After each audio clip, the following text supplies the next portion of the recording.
A service of KIBMradio.com, the Internet's home for an all old-time radio.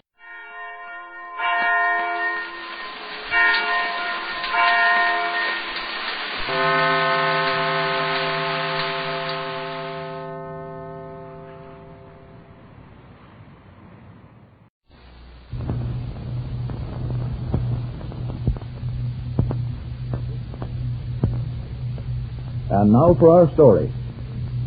A woman is often faced with serious decisions. Either way she may decide, the situation may affect the entire lives of a number of people.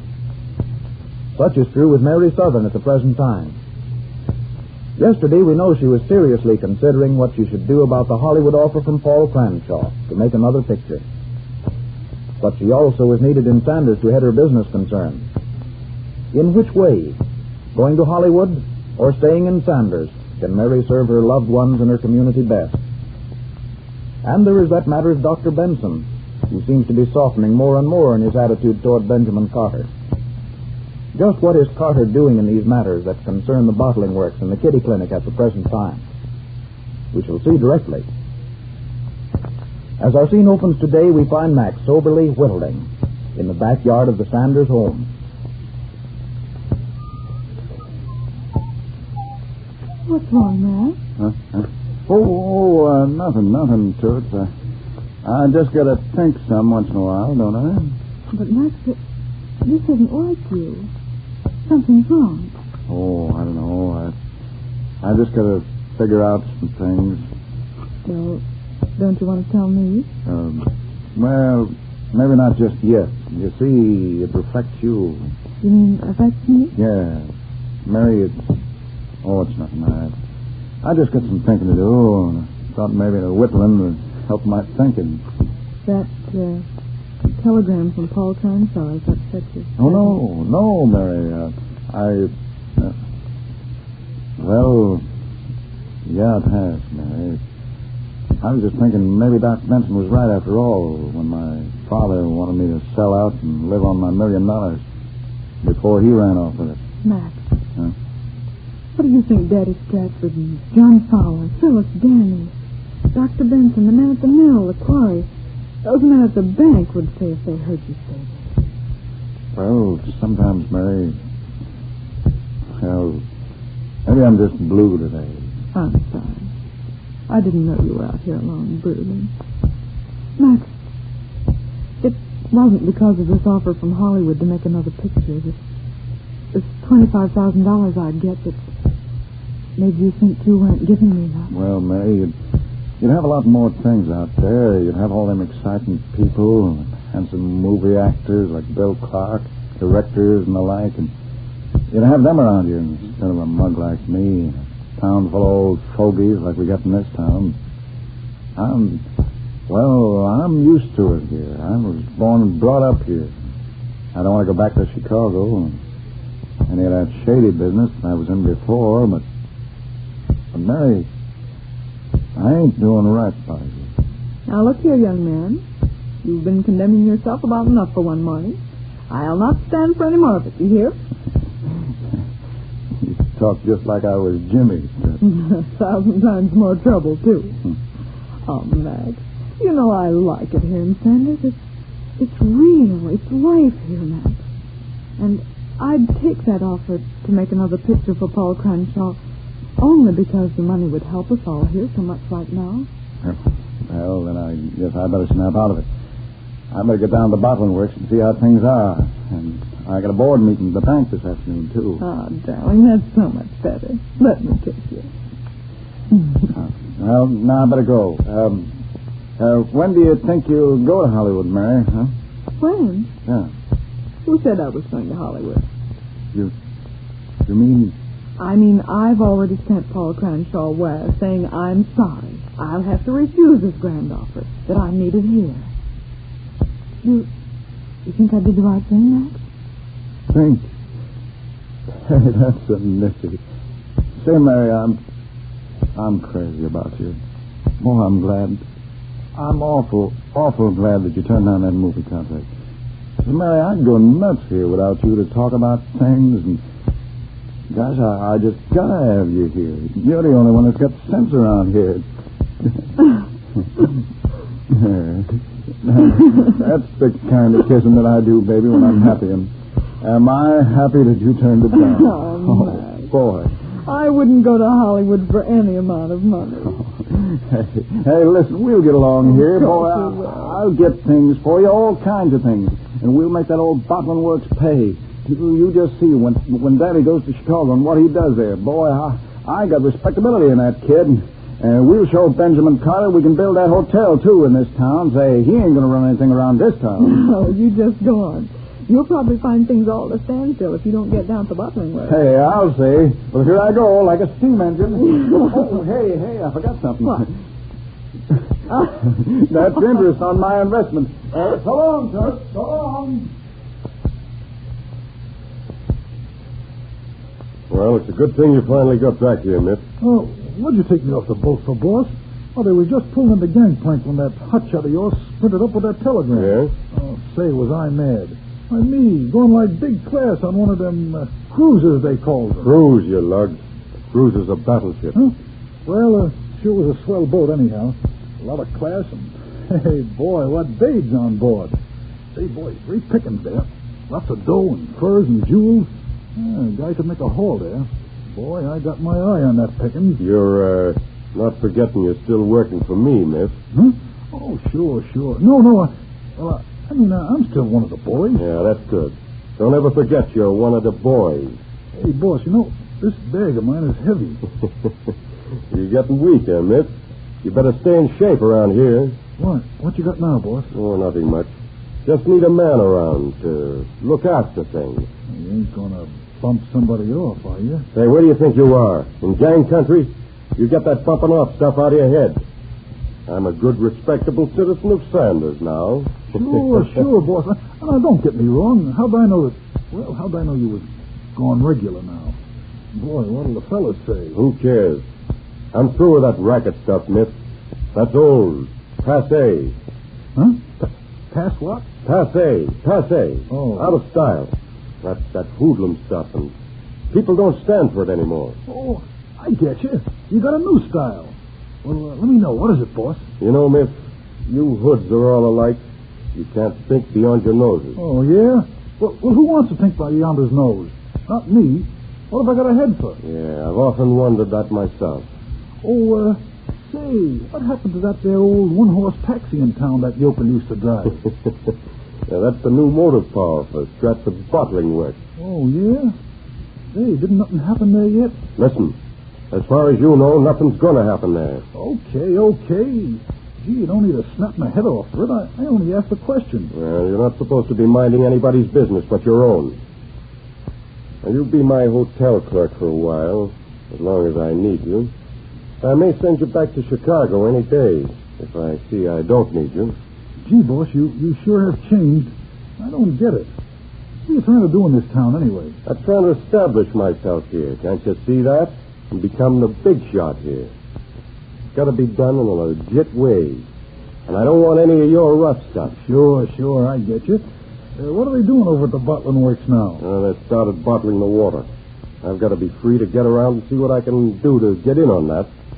That's why I want you to take care of the hotels. Sure, boss. Say, I don't know nothing about books and things, but, hell, I can call bellboys and rent those rooms. Okay, that's all you're supposed to do. And try to act like a gentleman while you're doing it. Huh? You better take your bags up to the rooms, and then come down and I'll explain everything to you. Here, boys, take these bags. Hey, boss, there goes that Doc Benson upstairs. He living here now? Yes, he's moved in for a while. I want to try to keep him here, so you'll be especially polite to him. Oh, it'll be okay. Just leave it to me, boss. And stop calling me boss. Huh? I'm Mr. Carter to you from now on. Remember that whenever you speak to me and anybody is present. This isn't a gang hangout. It's a hotel. Oh, sure, boss. I mean, Mr. Carter. Yeah, that's better. Say, boss, I mean, Mr. Carter, I want to ask you something. Well? You ever do anything about that kitty clinic? You know, get your mitts on it? Why? Well, you know the boys, they get shot up sometimes and they got to have a place to go to get patched up. You know, hide out for a while. Well, we was talking about a good place, and I was at the hangout in the city. And I thought about this. Yeah? The gang said that'd be swell. A small burg like this, say, it's the best thing in the world to lay out in when a guy got loaded. Now, I thought... You thought maybe I'd invite you and the boys to come down here, huh? Well, I won't. And keep your mouth shut about what I'm doing here when you get back to the city, you hear? Sure, boy. Mr. Carter, it's just an idea. Yeah, you be careful about ideas. They don't become you. Besides, I'm trying to get on the good side of this Dr. Benson. I want to help all those poor mothers and babies who need medical care and go to the clinic. Hey, you getting soft-hearted, Mr. Carter? Soft-hearted? No, Miff, I don't think so. I'm learning how to do things without arousing antagonism. Without doing what? Oh, I don't understand all this. The way you're getting so good around this place. Hey, you'll be running me out of town next. That's an idea, too. Might please the town. But you forget about the clinic whenever Dr. Benson's around. That's my territory. Now go on up to your room and dress in something not so flashy and come down. And, be ready to go to work. Well, I see our old friend Miss is back in town. And it was a bit of a surprise to learn that Dr. Benson is living now at Carter's Hotel, the Stratford Southern Arms. Well, at least we feel more assured that Mary Southern, with her good sense and cool advice, is remaining in Sanders and not going to the coast to make a picture. I'm sure Mary will be needed in these difficult days to come. Be sure to listen to the next episode in the life of Mary Southern, presented with the best wishes of Heinz Honey and Almond Cream.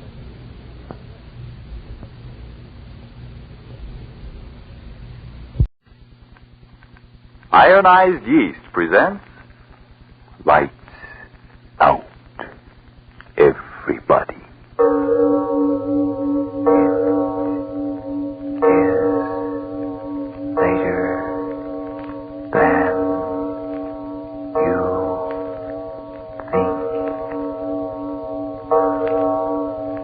Lights Out brings you stories of the supernatural and the supernormal, dramatizing the fantasies and the mysteries of the unknown. We tell you this frankly, so if you wish to avoid the excitement and tension of these imaginative plays, we urge you calmly but sincerely to turn off your radio now. This is Arch Oboler. Tonight for Ironized Yeast, a story suggested by friend Wallace West of a strange inheritance, an island as large as the State of the Union. First, Frank Martin for a moment. If you're run down, losing weight, often overtired, then listen to what a leading nutrition expert says. Improper eating due to wartime living may cause many people to become deficient in vitamin B1 and iron. Both substances are essential for normal weight, strength, and energy. And friends, Ironized Yeast gives you both vitamin B1 with iron in easy-to-take little tablets. These little tablets have greatly helped many people with these deficiencies, helped them regain pep and strength and needed pounds so they could enjoy life again. Remember that name? Ironized Yeast Tablets. And now, lights out. Everybody.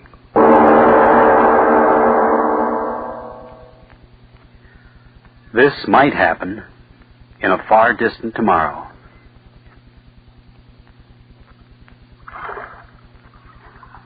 It just doesn't make sense. Don't it, miss? But why must you row me there? I told you, miss, no boat can get past the reef. But surely my grandfather can afford a powerboat. Last one sank 5 years ago. Then why doesn't he... Oh, what's the use of asking any more questions? I've asked, and every answer just gets me more mixed up than I was before. It's all very simple, miss. Simple? It's all just a question of money. What do you mean, money? 10 generations of Cordays have lived and died on the island. It's all just a matter of money. But my father... Yes, all but your father. He was the one they called the fool. Mr. Williams, I don't think you've any right... It isn't a matter of right or wrong, miss. It's what they said. How much farther is there to go? I can't see. Yes, mist is always heavy this time of morning. We'll be there soon enough. Aye, all a matter of money. Oh, why don't you talk words that mean something? You're like my father was. We could talk perfectly sanely about anything in the world, but the moment I spoke about the island and my ancestors, well, then there wasn't any clarity or logic anymore. Why don't you tell me what it's all about? There's nothing to tell you that you won't know when we get there. But tell me something. Sun's rising, and still lift. Look, Mr. Williams, for 15 years, ever since I've been old enough to know what it's all about, I've been trying to get some information about my family. All I know is that for generations, the Cordays have lived on this island. While my father was alive, I could never come here. But now he's dead, and I'm here, and I've got to know something about them, anything. Yes, so that when I meet my grandfather, I'll know a little of what it's all about. Please, tell me. It's all a matter... Don't say that again. Tell me something that means something to me. Growing in the middle of nowhere, I tell you... Wait, miss. Wait? What? Ahead. If you just look ahead of you. Land. The island always comes sudden like out of the water. So many trees. They're always green. You're not rowing, yet we move. Always a current. I've waited so long to get here. Aye. We're moving so swiftly. What? There's a landing pier. Aye. Hold on. We'll bump. Now, I'll hold it. Fuel jump. All right. You'll stand there, please. Wait for me. Yes. No one here. My grandfather, where is he? Are you afraid already? Afraid? Why should I? Of course I'm not. But they knew I was coming here. My grandfather, why isn't he... Through the trees. Look. You want clear answers. There's one of them. Chimneys. Smoke. Factories. Yes, they are factories, aren't they? Aye. But factories here. Stood there for 10 generations. But on an island in the middle of... Why here? It's all a matter of money. What? Tell me. 330 years ago, Pierre Corday came to this island and built them up. But why here? I'm telling you. I've been telling you all along. A matter of money. You know what money is. Well, it's been the day and the night and the sun and the moon of your family for as long as there's been one of you. Money, aye, and here was the making of it and the horror of it. But why? Let me tell you. You wanted to know. Let me tell you quick. His profits weren't big enough, Pierre Corday thought to himself. And the trouble was with the men in the factories. He decided they wanted too much. Oh, it was the men at the machines who were to blame. If he could find a place where only he'd be the boss, where there'd be no investigators and boards of arbitration, then he'd tell the men what to do, and they'd do it. And up with the profits and out with the headaches in an island. Aye, a private island. That was the answer. And this was it? Aye, it.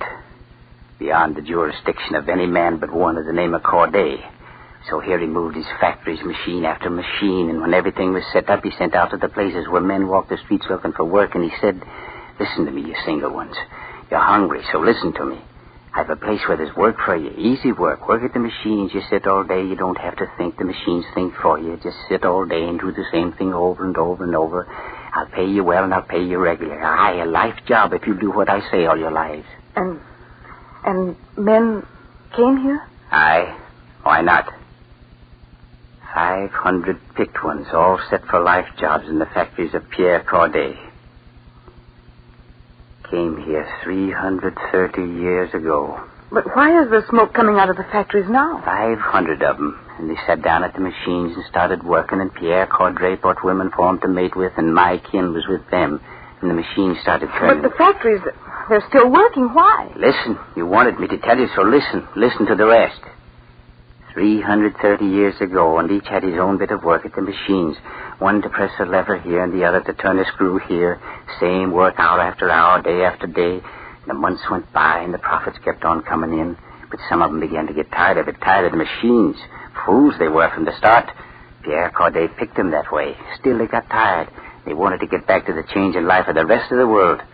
Give us hunger, they said, but give us change. They said that, aye. But they didn't get what they wanted. Then why didn't they go away? Where? To drown in the sea? Some did. Then why didn't they rebel? Aye, and some did that. And died for the trying. Died? Aye.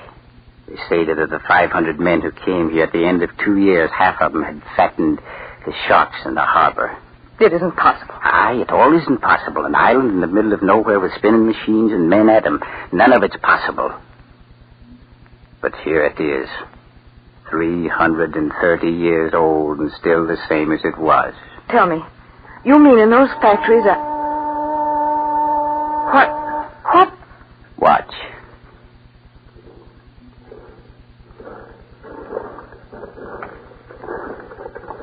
People. Marching. Who are they? 10th generation of them Pierre Corday brought and kept here. The way they walk. Heads down. Arms hanging. Men like... My grandfather. Take me to him. Take you to him? Yes, take me to my grandfather. Grandfather's dead. Dead? The island and they belong to you.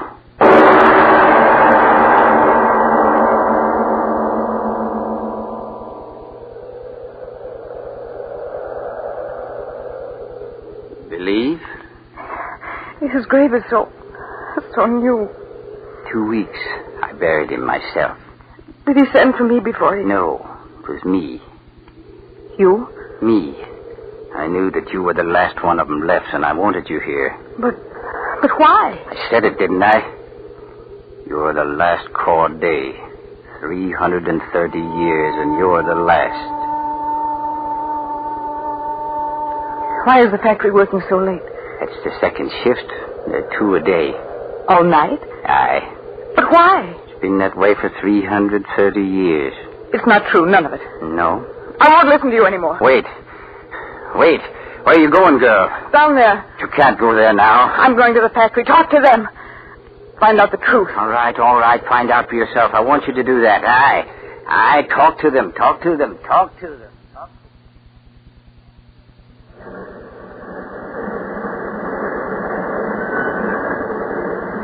Row on row of men. And women. And children. Aye, find out the children. The more hands, the more production. That was the law of the Cordays, the law of the island. Their faces. Empty. Machines do the thinking. But they sit so quietly. Not talking, none of them. Williams, why is this? Crouching over the tools like animals. Are they always like this? The whistles blow, they eat. When it blows again, they march back to the barracks behind the factory. Barracks? Aye. Barracks, kennels, name it what you want. That's where they live. Live until after 12 hours the whistle calls them back to work. But the children... I told you the children do like the rest. They work as soon as they can walk. It's been the law of the Cordays for over 300 years without change. It's the only law they know. Look at this worker, Miss Corday. Look at him, I tell you. What's he making? Look at his face. Lovely thing, ain't it? And his blood is the same as their blood, mixed together all through the factory. Look at them, Miss Corday. Yours, I tell you. Yours, all yours. Sit here at the machines until the flesh rots in their bones and they drop in their places. You inherit them, 1,000 of them. Ain't you proud of your inheritance? What is he making? What's it matter what they're making? The things they're making ain't been shipped from this island in 100 years. What? Aye, for 100 years they've been at the machines, but it's like a dog chasing his tail without beginning and end. What comes out of the last machine's brought back to the first machine and broken up and started all over again. Why don't they stop? Stop. How can you stop a rhythm that's been in the blood for 10 generations? Why don't they talk? You're scared now, Miss Corday. They'll talk to me. Of course they will. This one.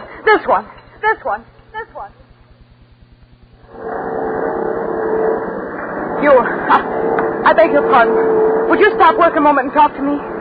I said, would you stop work a moment and talk to me? Williams, doesn't he hear me?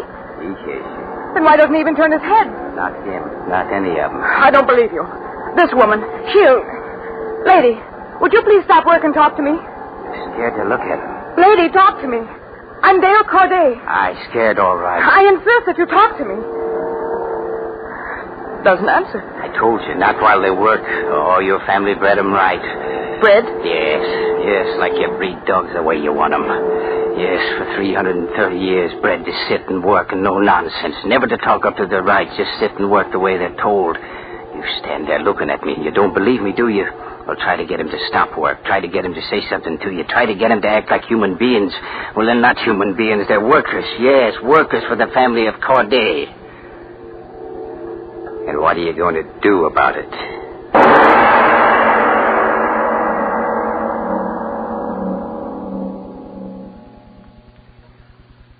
Ladies and gentlemen, a breath and a moment of relaxation before we go on with the strange story of a mysterious island and of men who, to make a profit, would make their fellow men less than human slaves. In this brief intermission, let's consider a problem of a free America right here at home.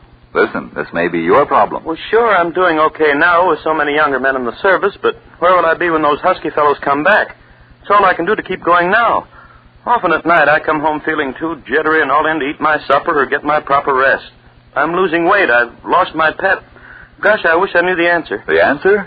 Well, if like lots of weak, run-down people nowadays, you're simply deficient in vitamin B1 and iron, here's a very easy answer. Get ironized yeast tablets. Ironized yeast tablets? That's right.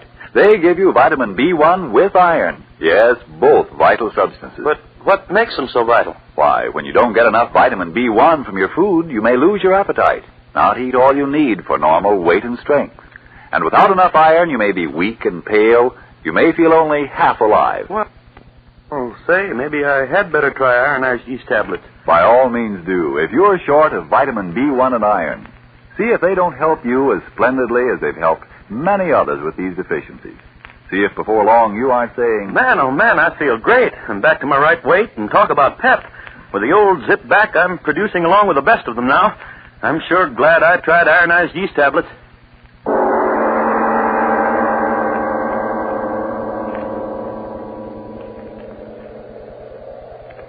And now back to our lights out story of Profits Unlimited. Dale Corday stands with one of the workers, a girl.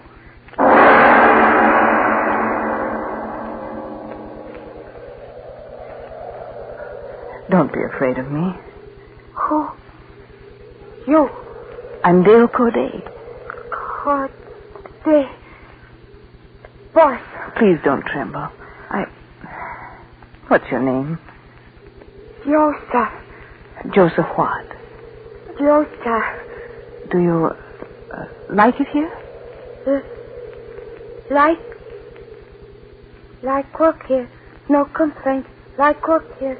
No complaint. No, stop. They taught you that very well, didn't they? Like work here. No complaint. Wouldn't you like to leave this place? Sail away across the sea? Like work here. No complaint. Don't keep saying that. You don't understand what you say, do you? Look at me. Lift your face. Wouldn't you like to leave the factory and do what you please? Like work here. You've got to understand. You've got to talk to me. Well, you're the only one I see that has anything in her face. Oh, Joseph, look at me. No, don't hang your head. Look at me. I'm your friend. I want to know about you. Don't be afraid. Talk to me. That pretty flower in your hair, what is it? The flower, what's it called? What's its name? You forget. It's very pretty. What do you do in the factory, Joseph? What is your work? Like work here. No complaint. Yes. Would you like to take a walk with me? Walk? Yes, through the valley and show me the flowers. No walk. Why not? Whistle blow soon. Walk begin. But you don't have to work if you don't want to. Come on. No, whistle blow soon. But I tell you it's all right. You don't have to go. No, I go. But I want you to stay here. You will stay here. No, let Joe go. You'll stay here and talk to me. You'll stay. I'm only trying to help you. Whistle blow. Jolie. Well, now you'd believe I told you what would happen. Oh, she bit me. Like an animal. When the whistle blows, they go to work. It's in their blood. In their blood. I've had enough of that talk. And what are you going to do about it? Close the factories. What? Yes, close them, lock them, shut them out. You say the rhythm of the factory's in their blood. All right, I'll stop it. If you hear me, Williams, you'll close the factory tonight.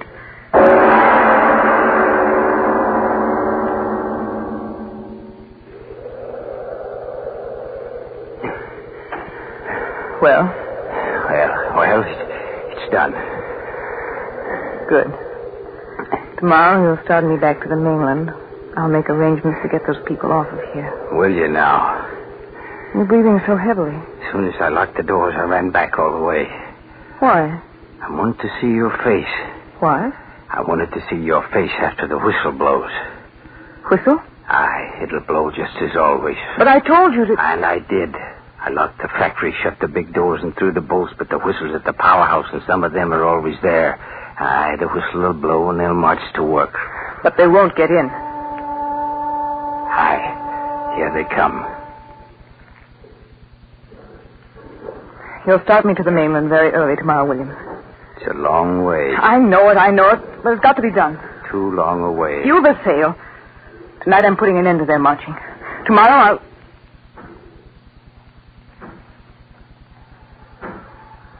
What's that? Williams, don't you hear it? I hear it. It's from the factory. Aye. As if they were breaking down the doors. Aye. Yes, that's what they're doing. Williams, don't stand there. Go, stop them. Tell them the factory's closed forever. Tell them it's ended.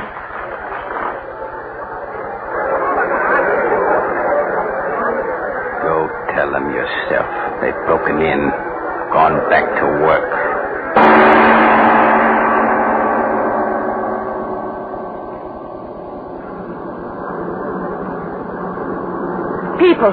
People, stop working and listen to me. Stop working, I tell you. I've got to talk to you. I've got to tell you important things. A little while ago, you broke down the door, but that was because you didn't understand what I was trying to do. And now I want to tell you, so listen to me. My name is Corday, and this factory and island and everything on it is my inheritance. And I want to close this factory because I want to help you. Help you to begin to live like human beings. Living means books to be read full of new excitement and understanding, and wonderful music to be played and listened to, and the enjoyment of your homes and conversation and friendship. But now you're not listening to me. None of you. People, listen. Why won't you turn away from your machines? Why won't you stop them? I want to help you. Listen to me, please. Just listen to me. Listen to me. All right, then. You'll listen to this. I'm going to burn the factory down. You hear me? If that's the only way to stop you, I'm going to burn it down. Burn it! Burn it! Burn it! Burn it! Burn it! Burn it! Burn it!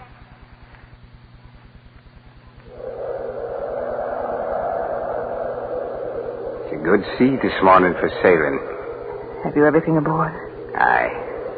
If there only some way to communicate to the mainland without going there. There's none.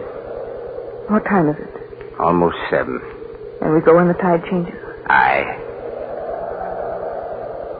Wind's freshening.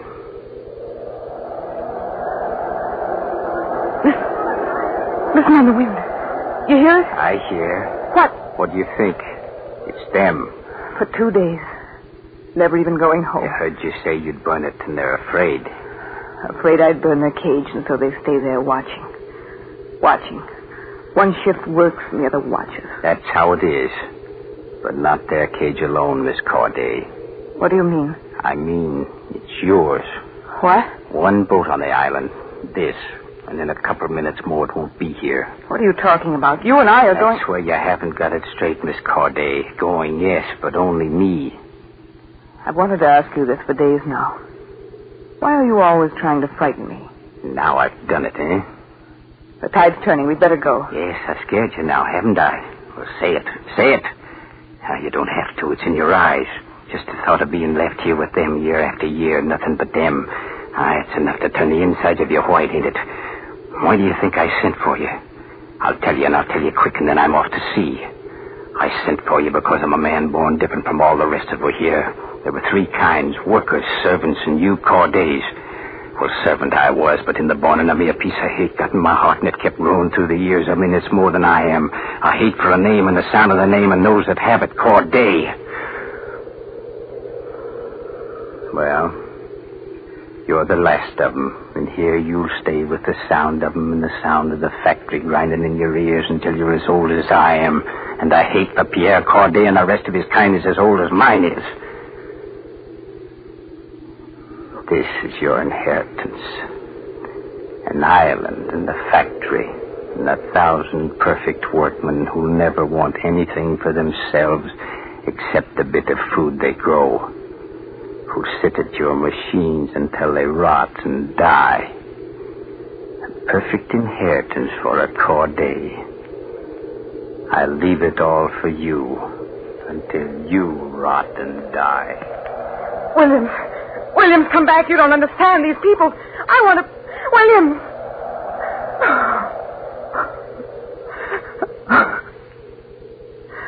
You cry.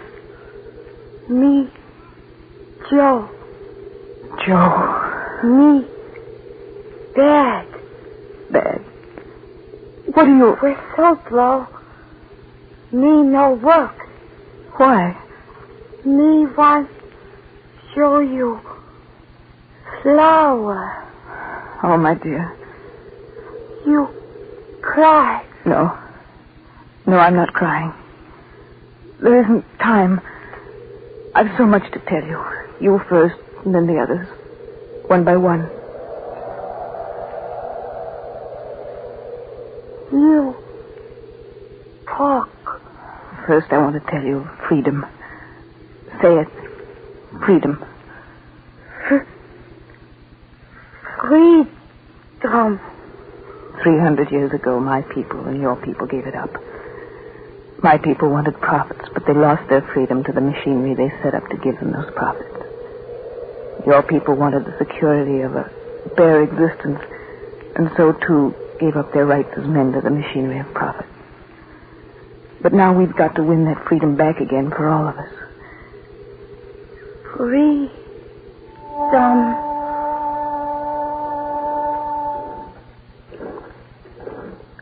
Come. We'll go to them. I've so much to try and tell them. Things that I understand now. That freedom is the essence of the good life for all men. And that security without freedom is a sham which turns men into regiments of less than men. I've so much to tell them. So much to tell them.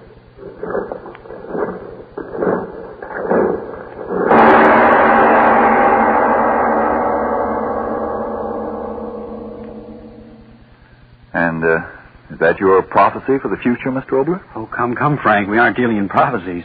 Only in fantasy of fiction. Would it be possible for human beings to turn into, animals taking care of machines? Of course. But that's part of the Hitlerian dream of permanent world conquest, which, fortunately, the bombs of the Air Corps and the RAF are rapidly making Mr. Schickelgruber and company forget. Now, speaking of forgetting, I don't want any of our friends to think that I've forgotten about ghosts. No, sir. I'm going to tell you about something ghostly that's going to happen next week after a few words for ironized yeast from you, Frank. Friends, if you're short on vitamin B1 and iron, if that's why you're so run down and jittery, often so all in you can hardly enjoy living, remember, ironized yeast tablets give you both vitamin B1 and iron. Now, a rundown condition may be due to other causes. If in doubt, see your doctor. But if you're simply deficient in vitamin B1 and iron, remember, pleasant little ironized yeast tablets have been of splendid benefit in many such cases. They cost but a few pennies a day, and you don't risk even those few pennies. For if you don't begin to eat better, to look and feel much stronger, peppier, and more alive, the cost of the first bottle will be refunded to you in full by Ironized Yeast, Box IY, Rahway, New Jersey. Now, what's this about ghosts next week, Mr. Oboler? Frankly, I've been missing the Never Never Land. Well, first, there's something else missing of greater importance to all of us. It's a matter of Marines of the feminine gender. Now, of course, right now I could get very funny about the United States Marine Corps needing more women Marines, or try to be funny, but all of us whose hearts and minds are with those who are fighting for us at this very moment know that this isn't a very funny war. The fact that the Marine Corps needs you women for the Women's Corps, well, that's as deadly serious as the need of blood plasma or ships or planes. Now, if you're a woman over 20 or under 36 with 2 years high school or business school education, you're qualified for this exciting branch of the service. You'll be well paid, you'll receive training that will be of tremendous value in your post-war life, and you'll be serving side by side with officers and men of the Marine Corps to win a victory for all human beings. So, ladies, if you're qualified, write for full details to the Marine Corps headquarters, Washington, D.C., and write tonight. And now, to the ghosts that you've been missing, Frank. I think a number of our listeners have been missing them, too, so next week we bring you Ghost Story. Another ghost story called Little People. Now, that's a story with an ending so strange that if you guess it before the play is all over, I'll personally send you a 5x5 piece of ectoplasm. So, be with us next week. Yes, tune in next Tuesday again for Arch Oboler's eerie story, Little People. And if you need more vitamin B1 and iron, be sure to try ironized yeast. But remember, there's only one ironized yeast.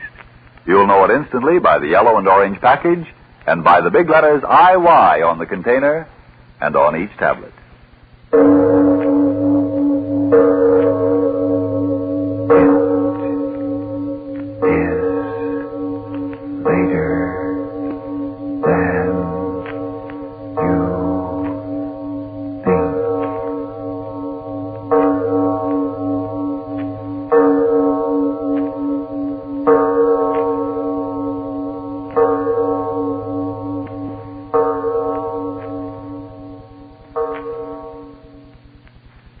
Friends, if your white shoes look streaky and spotty, even right after they've been whitened, try Energine Shoe White. You see, the white pigment in Energine Shoe White never separates and falls to the bottom of the bottle. So Energine cleans shoes without streaking or spotting. Also, Energine is pure white. It's made only with the whitest pigment obtainable. Remember Energine Shoe White. This is the Columbia Broadcasting System.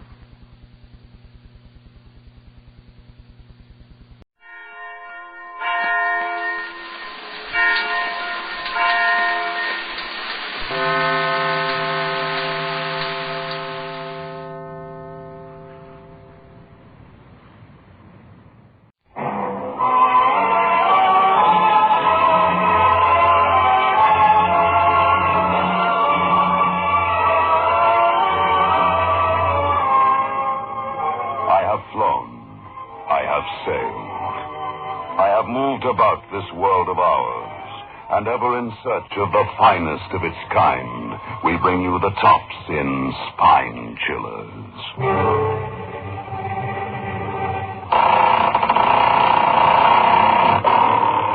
The Creaking Door.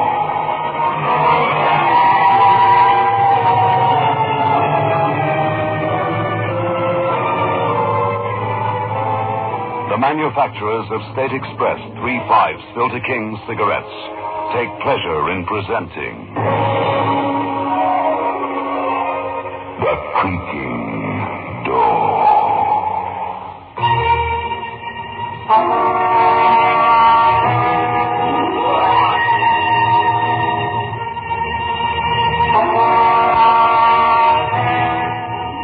Good evening, friends of The Creaking Door.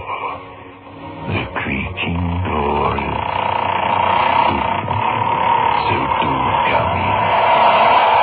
It's no use, you know.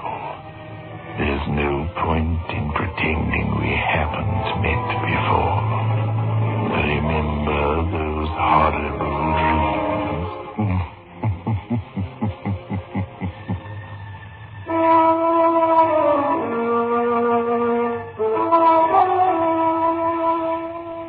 Get 3 5s. Get the taste. 3 5s by State Express. Get the taste of international success. The taste that's uniquely 3 5s. Only when no expense is spared in its making can a cigarette taste so right, so smooth, so satisfying. 3 5s. Get the taste. The taste that State Express created for you. The taste that has made 3 5s the king-size cigarette of international success. Get 3 5s. Get the taste.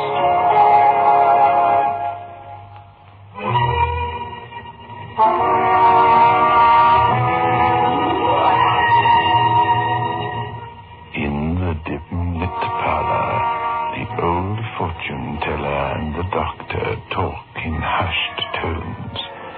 River noises drift into the room. Dr. Elliot is anxious to leave. His wife waits for him in their car parked outside the squalid house. The boy will walk again, Doctor. There's nothing to fear. His leg will mend perfectly. Oh, thank you, Doctor. Thank you.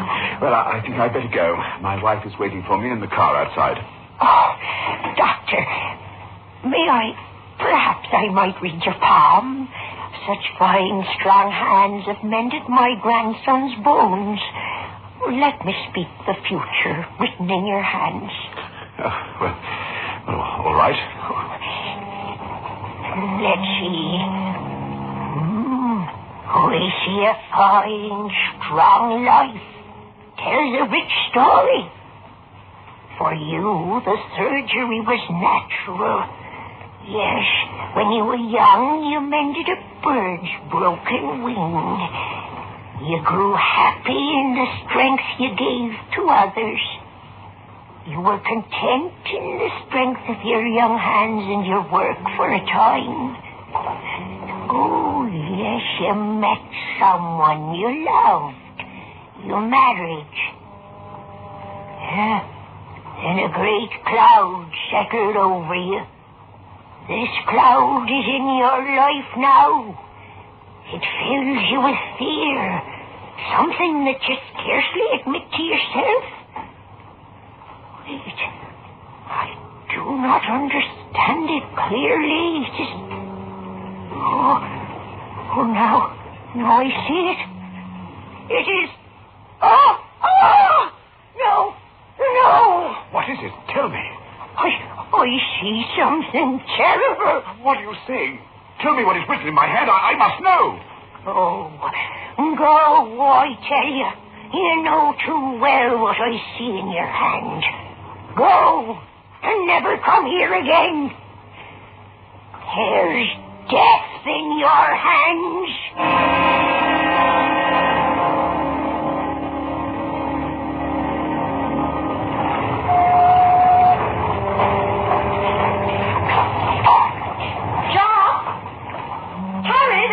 At the party. John, what's the matter? What did she mean? What could she have seen? What could she have seen? Marion, I must get some air. They're expecting us, John. Carl Cherney and all his friends. Yes, I know, Marion. Please, just for a few minutes. Let's go over to the water there, near the wharf. John, you haven't been listening to me. Is something wrong? Was everything all right? I can't understand what she meant. What did she see? The gypsy wolf. See where, John? In my hands. She saw something horrible written in my palm. She spoke of my childhood, about meeting you, my love of surgery. Everything she saw was the truth. And then suddenly she screamed. She refused to go on, talk to death. Oh, John, don't think about it. The woman was half crazed with fear for her grandchild. John, listen to me. Let's go to the party. Carl Cherney's there. I know he can help. He's just back after years of study abroad, working in the occult sciences. Black magic, palmistry. Perhaps he can... Look at the water, Marion. How tranquil and yet how black it is. It's down there. Lean out here. You will see. There. John, are you listening? See those lights flashing on and off down there in the water? Luminous, each with its shining battery. I don't see anything, John. It must be your imagination. John! John, what are you doing? You're going to push me into the water. I look in your eyes. You might try to push me in to drown me. You will, won't you? I don't know. I don't understand what's happened. I felt an irresistible urge suddenly, and then you scream. I realized how nearly I pushed you over the edge. You talk as though you had no control over yourself, as if you were an automaton. A tool in someone's hands. Someone's hands. Perhaps my own, Marion. Perhaps that's what the gypsy saw. What she wouldn't tell me. Yes, that must be it. Oh, Marion, please try to understand. I don't know what happened just now. I can't even try to explain it. You said before that Carl Cherney was at the party. He's returned here after years of study abroad. Perhaps he could tell me. Perhaps he might know the answer. Tell you what, John? You said he was a student of palmistry. Perhaps then he can tell me what is written in my hands.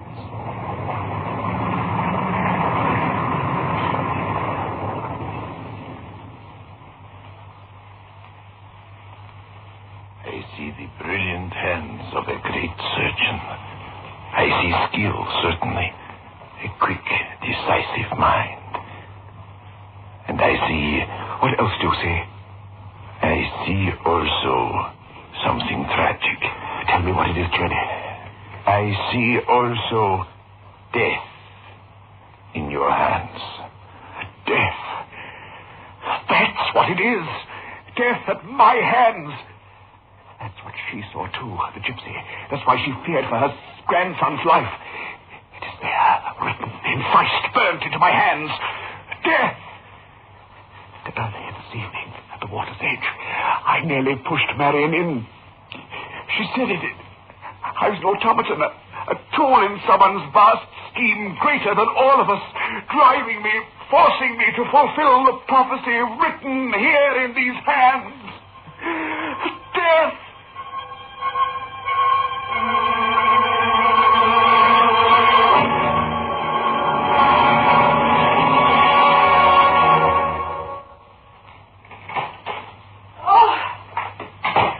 Oh, please put out the light, John.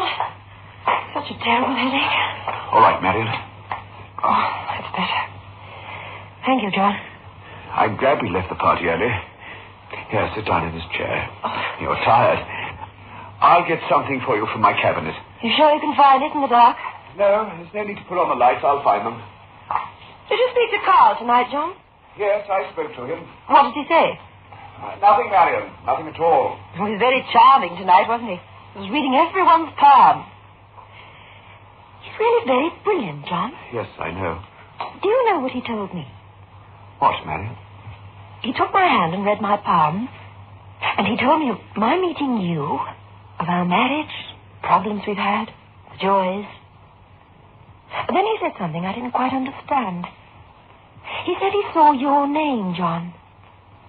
Your name, written at the end of my lifeline. My name? Yes. What do you think he meant? Your name written at the end of my lifeline? My name? That means that... Oh, it couldn't. No, it means nothing. Nothing. I don't know what it could mean. Someone said it meant life together, John. You and I, together until the end. Yes, that must be it. Here, Marion, take this pill. Now, don't think about it. Take this. It'll cure your headache. What is it, John? Oh, just an aspirin. Why? Let me have that bottle. Here. Put the light on. This isn't aspirin. It isn't the aspirin bottle, John. Look at it. It's poison. You were trying to give me poison. No, Marion, no. You are. Oh, get away from me. You were trying to kill me. That's it. You are trying to kill me. You must be mad, John. Twice tonight you've tried to kill me. First down at the walk, you tried to push me in the water, and now this. Marion, I swear to you, I didn't know. Listen to me. Listen to you? No, I'm going. Getting out of here. I've got to get away from you. Anywhere. I'll go away with Carl. He asked me to go with him, but I refused, saying I loved you, wanted to be with you. Be with you? You would murder me. Don't come near me. Don't you dare. Marion, wait. Don't go. Marion. Oh, Marion. Oh, no. Was I trying to kill her? No, not Marion, my wife. Isn't there any other way? I love her. Maybe it doesn't have to be her. Perhaps my name at the end of her lifeline does mean life together. My hands say death, but not her death. Death. Perhaps there is another way out. Perhaps someone else will serve to fulfill the prophecy. Perhaps if I kill someone else, anyone, then maybe I shall obtain release. Yes, that is my answer. I must kill someone.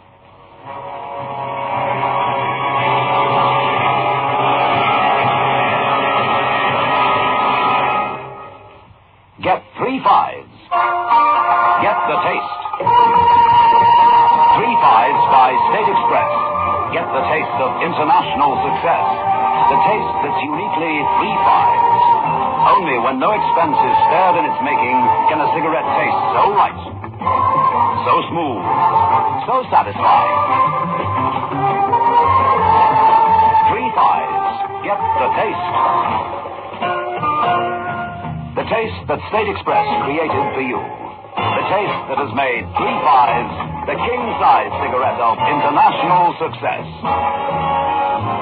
Get 3 Fives. Get the taste.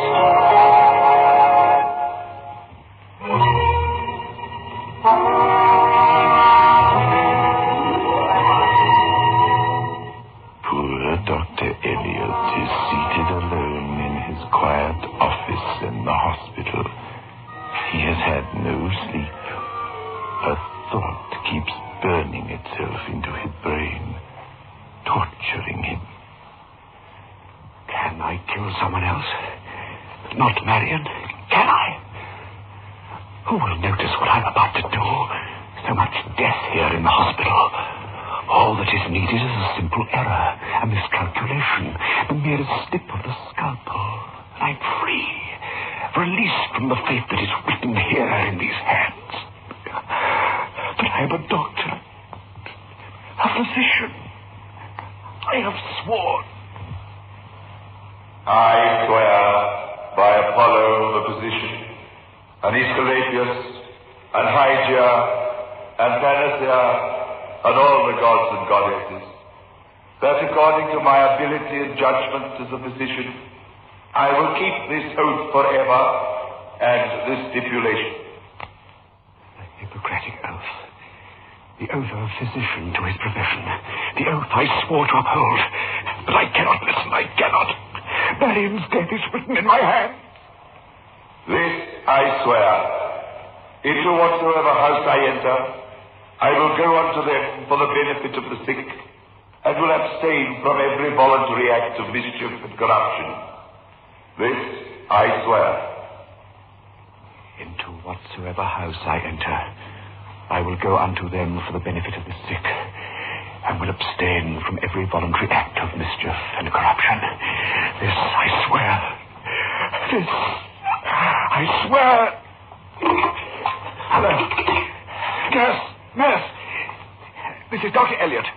Prepare the patient in surgery A immediately for operation.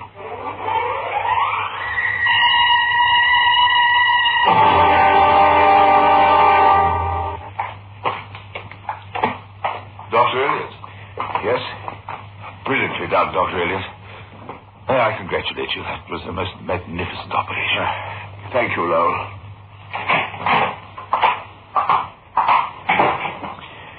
Yes, it was a brilliant and magnificent operation. But with that success, I know I cannot kill another person. I could not bring myself to kill the patient, try as hard as I would. No, I know now that I must. That it must be her, Marion, who dies at my hand. There could be no one else. There could be no other answer. I must write my name at the end of her lifeline. Accidents, emergency, death all around me. And yet hers is the death that must come at my hands. This is what must be. Calling Dr. Peters.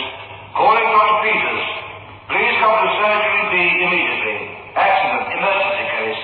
Calling Dr. Peters. Calling Dr. Elliot. Calling Dr. Elliot. Please call in surgery C. Calling Dr. Elliot. Oh, let me alone. Not again, not another. Dr. Elliot. Calling Dr. Elliot. Surgeon in surgery C. Hello, operator. Yes, Doctor? Get me surgery C. Going through, Doctor. Hello? Dr. Elliot speaking. I can't be disturbed. I've just completed a most difficult operation, and I'm frightfully tired. But this is very serious, Doctor. I don't care how serious it is. But, Doctor, it's your wife. My wife? Well, what's happened? She was brought into the hospital just as you were leaving the operating room. She and Mr. Carl Cherney were in a terrible automobile accident. Some of them are in the emergency ward now. What was the diagnosis? Both with severe internal injuries. Immediate surgery has been ordered. Dr. Peters has already begun operating Mr. Cherney. Dr. Lower says imperative that you operate on your wife. I can't. Don't you understand? My hands. My name at the end. What are you saying, Doctor? All right. Prepare the patient. I will operate. I must.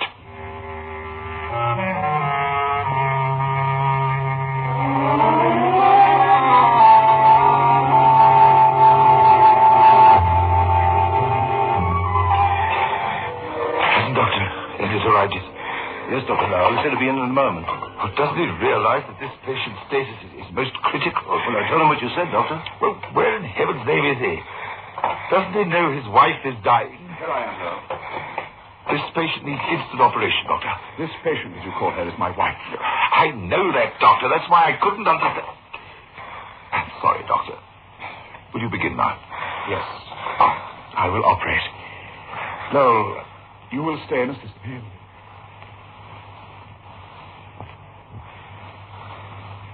Scalpel, nurse. Hemostat, nurse. Clamp off the vessels, Lowell. Wait, Lowell. Wait with the hemostat. Wait.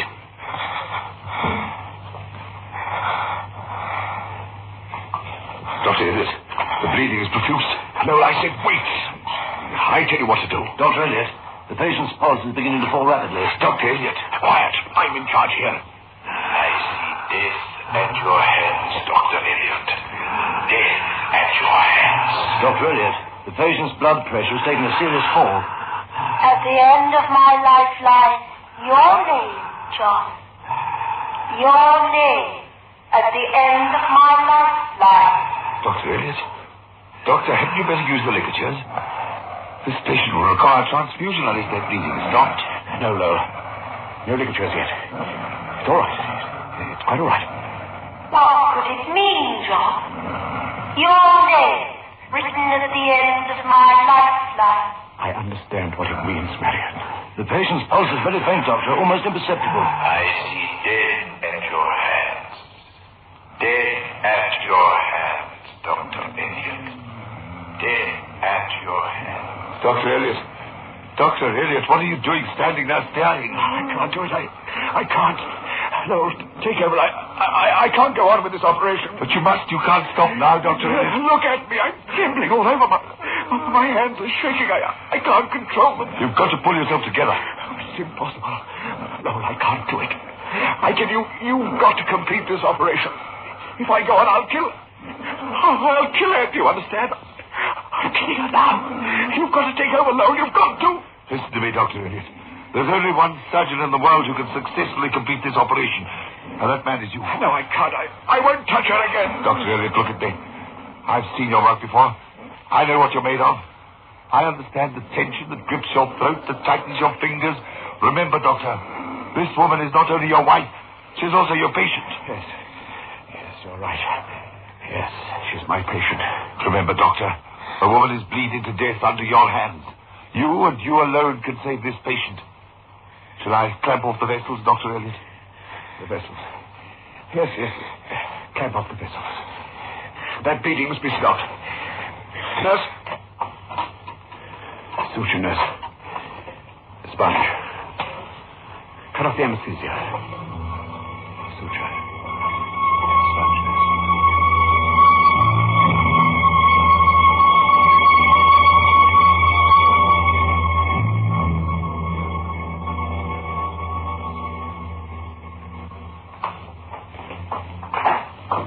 Dr. Elliot? What is it, Lowell? May I ask you something? I have had the privilege of working with many great surgeons, but that operation and your behavior in that room were the most magnificent I've ever witnessed. Thank you. I didn't know how true it was that you were the only surgeon in the world who could have pulled through that, but after that grueling operation earlier this afternoon, then the tremendous strain of hearing of your wife's accent, it was no wonder you were overwrought during the operation on your wife. It was absolutely... Let's not speak of it anymore. Do you mind, Lowell? Sorry, Dr. Elliot. Dr. Elliot? Dr. Elliot? Yes. What is it, Lowell? It's the patient, Mr. Cherney. What about Cherney? He was crushed horribly in the accident. Dr. Peters performed the emergency operation, but I'm afraid without success. He was too far gone for man's aid. Is he dead, Lowell? No, he's still conscious. He's got a few minutes left. He said he had to talk to you. Oh, I know it's asking a lot, but Would you mind, Doctor? That's all right, Lowell. I'll be glad to see him. Where is he?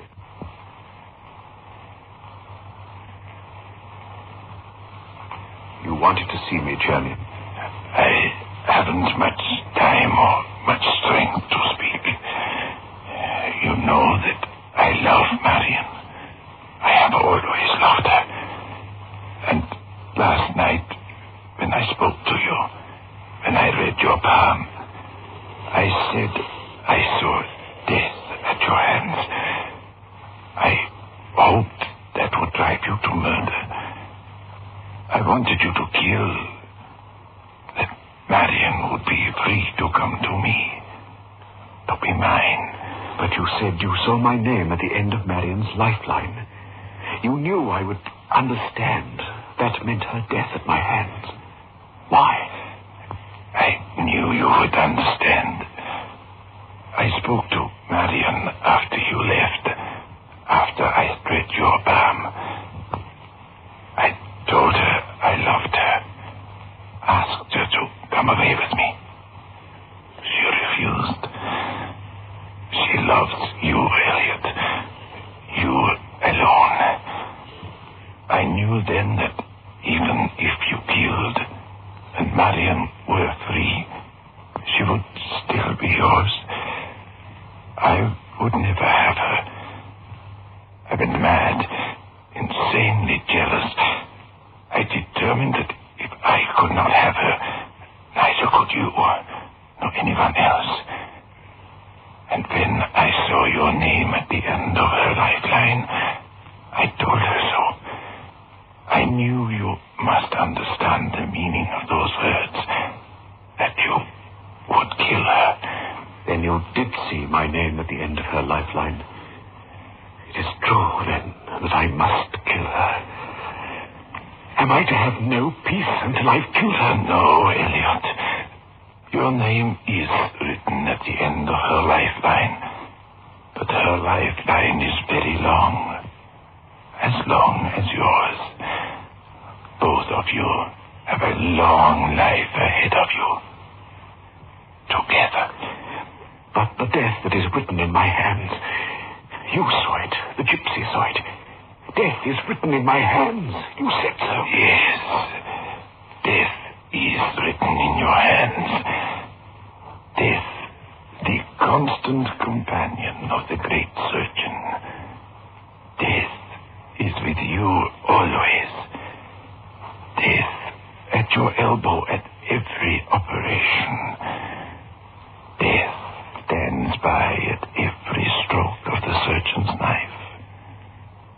Death is in every line of your hands. But you triumph, Dr. Elliot. You triumph over death. Yours are the hands of a great surgeon, a great healer, winning victory after victory over what it is your destiny to struggle against. Victory over death.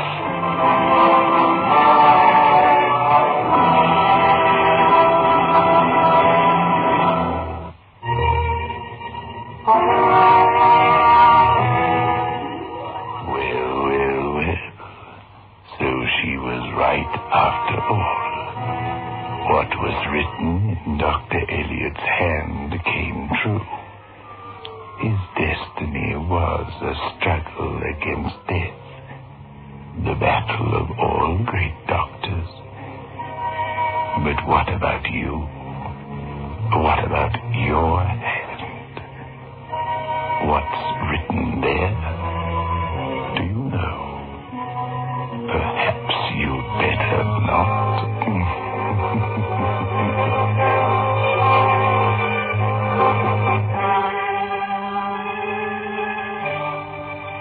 Get 3 5s. Get the taste. 3 5s by State Express. Get the taste of international success. The taste that's uniquely 3 5s. Only when no expense is spared in its making can a cigarette taste so right. So smooth, so satisfied. 3 Fives. Get the taste. The taste that State Express created for you. The taste that has made 3 Fives the king-size cigarette of international success. Get 3 Fives. Get the taste.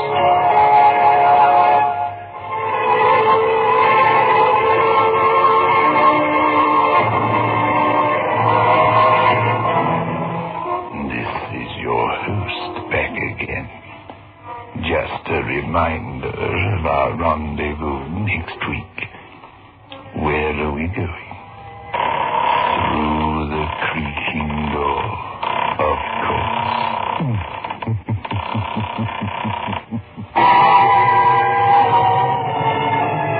The manufacturers of State Express 3 Fives Filter King cigarettes invite you to listen next Saturday at 9 o'clock when they will again present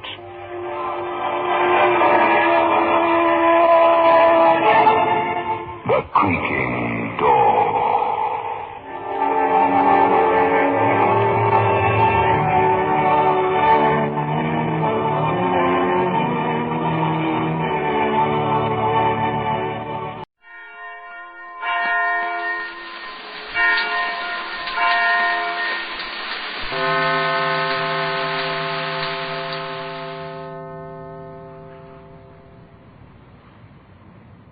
The Signal Oil Program, The Whistler.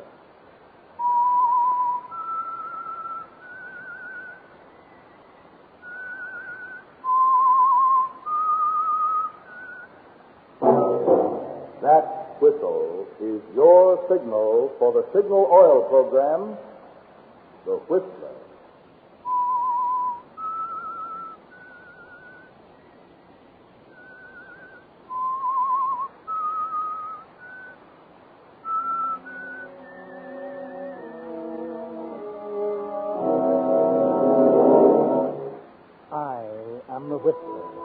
And I know many things, for I walk by night.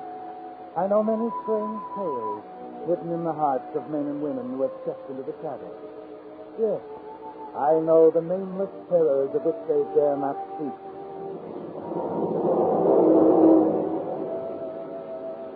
Yes, friends, it's time for the Signal Oil Program, The Whistler, rated tops in popularity for a longer period of time than any other West Coast program in radio history. And Signal gasoline is tops, too, tops in quality. It takes extra quality, you know, to give you extra mileage. And Signal is the famous Go Farther gasoline. So look for the Signal circle sign in yellow and black that identifies friendly dealer-owned Signal stations from Canada to Mexico. And now, the Whistler's strange story. Meeting on 10th Street.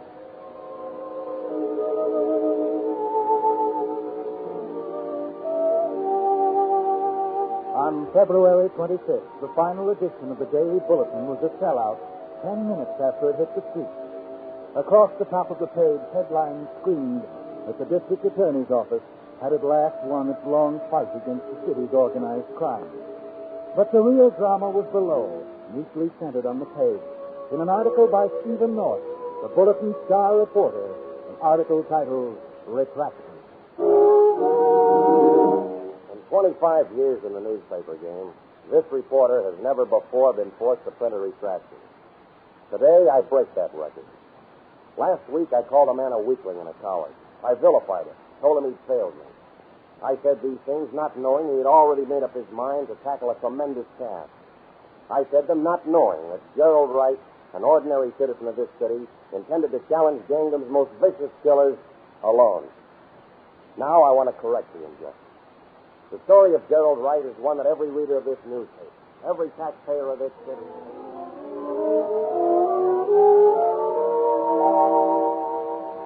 Yes, the story of Gerald Wright was all there in neat black type, worded in the dramatic style of a famous reporter. It was all there, but the truth. Actually, the true story had begun late on a Friday evening more than a week before, when a man entered a drugstore on 10th Street. If I was a reporter like this guy, North, I'd lay off this Murder Incorporated ring. It's too tough. Would you hear what happened? No. They shot North. Put him in the hospital this afternoon. Couple of slugs in his leg. I tell you, if that guy doesn't like... Oh, yes, sir. What can I do for you? A bottle of soda pop, please. Hop? Yes, sir. Right back this way. We got cream, strawberry... Flavor doesn't matter. Huh? I said the flavor doesn't matter, just anything. I want to take with it. Oh. Okay. That'll be 15 nickel deposit on a bottle. There you are. Yeah? My doctor's given me some medicine. I'm supposed to take it with water. This will work the same one? Well, sure, but it's the first time I've Another ever thing, heard. there's a movie house around here somewhere, isn't there? Movie? Yeah, 1 3 blocks down. There's a couple more over on Park Street. Some pictures, though. Now, if I was you, I'd go downtown. Just the same, but the picture doesn't matter either. That's a funny one. I comes in here. Wait a minute. Sam? Yeah? What's the matter? That guy, did you see which way he went? What do you mean? He just went out the door. Something wrong? I don't know. He come in here asking for soda pop. Flavor didn't matter. Said he had some medicine to take with it. Well? I don't like it, Sam. Look out the door and see if you can see which way he went. I got an idea. That guy's going to commit suicide.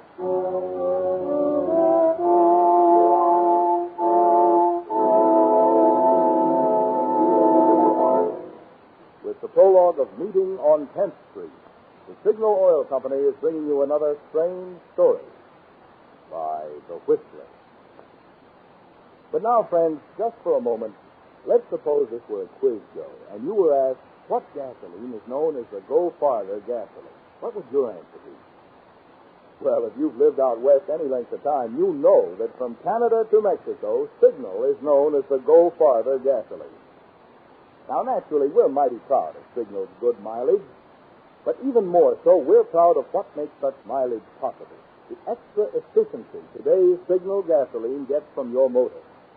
Because when your motor runs more efficiently, you also enjoy quicker starting, faster pickup, and smoother, knock-free power. The things that make driving more fun. That's why folks who want superior performance, as well as those who insist on mileage, are both switching to Signal. They've discovered that to get the tops in gasoline quality, there are just two things to remember. One, in gasoline, it takes extra quality to go farther. And two, Signal is the famous Go Farther gasoline. And now back to the Whistler.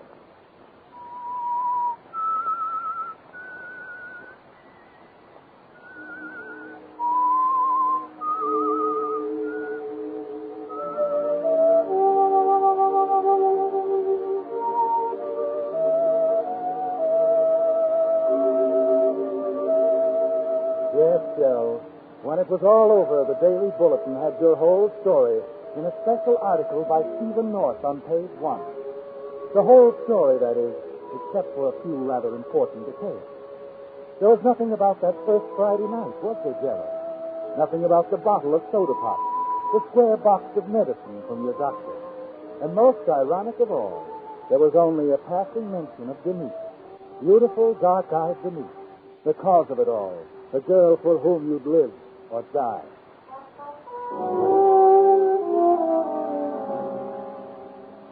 You were thinking of Denise, of course, as you stood at the box office of the all-night theater, remembering the way you met, the way she laughed, even remembering how sorry she looked when she sent your world toppling with her promise to marry Bob. You were thinking of the nightmare that followed, the 3 days and nights of self-torture that ended with your decision to take your own life. Yes, Gerald, as you settle back into the darkness of the back row of the theater, your decision is made. Denise is lost to you, and there's no point left in living. You hadn't intended to pay any attention to the picture, of course, but as you become aware of the movements of the actors, listen to the words coming from the screen, you find yourself fascinated. Come on in. Where's Ruby? Outside. You heard about it? Yeah, she's all busted up. You know, it's a shame in a way. She loves the guy. Shut up. Okay. Well, tell me, how did it go? Same as all of them. Down 3 miles out of town in a church. Solid, huh? No slick? Your slave don't make that trip. That's why it cost you $5 grand. And I guess that does it. Yeah, that does it. You must rush, Aaron. Putting out $5 grand like that to get the number one boy out of the way? You think so? That's a good guess. I'm not paying you to guess. Beat it, Mike. Okay, yes. You feel a strange excitement watching the hero, a two-fisted, good-looking young man, carry the story forward. He had a rival, too, Gerald, just like you. But he found another way of solving the problem. You watch the screen, listen more avidly as the story progresses. Ruby. Yes, Alan. I'm sorry, honey. Oh, Alan, I don't know what to do. Suddenly, you're seeing yourself up there on the screen in place of the hero. And the girl becomes Denise. Denise. Yes, sir. I'm sorry, honey. Oh, no. I don't know what to do.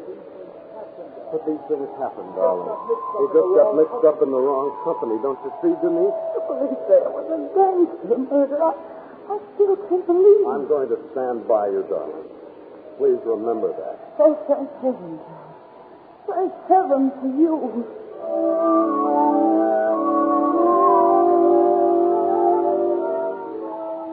You sit there fascinated for the rest of the picture, seeing yourself as the hero, fighting back, winning Denise in the only way open to you, with a hired murder. And that's when you suddenly recall something else, Gerald. The news item you heard the clerk discussing back at the drugstore. The headline the newsboy was shouting outside the theater as you came in. Excuse me, please. I'm sorry. I want to get out.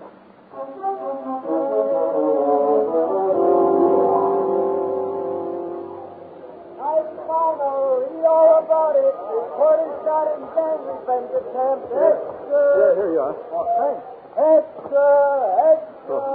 Stephen North, author of a series of articles published by this paper exposing activities of an alleged murder incorporated ring in this city, was injured in a shooting play this afternoon on 18th Avenue. On his bed at St. Michael's Hospital, North asserted it was an attempt on his life by the ring he was exposing. Murder Incorporated. Stephen North. I wonder if he really knows who these people are. These men who murder for hire.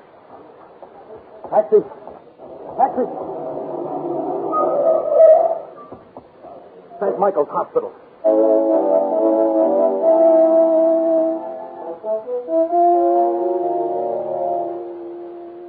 I hope you'll forgive me for saying I was a friend of yours, Mr. North. The nurse wouldn't have let me. All right. What's on your mind, Mr. Wright? I've been reading your articles, Mr. North. Uh-huh. I think you've done a magnificent thing. And, well, that's what I wanted to say. That's all you want? Yes.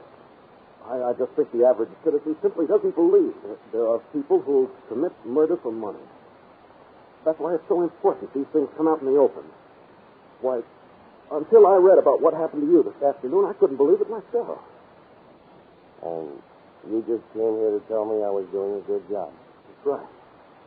I thought if you knew people like me were behind you... Yeah. As I said, most of us just can't believe it could happen. Why, if anyone told me I could go to someone and pay to have a man killed... Well, it's possible, all right. They got an organization, Mr. Wright.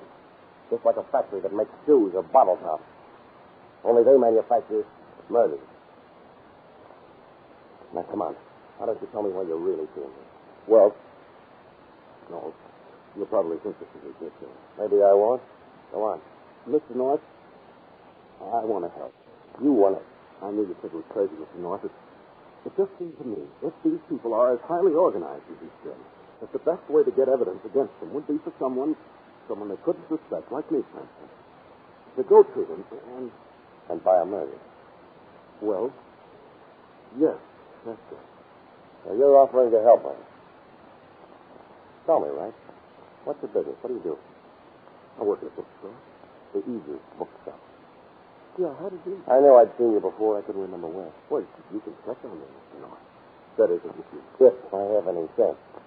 Yeah. Only at this point, I'm wondering what there is to lose. What do you mean? Well, I've been careful up to now, and all it got me was a couple of slugs in the leg. Maybe I do need some help, Mr. Wright. Maybe I ought to just believe what you're telling me. Look, I want you to understand this. These boys are tough. They'd as soon shoot you as look at you. I know that. And yet you're offering Mr. to... North, you see, I haven't anything to lose either. Except your life. I'll take a chance. If you'll just tell me where to go, who to see. Anyone see you come here tonight? No. Good. You don't come back here, understand? If you want to contact me, use the phone. Then you'll let me help you? You're asking for it. I'm giving it to you. Now, here's what you do. Tomorrow, you go into the Elite Barber Shop. I think that's the front. Yeah. The barber in the back chair's name is Ralston. Be sure you get that chair. Say, Tommy Roy sent me. But open up gradually. You know, to the guy you hate.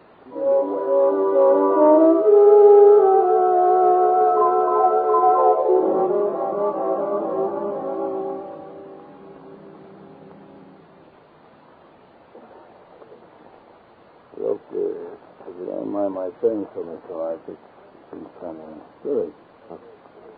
I don't understand. I just cut your hair yesterday afternoon.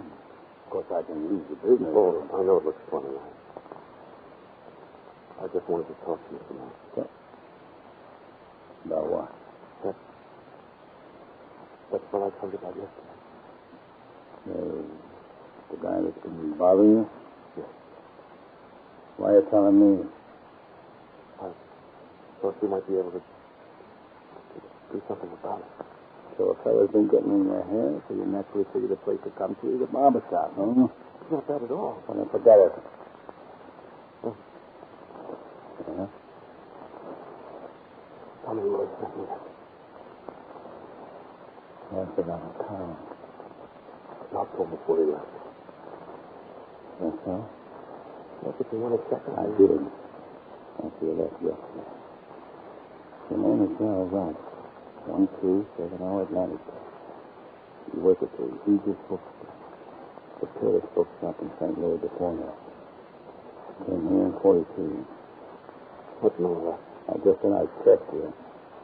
Well, I said it's back. Maybe. There's a pawn shop, Mr. Wright. 28 Waldorf Street. Other side of town. I have to drop in on one of these days. Yeah? Fellow that runs it specializes in antique guns. Down the road. A collector. But you're after a rare one. A dueling pistol called the Bronco Luigi. Remember that? The Bronco Luigi. You know what you mean. I think maybe he can give you just what you want.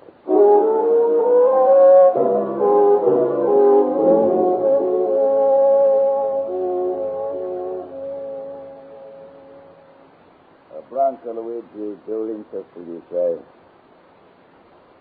No, I don't believe we can help him. Oh, well, just forget about it then. A friend told me to try this place. He...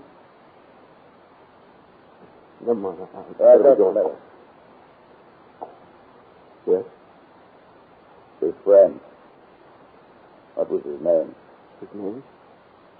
I don't know. He runs a barber shop. But really... It's all right. That is, you at least leave an order for a Bronco Luigi. I can? But they come high, you know. How high? $1,000 down. That is, with your order.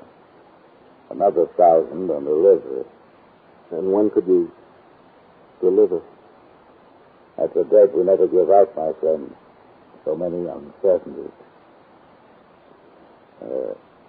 Who gets the package? I'll let you know later.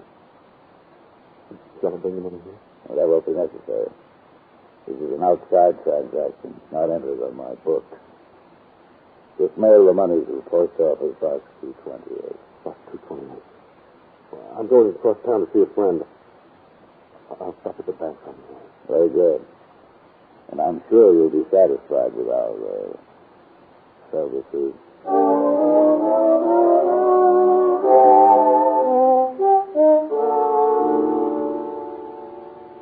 I hope you don't mind my dropping in like this to me. Certainly not, Dale. A good friend is always welcome. Friend. Please to me. Won't you reconsider now before I... Say what? Denise, you know I'd do anything to make you happy. Bill, we've been all through that.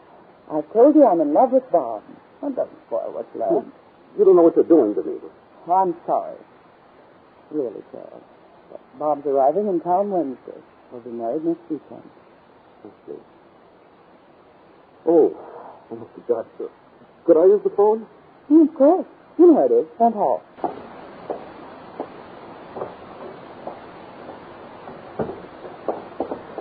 Sorry. All right.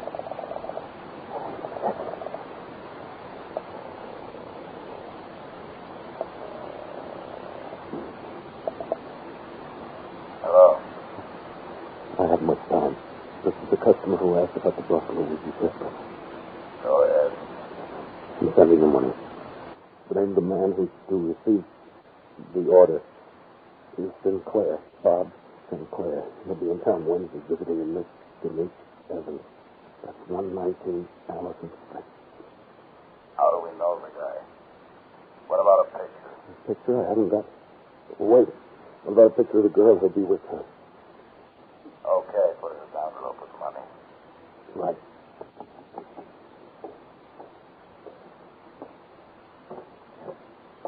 Denise? Yes, Joe? Oh, forget something? No, I was just wondering if it isn't asking too much, Denise.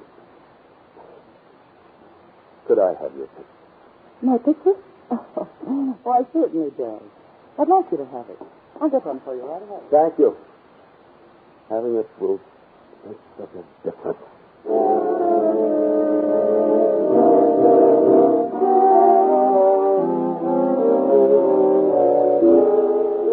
20 minutes later, you drop the picture and the money into a mailbox and hurry on to the hospital to see Stephen North. You aren't prepared for his burst of anger when you tell him you're quitting. What do you mean you can't go through with it? Is that just a song and dance you gave me about wanting to help? I'm afraid my enthusiasm sort of carried me. Enthusiasm? You're like all the rest.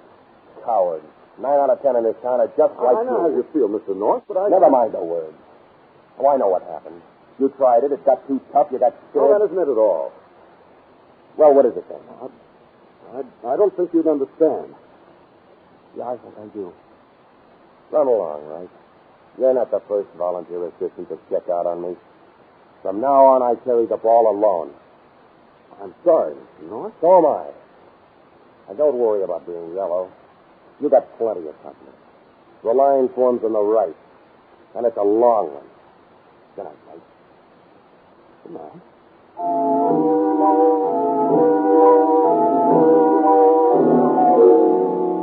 You're relieved as you leave the hospital, aren't you, Gerald? And certain that Stephen North will forget all about you.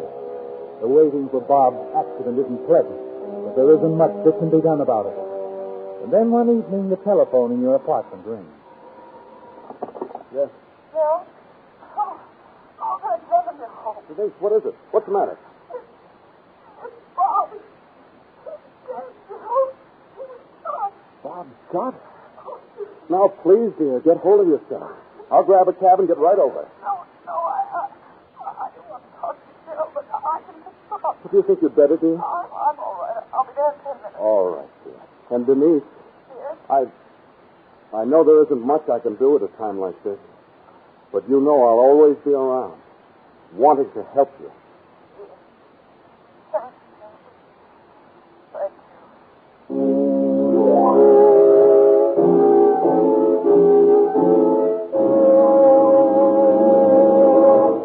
The Whistler will return in just a moment with the strange ending to tonight's story. Meantime, an important question for drivers. Are you missing anything? Well, you're missing something very important if you haven't gotten that free checkup of your fan belt and radiator hose, which Signal dealers are now offering. Perhaps you didn't even know that these items need periodic checking, because most service station operators never mention them. But then, Signal dealers aren't like most operators. You see, each Signal dealer owns his own business and has a personal interest in keeping both you and your car happy. He realizes that fan belts and radiator hoses, being made of rubber, can either wear out or deteriorate from age and possibly cause serious trouble. which explains why almost 2,000 signal dealers throughout the Pacific Coast states are now offering this valuable service without cost or obligation. Moreover, if your fan belt or radiator hose has worn to the danger point, signal dealers can, in most cases, replace them while you wait. So for safer driving and your own peace of mind, plan now to stop at your neighborhood signal service station for this free checkup. There's no better way to see for yourself the more thorough, more conscientious service cars get at signal service stations. And now, back to the Whistler.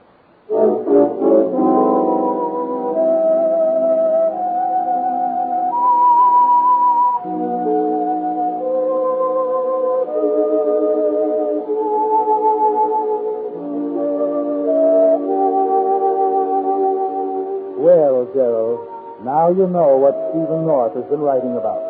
The incredible efficiency of the ring of hired killers known as Murder Incorporated. Bob Sinclair is dead, and as Denise stops by your apartment to pick you up, you know that in time he'll be yours again. And then as she drives away toward the edge of town, you remember the envelope with the other $1,000 in it, addressed to Box 228, the final payment for murder. Denise? Yes? Would you mind stopping at the next letterbox?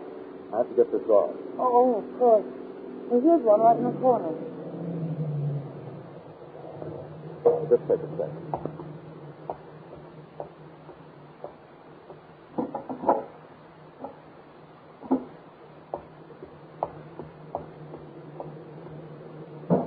Okay.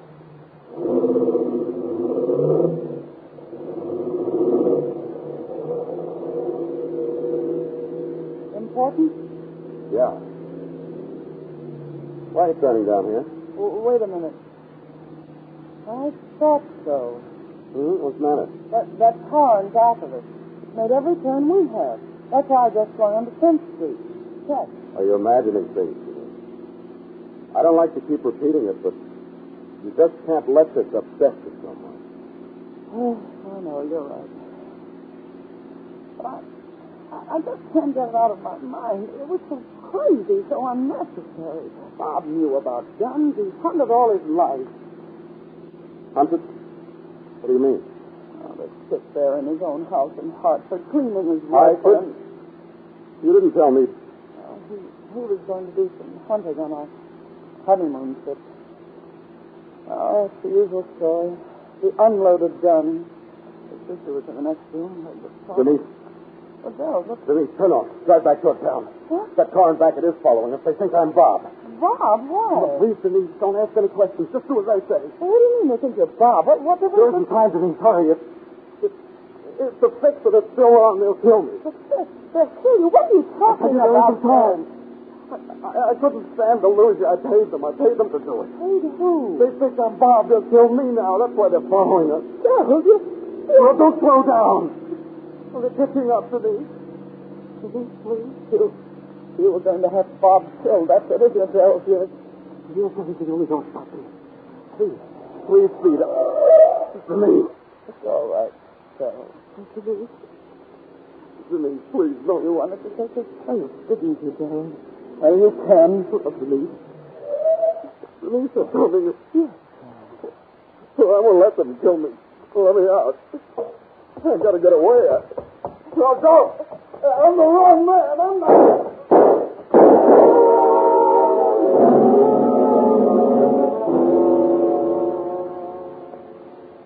Yes, there were two stories of Gerald Wright in the meeting on 10th Street. The real one that Gerald himself could never tell, and the other one that appeared on the front page of the Daily Bulletin under the byline of Stephen North. And so it was through the self-sacrifice of Gerald Wright that the police were finally able to bring the entire Murder Incorporated ring into custody. What prompted this courageous man to step out of the role of ordinary citizen and undertake the hazardous task that cost him his life, we will probably never know. But one thing is certain. The people of this city will always revere the memory of Gerald Wright, hero.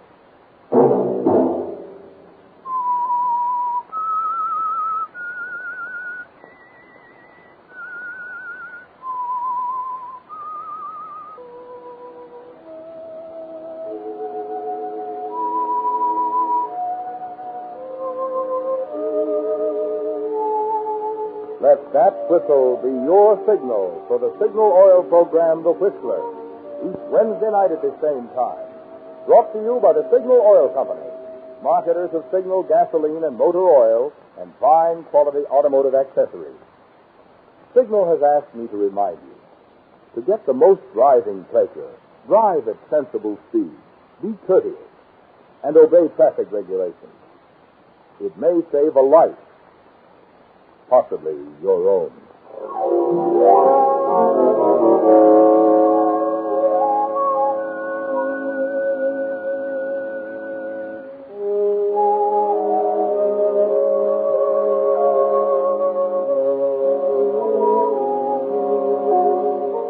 Featured in tonight's story were Elliot Lewis and Kay Brinker. The Whistler was produced by George W. Allen with story by Joel Malone and Harold Swanson and music by Wilbur Hatch, and was transmitted to our troops overseas by the Armed Forces Radio Service. Next Wednesday, for a full hour of mystery over most of these stations, tune in a half hour earlier. Enjoy The Saint as well as The Whistler. This is Marvin Miller speaking.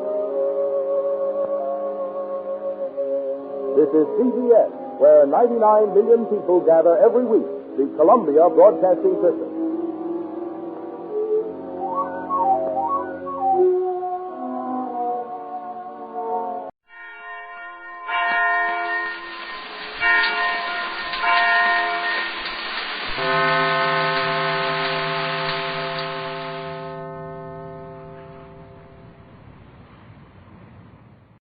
The Signal Oil Program, The Whistler.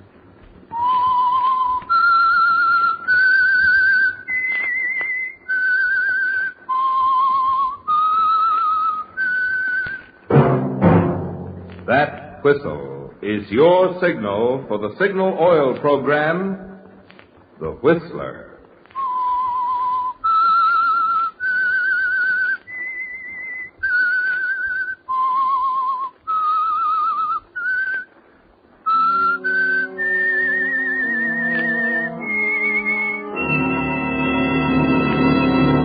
I am the Whistler, and I know many things, for I walk by night. I know many strange tales hidden in the hearts of men and women who have stepped into the shadows. Yes, I know the nameless terrors of which they dare not speak. Yes, friends, it's time for the Signal Oil Program, The Whistler. Rated tops in popularity for a longer period of time than any other West Coast program in radio history. And Signal gasoline is tops, too, tops in quality. It takes extra quality, you know, to give you extra mileage. And Signal is the famous Go Farther gasoline. So look for the Signal circle sign in yellow and black that identifies friendly dealer-owned Signal stations from Canada to Mexico. And now the Whistler's strange story. Boiling Point.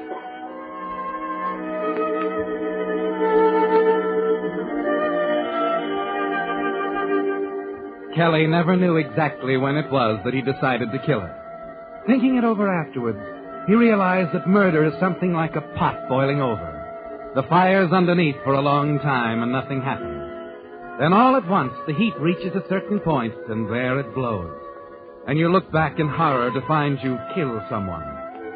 The odd thing, of course, was that right to the end it wasn't that he hated Janice. She had a kind of charm. She was capable. And she was attractive enough that on the right kind of a spring day with the sunlight filtering through the leaves of an oak tree, hitting her face just right, a fellow like Kelly might think he was in love with her. At least, that's how it started 3 years ago. Kelly, Yes? another sandwich? Oh, no, thanks, Janice. I'm full up. What's happened to your appetite? I don't know. Maybe it's a symptom. Oh? Will you do something for me, Janice? What, Kelly? Tell me something, honestly. All right. I came to this town out of nowhere, really. I'm a failure, 29 years old, been fired from the greatest assortment of jobs in captivity. I meet you at a party. From then on, everything's different. Is it, Kelly? Yeah, sure. You gave me a build-up with your boss at the Star Realty Company. He puts me on as a salesman, and suddenly, for the first time in my life, I'm a success. Why? Well, it's simple. You're a good salesman. No, that's not what I mean. What I want to know is, why did you do it for me? Oh. Now, you said you'd be honest. Oh, maybe I have the interests of the Star Realty Company at heart. Mm-hmm. And maybe I just like you. Come on, have another sandwich. I don't want to take them back. All right. I want to go over the escrow papers on that Williamson deal again. Oh, no, not now. Don't you ever relax? Well, I'm relaxed. Come on. Lean back and take your glasses off. Oh, all right. That better? Mm-hmm.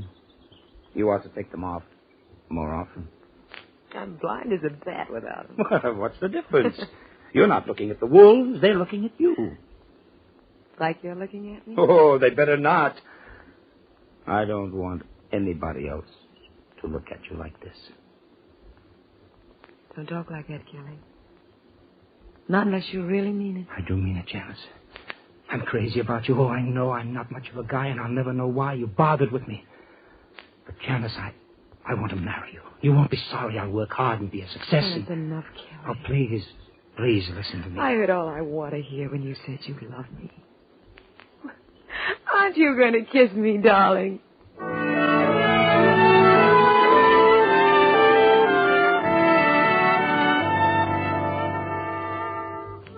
Just like that, Kelly. A boy, a girl, a picnic on a green knoll at the edge of town, and it's over. She's Janice Jameson now. You have a small home together, and each morning you commute to town in your jobs with the Star Realty Company. But Janice isn't satisfied, Kelly.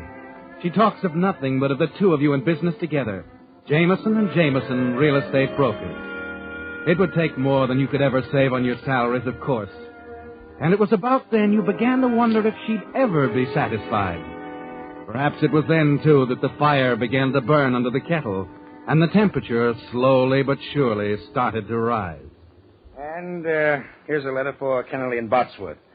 Gentlemen, with reference to the lease on the property at Lilium Way and Gladstone Boulevard, we are informed that the present holder is perfectly... Huh? Oh, yes, Janice? Can I speak to you for a moment? Well, I'm tied up. Couldn't it wait? No, please, right now. All right. Excuse me, Miss Eldridge. Now, what's it all about? Kelly, our chance has come. What are you talking about? Jameson and Jameson, remember? Oh, that. All right, Janice. What do we use for money? Look, it's a teletype from New York offering $40,000 for the corner of 8th and Maple. But Knowles has an option on that corner for $30,000, hasn't he? Did have, you mean? It expired yesterday. But shouldn't we tell Knowles, give him a chance He won't be back until next Wednesday. Well, there's no way I can get in touch with him. Honest, darling, Knowles will be tickled pink when he knows we've grabbed this chance to start on our own. He's a big man, more ways than one. I know, that's why Listen, Kelly, I tried my best to get Knowles to renew his option. He said that corner would never be worth anything. This means $10,000 for us on a $1,500 investment. Now, you run right down to the bank and get a certified check. I'll teletype New York that Knowles no longer holds the option. Well, I hope you know what you're doing. Oh, I do know, and I know something else, too. In a few days, we'll have a brand new office with a nice glass door reading Jameson and Jameson.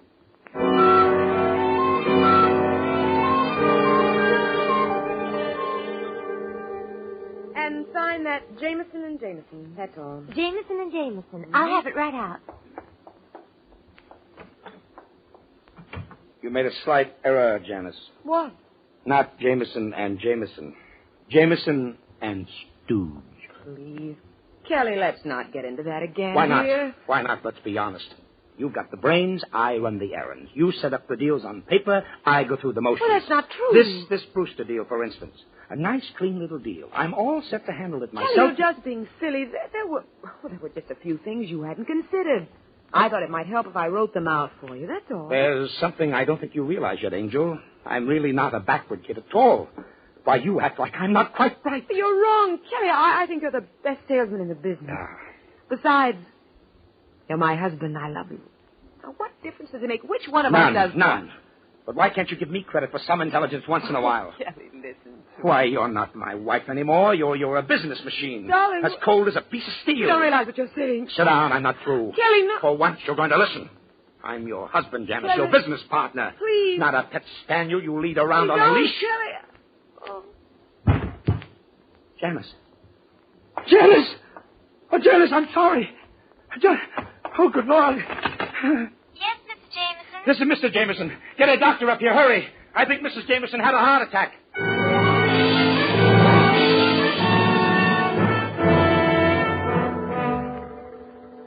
Looking down at her now, you have a queer sense of guilt when you realize that you've actually been wishing something like this would happen. Anything to free you, give you back your independence and self-respect. Yes, Kelly, you're sorry and ashamed. And you almost take the kettle off the fire before it reaches the boiling point, particularly as you hear the doctor telling you it was a heart attack. That Janice will have to stay in bed and rest, with a day nurse in attendance. But that's what changes it all right back again.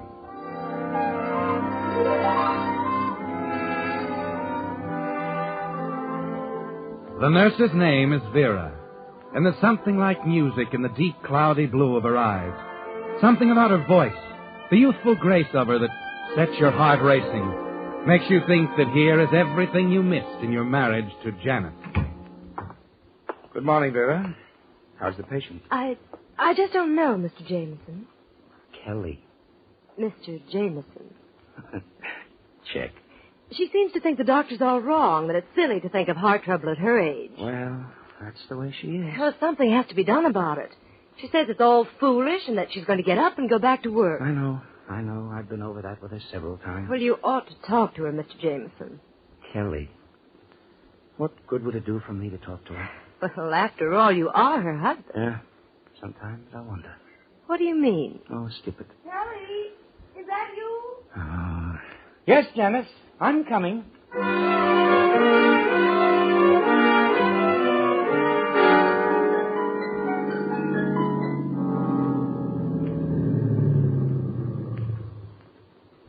It was sweet of you to take me home, Mr. Jameson. Kelly. Why do you keep insisting that I call you Kelly? Do I? Every night you've taken me home. How long has it been now? 3 weeks?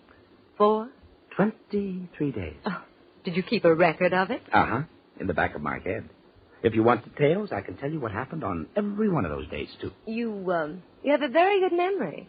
It's easy when you have a reason to remember. You ought to go on the stage. Professor Jameson's Memory Act or something. Well, I'd better go in now. Oh, no, please. Just a minute more. I've got some work to do. I might go on another case soon. And... Another case?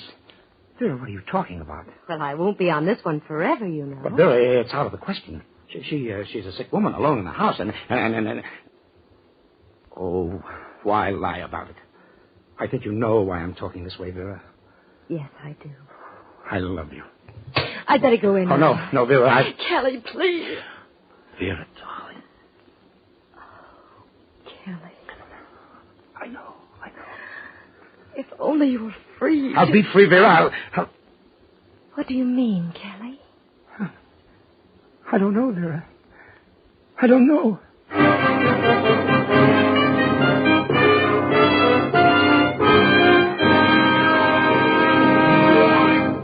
With the prologue of Boiling Point, the Signal Oil Company is bringing you another strange story by The Whistler.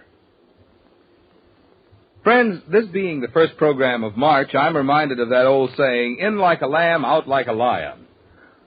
With Signal gasoline, it's always that way. It goes into your car as a clear, innocent-looking liquid. But once inside your motor, it generates the power of a lion. Lithe, eager power that's quick to spurt ahead in crowded traffic, or to send you springing effortlessly up steep grades in high, with nary a ping of complaint. But while Signal's power may be likened to a lion, you'll find that your car's appetite for Signal gasoline is gratifyingly small. That's because the extra efficiency which today's Signal gets from your motor naturally means extra mileage, too. So when it comes right down to it, your speedometer is really the best yardstick of gasoline quality. That's why Signal says, to be sure of the tops in gasoline quality, there are just two things to remember. One, in gasoline, it takes extra quality to go farther. And two, Signal is the famous Go Farther gasoline. And now back to the Whistler.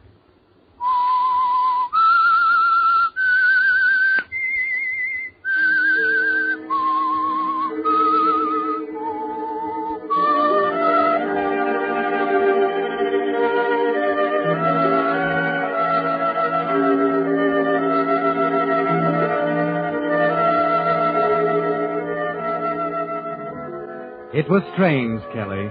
You didn't know it, but that night in the car, the last night you took Vera home, a murder was taking shape. A murder made of several things. Of your love for Vera, of Jameson and Jameson, and $20,000 in the company account. And naturally of Janet.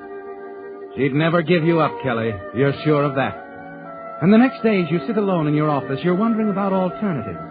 Puzzled, even a little frightened by the sudden, impulsive thing that popped into your head as you said goodnight to Vera. I've been free, Vera. What do you mean, Kelly?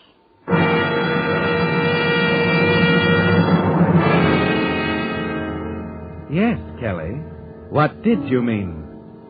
You thrust it out of your mind. Try to concentrate on the stack of letters on your desk. And then, just before noon... Jameson speaking. Oh, Kelly, this is Mac. Oh, hi. Hi, Mac. What's on your mind? I've been trying to reach you people. I may have run onto something. I'm not sure. Well, what is it? Well, I had dinner last night with one of the lawyers from Mayberry and Company. Yeah? He had a few drinks and sort of got to talking. Oh, about what? A property deal. It seems that Mayberry and Company are going to put up a 6-story branch on the corner of 84th and Pine. What? Why, that's way out in the middle of nowhere. It's straight stuff, Kelly. Well, anybody else know about this? I don't think so. The whole thing's been on the QT. They picked up that corner for a song. Wish I'd had it. Oh, never mind that. Maybe the surrounding property will go for the same kind of a song. Yeah, that's what I wondered about. Why, in a year, maybe 18 months, there'll be a whole community out there. And if we had the lots, the sky's the limit. Yeah, you think so? Oh, no doubt about it. Gee, I'm glad you called me, Mac. Yeah, well, I really wanted to talk to Janice, Kelly. If she thinks it sounds well, like... Janice isn't well, you know that. Yeah. Now, look, we'll have to move fast on this, Mac. I'll tell you what we'll do. Wait a minute, Kelly. Not that fast. It's a $40,000 investment.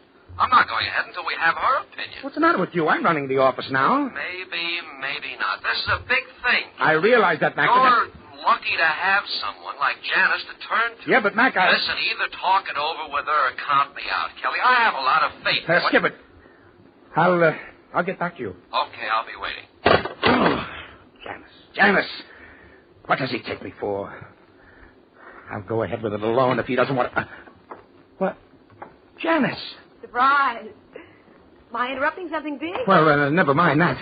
What are you doing here? I thought that I belonged in bed? I know, Dr. Allen thought the same thing. But today he had to admit it was all brought on by strain, overwork. The rest did it. I'm fit as a fiddle. Yeah, I'm back on the job, that's all. Aren't you glad, darling? Why, of course, naturally. But what about Vera? What about Vera? Well, I dismissed her. Is that what you mean? Well, do you think it was the wise thing to do? Don't you? Anyhow, now I'm well. I certainly don't need a nurse. Well, tell me, what are you so excited about? Who are you talking to? Oh, it wasn't anything. Oh, now don't tell me that. You're bursting with it. Come on, you got a hot tip. Well, tell me about it, darling. Who's buying what from who, and who thinks we ought to be in on it? I tell you, it's nothing, Janice. All right. It was Mac. Oh? Yeah, listen. Mayberry and Company are building at 84th and Pine. We've got a chance to buy the surrounding lots. And you're all for it? Well, who wouldn't be? Me. What? Oh, now, wait a minute. This is the biggest thing that's ever hit this office. It sure is, and it could knock us flat. No, we're not going into it without examining it. But there isn't time. Then it isn't a deal. Isn't a deal? Janice, do you realize what you're saying? Oh, I think so. If we can't look before we leap, it's not for us, Kelly. I suppose Mac has it wrong. What if they don't build? Then we're left with a row of weed-covered lots that'll never be worth a thing. Yeah, but if they do build... It's a mighty big if. Now, where did Mac hear about it? Oh, one of their lawyers. He had dinner with them. The guy started talking. Why? What do you mean, why? He had some drinks, that's why. Are you sure? How well does Mac know? Oh, for the love of... How do we know it wasn't a setup to get all of us worrying about the 84th Street section while they quietly buy up things somewhere else in town? Janice, you have to take chances sometimes. Sure you do. I've taken plenty of chances. But not with every cent we've got. But we might make enough to pull out to forget the whole business. Is that what you want to do, Kelly? What do you mean? Why don't you say what's on your mind? That you're as suspicious of me as you are of every one of your deals. It's the truth, Janice. Oh, you're wrong, darling. I've always trusted you, even while I was ill. If you think I'm suspicious of you, there must be a reason. Maybe there is. No, you don't mean that. Listen, Kelly, was 2 years ago today we bought the cabin. Do you remember? Yes, and we've been up there once since. Let's go once more, Kelly, right now. Right away. Oh, but what about the Mayberry deal? Mac is waiting to hear from us. Let's forget that. At least till we get back from the cabin. Maybe we can think more clearly up there. And when we come back, we may feel differently about a lot of things. I don't know. I'm supposed to drive out to the Paxtons tomorrow. They want an appraisal on the ranch. Maybe some other time, Janice. You can go by the Paxtons, too. From their place, you can come up the back road to the cabin. What? I'll drive up the main road and meet you there tomorrow afternoon. What time? 2:00, Kelly. All right, Janice. 2:00 at the cabin. I'll be waiting for you.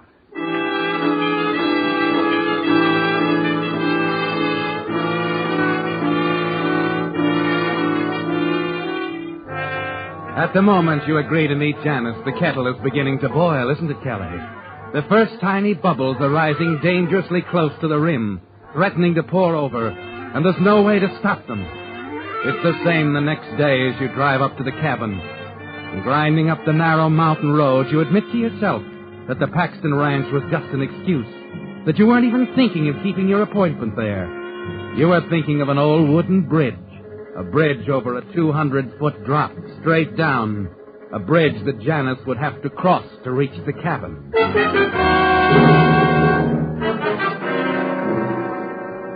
What you have to do is simple. A few bolts removed from the right places and the bridge is ready. Its loosened ancient support certain to give way under the weight of the next car to cross. You stand at the brink for a moment looking down, then walk back to the cabin. Approaching the porch, you stop suddenly, staring. Mac's car is there, parked next to yours. You move forward stiffly, slowly, wondering if Mac saw you at the bridge. At the door, you take a deep breath and brace yourself before going inside. Well, decided to come back, huh? Oh, hello, Mac. Didn't think it'd be long. You mean you saw me when you drove up? No, just saw that good scotch on the table. Oh, yeah. I was just out back checking the wood supply. Oh. Say, what brings you up here, Mac? I should think you'd be in town hot after that deal. Well, the town end of it's okay, Kelly, under control. All I need is your signature.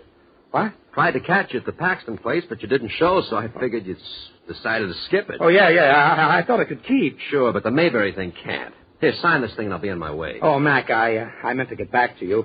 I talked to Janice, and she isn't interested. What? Well, that's not what she told me. What? You talked to her? This morning. She was worried about my tip, but that lawyer's a good friend of mine. She's convinced. And she signed already? Uh-huh. Now you, okay? Oh, sure, okay. Say, they give me the pen. Right here? Yeah, that's it. Well, there you are. Yeah. And now you better get back. We don't want any slip-ups, huh? You came up the back road, didn't you? Yeah, but I'll go back by the front road. It's faster. Oh, I don't think so, Mac. I take the other way. No, I'm in a hurry. But But what? Look, Mac. Look, do me a favor before you go, will you, fella? Run over these papers on the Paxton property. See if you think my ideas are right. Gosh, I don't know. Didn't Janice go over? Oh, yeah, sure. But Paxton's a pretty tough guy to handle, and I'll need all the ideas I can get. Look it over, will you? I'll be right back.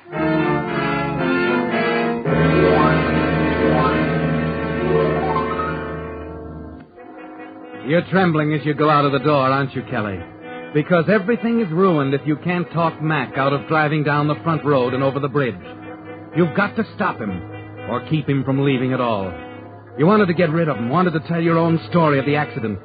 But now you have to settle for the next best thing. If only you can keep him here, if there's something you can do.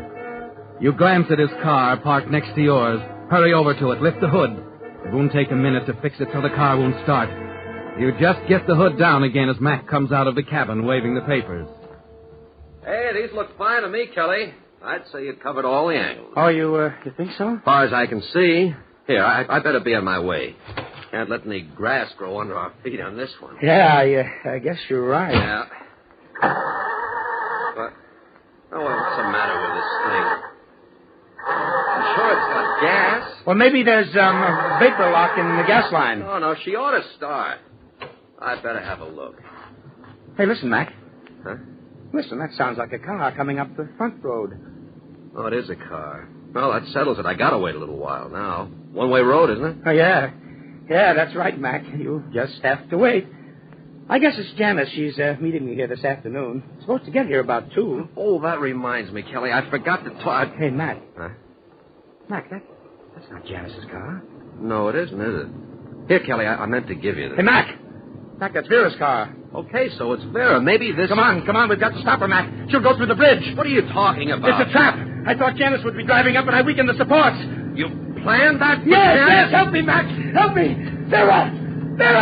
Stop!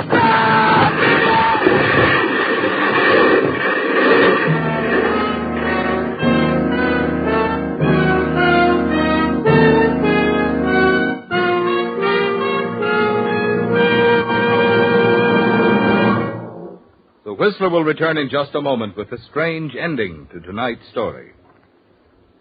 Meantime, in place of the little chat about one of Signal's products or services that we usually have at this point on the Whistler, Signal Oil Company is giving this time tonight for an announcement in the interest of public welfare. Once each year in March, we're asked to think of those who, in time of unexpected emergency, need the quick, friendly help that you and I make possible through the Red Cross. Just who are these people? Why, they're the victims of disasters such as earthquake, flood, fire, wreck, or epidemic.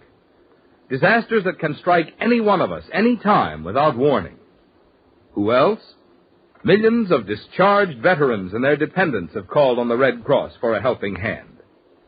And don't forget the thousands of hospitalized veterans who may depend on the Red Cross for a long time to come for their recreation and entertainment, their letter writing, shopping, and other assistance. These are just a few of the hundreds of ways the Red Cross is called upon to help every day. It's going to take $75 million to answer all the calls for help the Red Cross will receive this year. So give as generously as you can, remembering that you're the lucky one to be in a position to give help rather than to need help. And now back to the Whistler.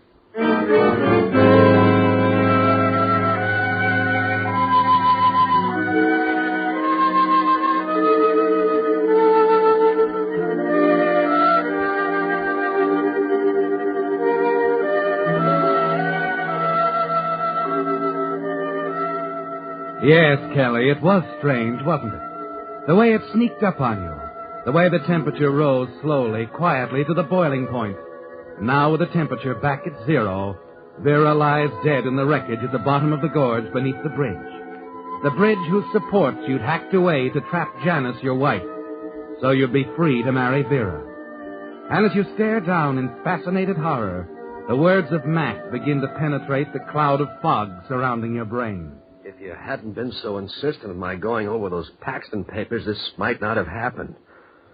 Paxton papers? That's right. I had a note for you from Janice. Janice? Yeah, she decided not to come and asked me to deliver this when I got here. Every time I tried to tell you about it, you interrupted me. Here, you'd better read it while I phone the police. The police? Oh, wait a minute, Mac. I can't wait, Kelly. I've got to report a murder. Better take a look at Janice's note. Yes. I guess I had, Mac. Why not?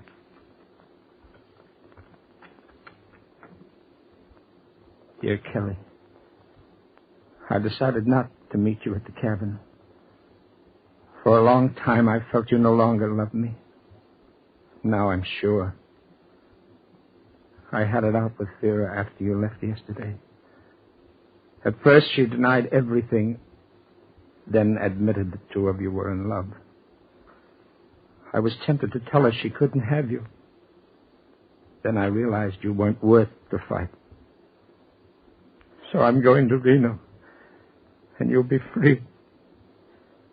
I have an idea Vera will join you at the cabin. She's your kind, Kelly. I hope you both will be happy. Janice.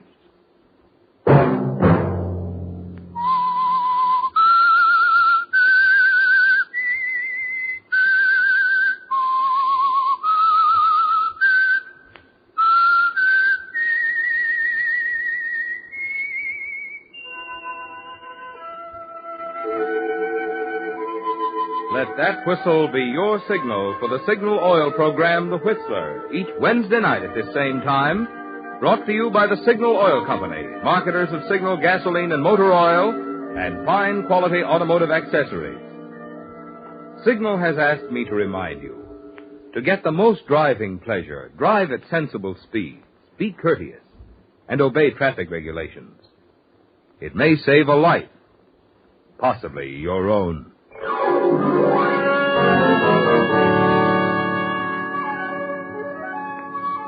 Featured in tonight's story were Wally Mayer and Betty Lou Gerson. The Whistler was produced by George W. Allen, with story by Joe Pagano and music by Wilbur Hatch, and was transmitted to our troops overseas by the Armed Forces Radio Service. Next Wednesday, for a full hour of mystery over most of these stations, tune in a half hour earlier. Enjoy The Saint as well as The Whistler. Marvin Miller speaking. This is CBS, the Columbia Broadcasting System.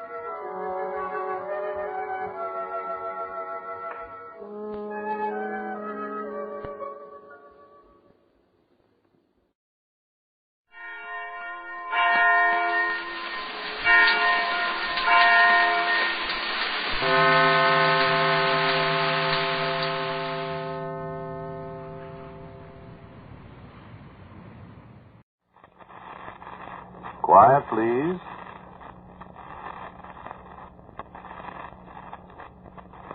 Quiet, please.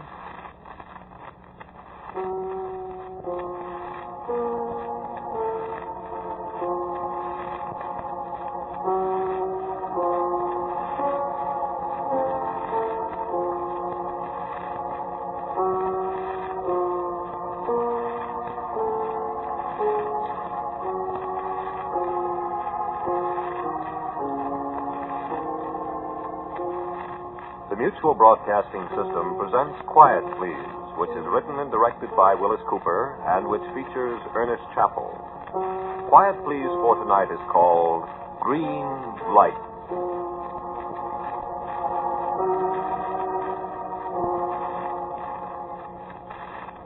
You wouldn't be a railroader, would you?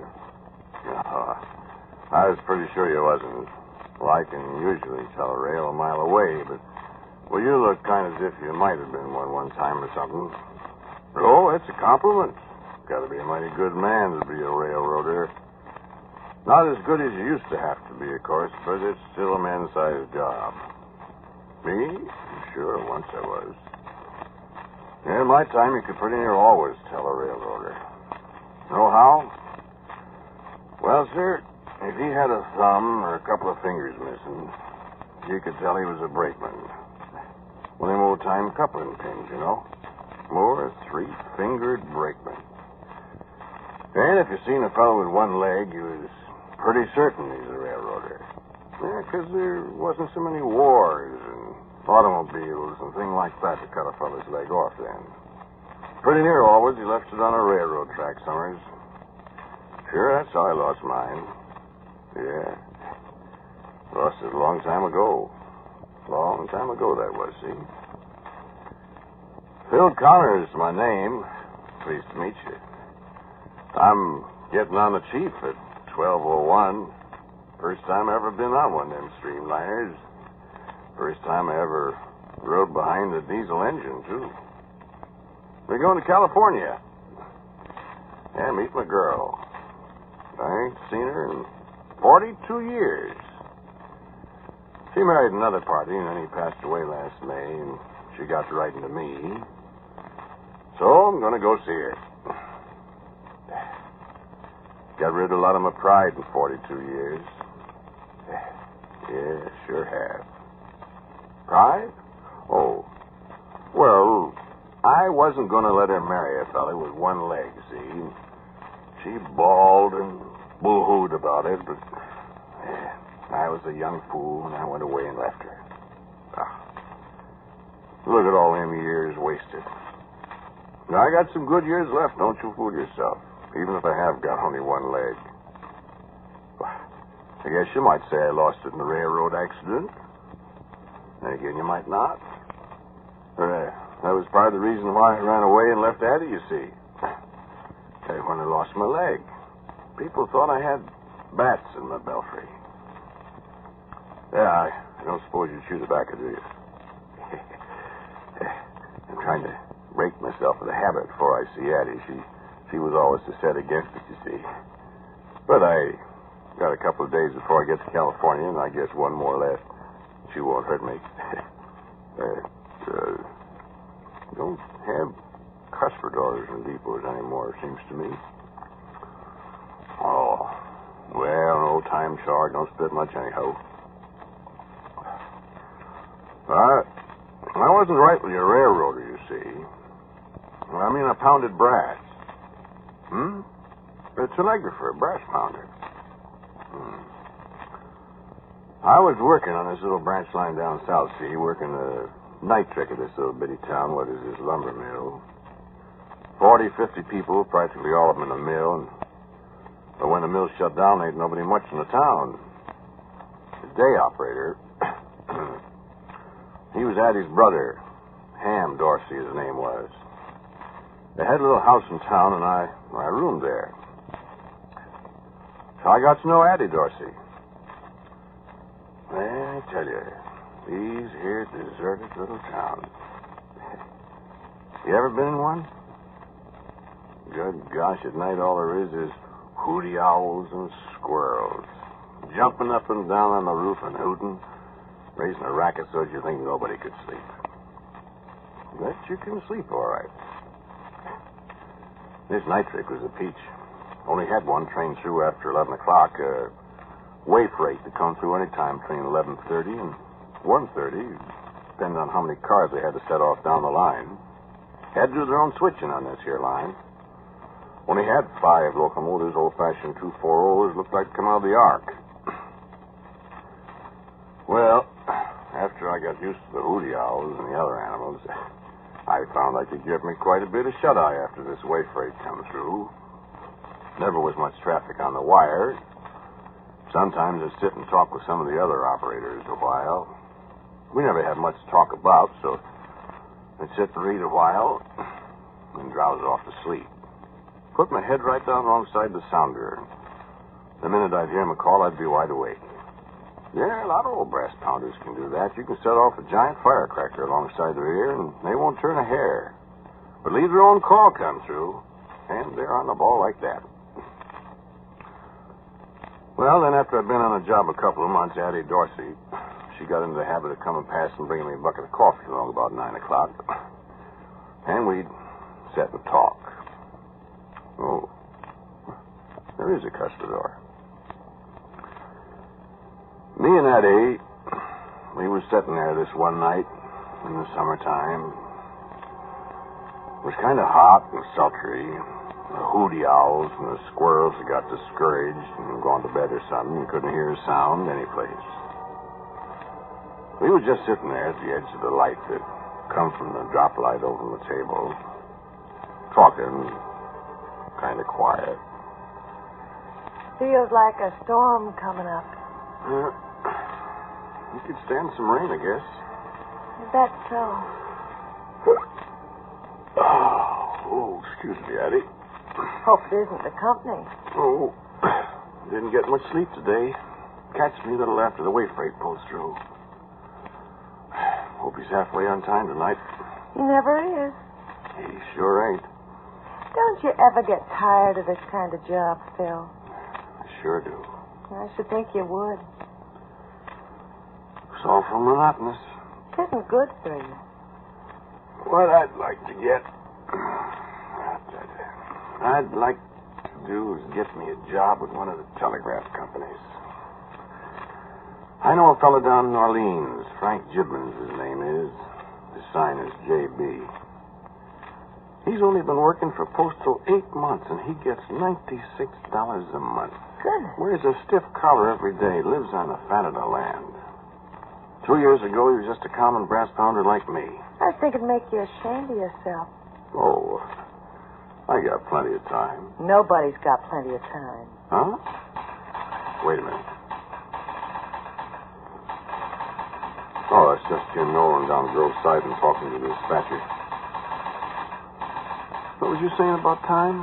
Said nobody's got plenty of time. How's that? Well, you can't ever tell what's going to happen. You know, the best laid plans are mice and men. Yeah, I suppose so. I suppose so. Hate to see you wasting your time in a place like this. Do? Certainly do. Bad enough for my brother Ham, but he's 44 years old, and he's always going to be an old batch. But you... I'm not going to be any old batch. Well, you're not going to find many girls that'll marry you, unless you're making a decent salary. Would you marry me if I was making money, Abby? Why, of course. You would? If you was making $96 a month, I'd marry you in a minute, Phil Connors. If you're to ask me. Well, I'd be darned. Well, you see. You know, I might do just that, Addie. Would you like living in New Orleans or Peoria or someplace like that? I've seen pictures of New Orleans. I know a fella in Peoria, dispatcher for the Big Four. That's a nice town. I'd like to go out west. Well, maybe I could find a job out there. They say it's a coming country. Don't know how it is for raising a family, though. My heavens. Is that thunder? I thought I seen lightning. Oh, I gotta get home before the storm. Oh, it ain't here yet. Well, I better go. Oh, no, wait a little. Why? Why, keep you company, talk. Oh, I don't want to get caught in a storm. Oh, maybe it'll blow over. Well, I'll wait a few minutes. Sure, sit down. Have another cup of coffee. No, thanks. My, did you see that lightning? Pretty, wasn't it? Oh, it scares me. Well, set so you can't see out the window. Over here. Well, I better go. No, stay. Well, real comfortable here, ain't it? Turn your chair around, Danny. Like that, you see? Now you can't see the lightning. Is it better? Oh, it's fine. Phil, I gotta go before the storm hits. Sure. Addie, you were saying something about raising a family. Now, we're not married yet. I know. Like as not, we won't be. You probably got another girl somewhere. No, I haven't. You sure you ain't?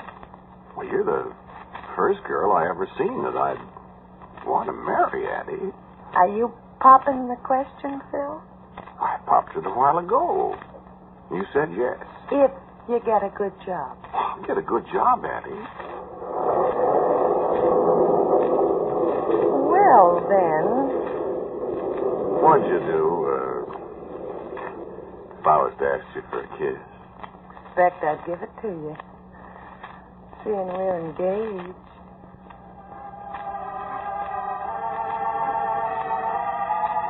Oh, Phil, we'll be so happy. We sure will, honey. Oh, Phil, you devil, you. What's the matter? It's raining. Why, sure. It's been raining for 5 minutes. Oh, you did that on purpose. Well, I didn't make it rain. Yeah, but you made me turn away from the window so as I couldn't see it rain. Well, I want you to stay here a while. I got a notion to go right home in the rain anyhow. Oh, no. Oh, my gracious. It's just pouring. Well, you'll have to stay here a while now. Oh, I could kill you. Oh, come on. It ain't so unpleasant as all that, is it? Well, could be worse, I suppose. Dear, this storm will probably last all night. Well, hardly ever does. Oh, hand me some coffee. Might as well make the best of it. Sure. Coffee's cold, I'm afraid. Oh, I don't mind.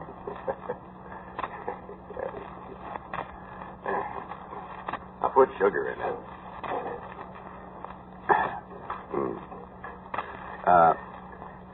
How big a family was you figuring on us having? Oh, not a very big one. Big families are awfully expensive to raise.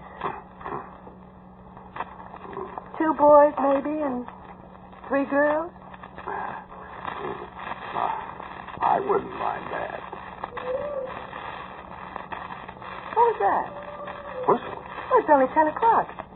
Can't be the way freight, can it? Oh, I never heard of them being that early. Wait, I'll go look. You got a green light for him? Sure, practically always got a green light. You see him? It's raining awful hard. Yeah, there's his headlight. Well, if it's that freight and they're going to stop here, I'm going to run it. I want that crew to... Oh, it ain't him. And he ain't going to stop, whoever he is. Why, he's really highballing.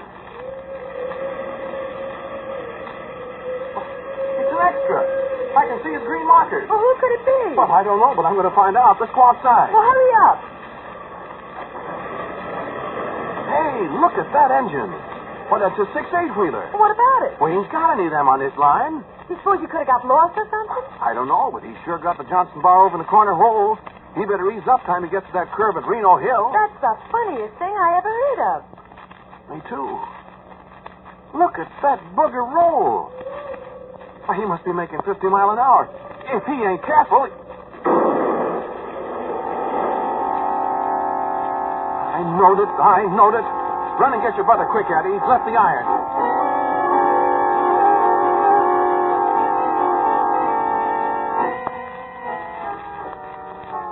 So, I quick run inside and got the dispatcher and told him about this here train and the way he piled up, and all he said was, "What train?"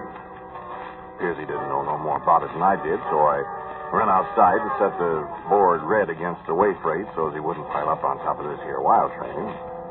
I got me a lantern and I run down the track like a bat out of the bat place, and Addie, she was waking up her brother and the rest of the people in town. The rain was coming down fit to kill. Well, sir, you know what? I run pretty near a mile down the track. That train wasn't 500 feet away from the depot when he left the iron.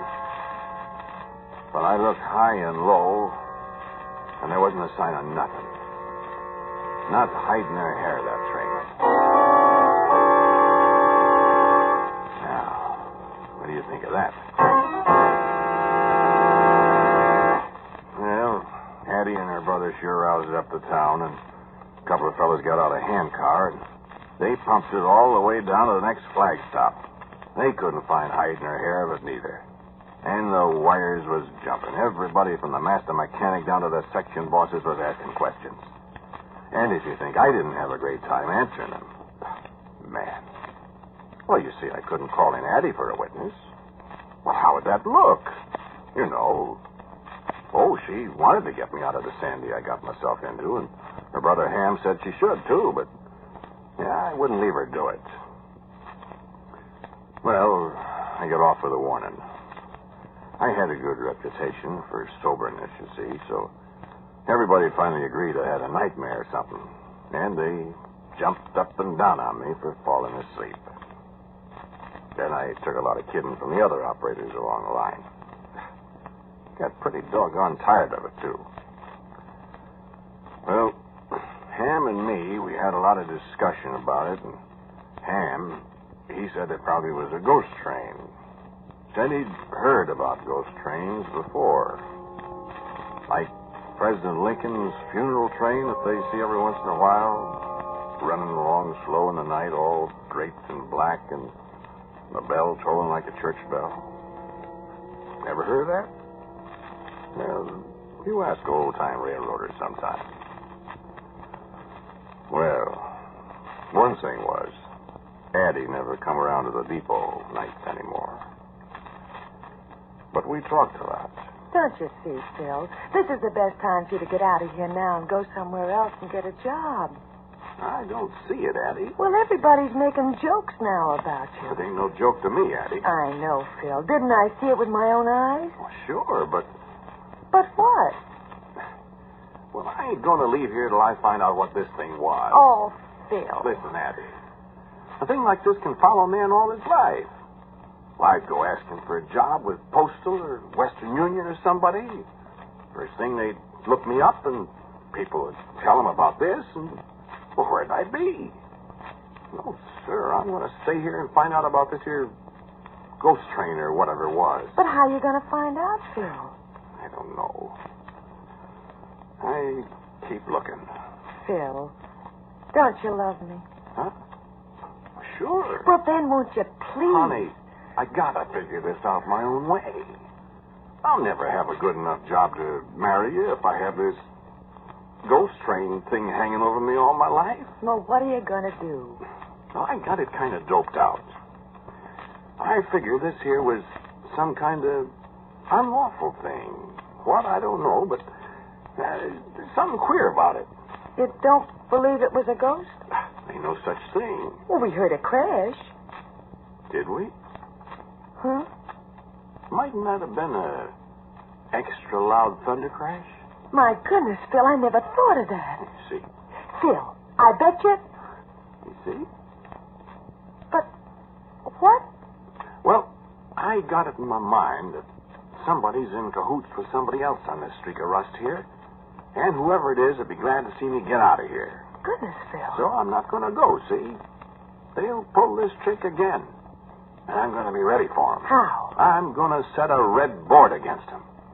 Ain't no hoghead in the world, crook or no crook, could run through a red signal. And then what? Then I got me a .38 revolver, and I'm going to see what's going on. Then maybe I'll get me a reward.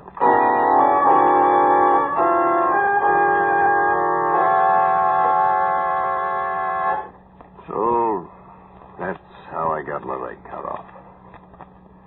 That's how it happened 42 years afterwards to be going to California to meet my girl Addie. About a week later, I was drowsing in the depot about 10:30. And I hear the whistle. Well, I never waited a second. I reached out to the lever and I swung it around. I could see the reflection outside change from green to red. Man, I could hear them brakes going on from right there. So I turned out the light over my table and I reached in the drawer and I took out the .38. And I went outside. And that big 6'8" wheeler eased right up alongside of me. And the only light there was from his headlight up ahead, and the little green marker lights on the engine, and the red from the semaphore. So I just stood there, waiting.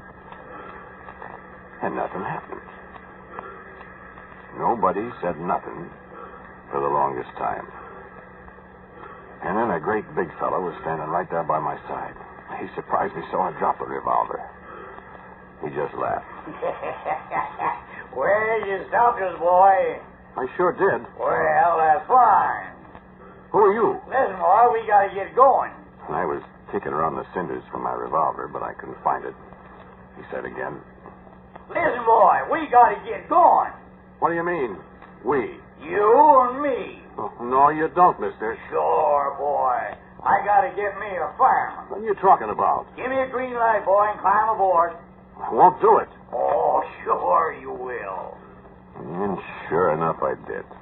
I don't know how or why I'd done it, but I turned around, I set the board clear, and the light was green again. Then I felt myself taking hold of the grab irons, and I climbed up into the cab. I hit the deck. The engineer, he says, Grab a shovel, boy. Get to work. We're gonna roll. And I felt something like a kind of song going through my head. And he leans over and he says, What's your name, boy? And I told him, Bill Connors. And I said, What's yours, mister? And he laughed. And he said, Why, my name's Jones, boy. Casey Jones. He said to the fireman, boy, you better jump, 'cause there's 2 big locomotives that are gonna to bump. Sure. They bumped all right. I didn't jump in time. And Addie found me there on the right of way with my leg cut off. There wasn't hide nor hair or any train wreck or anything. Just nothing. Hand me my crutches, would you?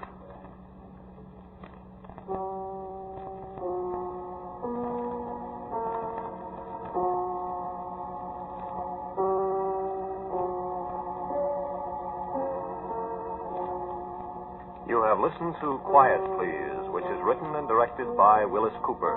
The man who spoke to you was Ernest Chappell. And Addie was Ann Seymour. The engineer was Gus Gordon. And the singer was Bill Huggins. Original music for Quiet Please is composed and played by Albert Berman. Now, for a word about next week's Quiet Please, here is our writer-director, Willis Cooper. Next week's Quiet Please is called Pathetic Fallacy, in which I shall attempt to dramatize a figure's speech. I shall probably be about as much surprised as you are. Next Monday night, Quiet Please will be heard at a new time over most of these mutual stations. Consult your local paper for time and station. And so, until next week, I am quietly yours, Ernest Chappell. Quiet Please comes to you from New York and will be heard next week at 9:30. This is the Mutual Broadcasting System.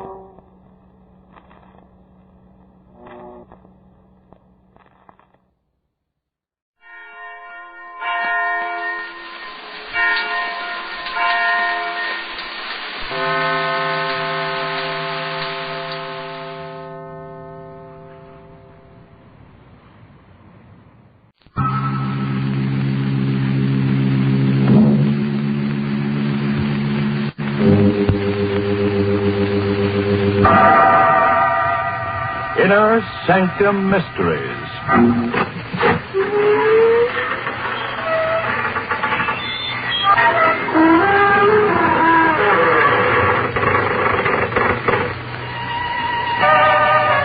Good evening, friends of the Creaking Door.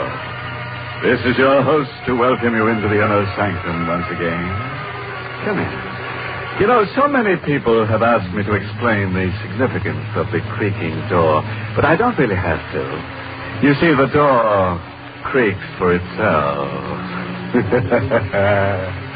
I was going to have a friend of mine here tonight to give you a short explanation. Being an undertaker by profession, he's an authority on the subject, but he couldn't make it. He's been so busy. Poor chap. He's literally buried in his work.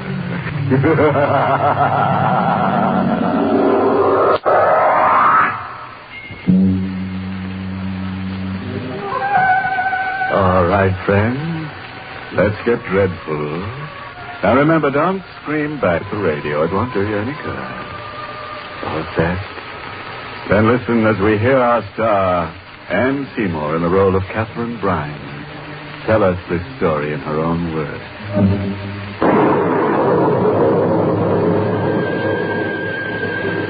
Flash of lightning, like a giant white electric light, lit up the sky that night as I went up the walk.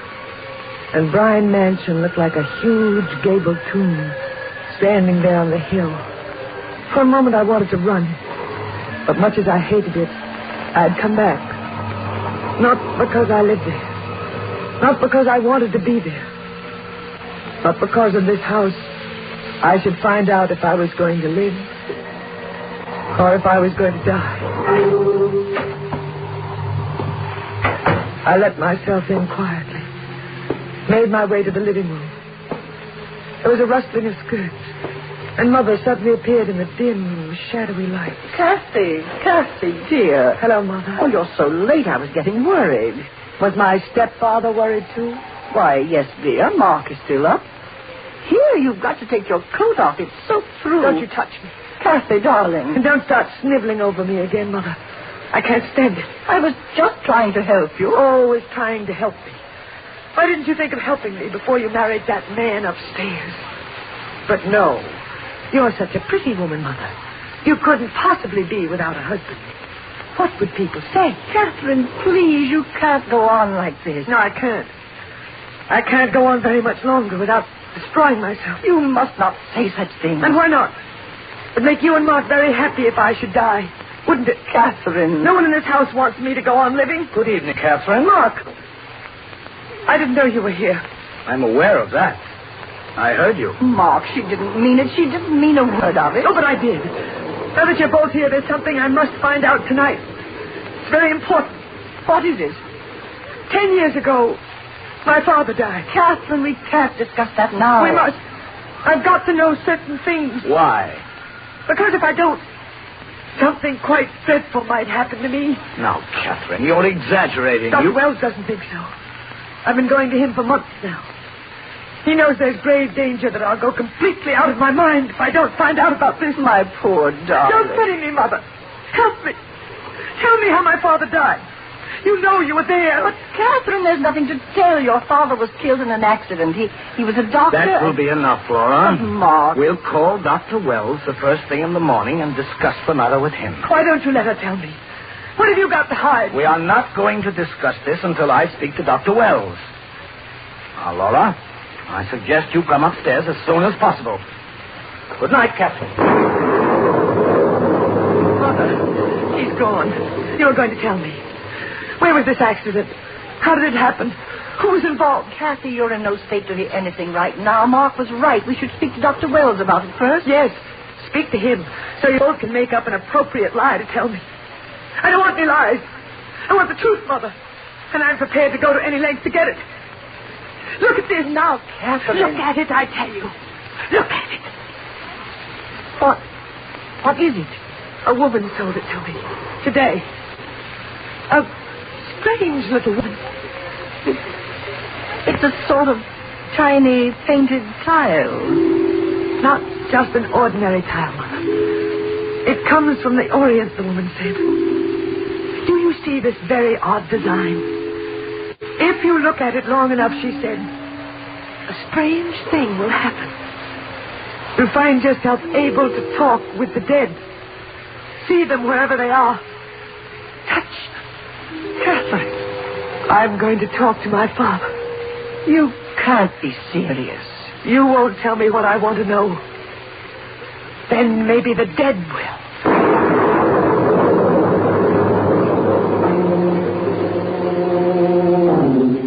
Mother left the room, and I sat down in front of the fireplace, just as I used to when I was a child. I looked at the tile, at the design. The parallel lines and dots began to dance before my eyes. I stared at it. It seemed to hold, control my gaze. And then almost at once, I felt an icy chill, and the design vanished. In its place, there was black, infinite space, filled with shadows and still shadows beyond shadows. And I noticed a speck of gray come out of that blackness. There was a strange, sulphurous odor in the air as it came toward me. At first, very slowly, and gradually faster and faster, as though it were coming to me through endless years of space.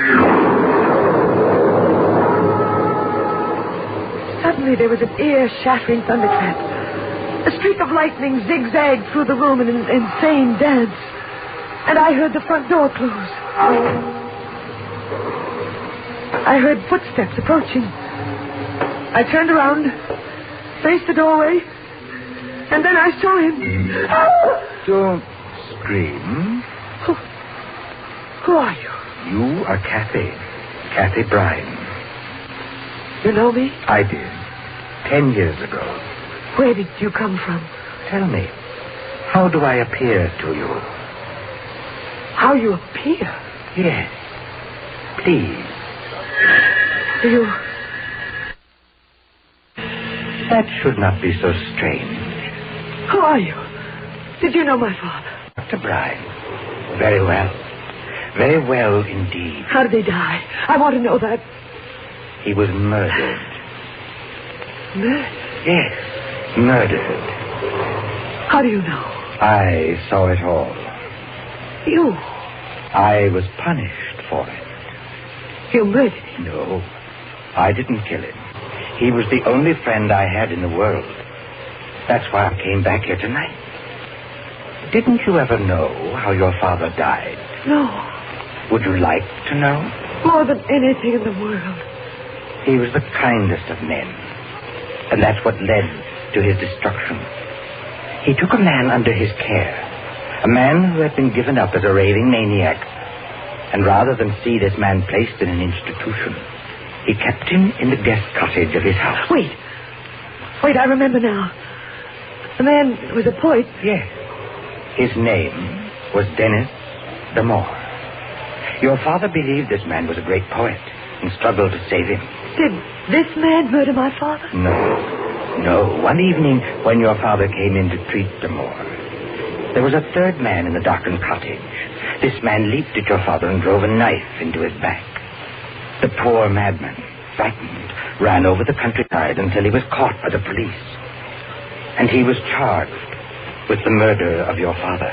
You said you saw all this. I did. Then you are... The madman, Dennis the Moor. You're dead? Perhaps I am. The murderer. Who was the person who murdered my father? You know him quite well. He's the man who's now married to your mother, Mark Weldon. No. Can you prove this? Your father is the only one who can prove this. My father. Can you bring him back here? Bring him back? You came back. If you could only bring him and prove this. Prove it? Perhaps I can. Perhaps I will bring him back tonight.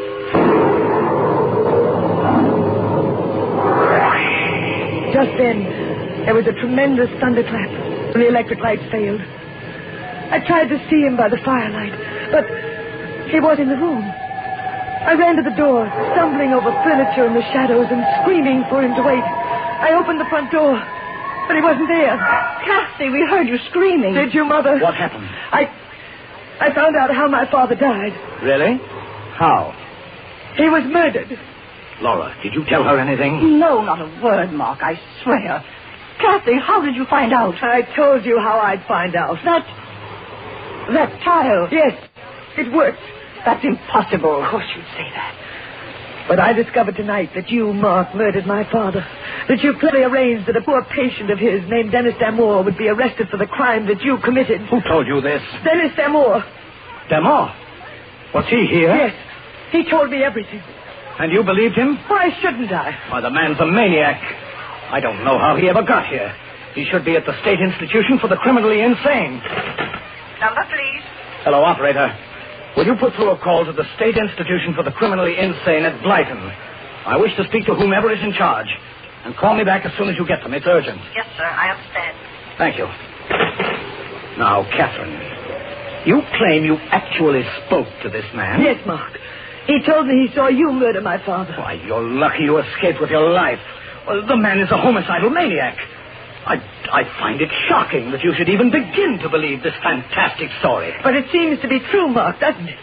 My father was murdered, and Dennis Damore was sent away for the crime. Yes, that part of it is true. But to accuse me... Laura, we've tolerated her in this enough, but this is... Hello? Hello, this is Dr. King, the night supervisor of State Institution. Oh, yes. Hello, Dr. King. This is Mark Weldon speaking. Has one of your patients, a Dennis Damore, escaped? Dennis Damore, the poet? Yes, that's right. A homicidal maniac. He hasn't escaped, Mr. Weldon. He was one of the patients who was killed in a fire that broke out in this place 2 years ago. What's that? Didn't you hear me? Yes. Yes, I heard you. Thank you. Goodbye. Mark, what is it? Dennis Damore is dead. He was killed 2 years ago.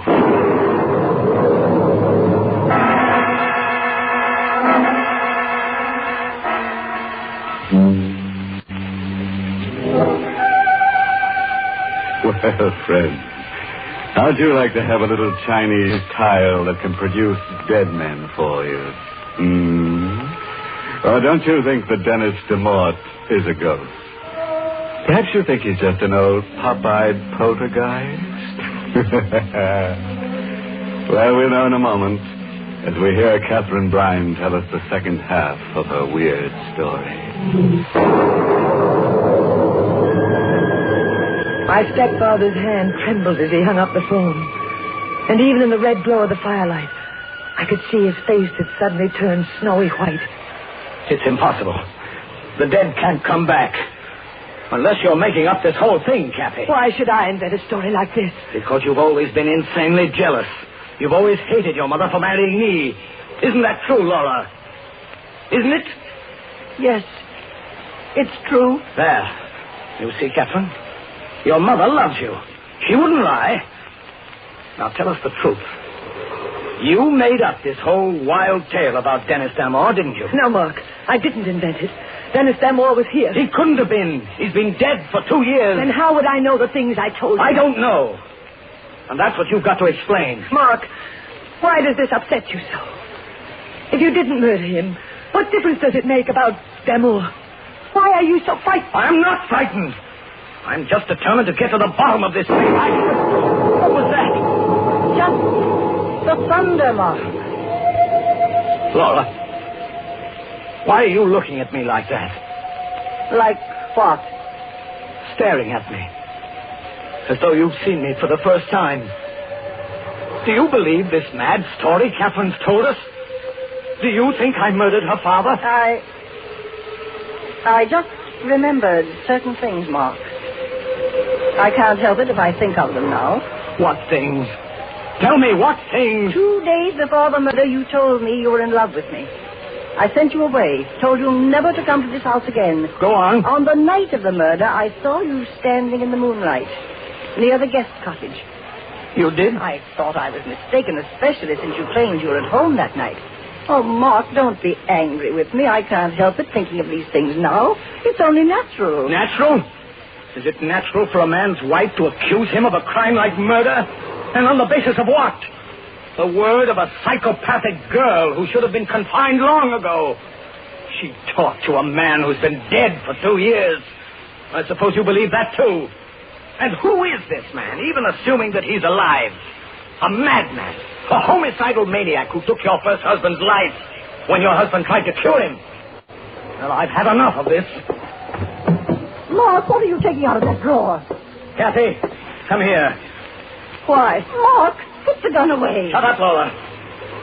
Now, Kathy, I won't hurt you unless you try something dangerous. I'm holding this gun because I believe your mother and I are no longer safe in the same room with you. Now, I want the truth. You were lying to us before, weren't you? No. Very well, then. Where is this man you saw? I'd like to see him, too. I don't know. Of course you don't, because he doesn't exist. He does. He appeared when I looked at the Chinese tile. The Chinese tile? Good. Look at your Chinese tile now.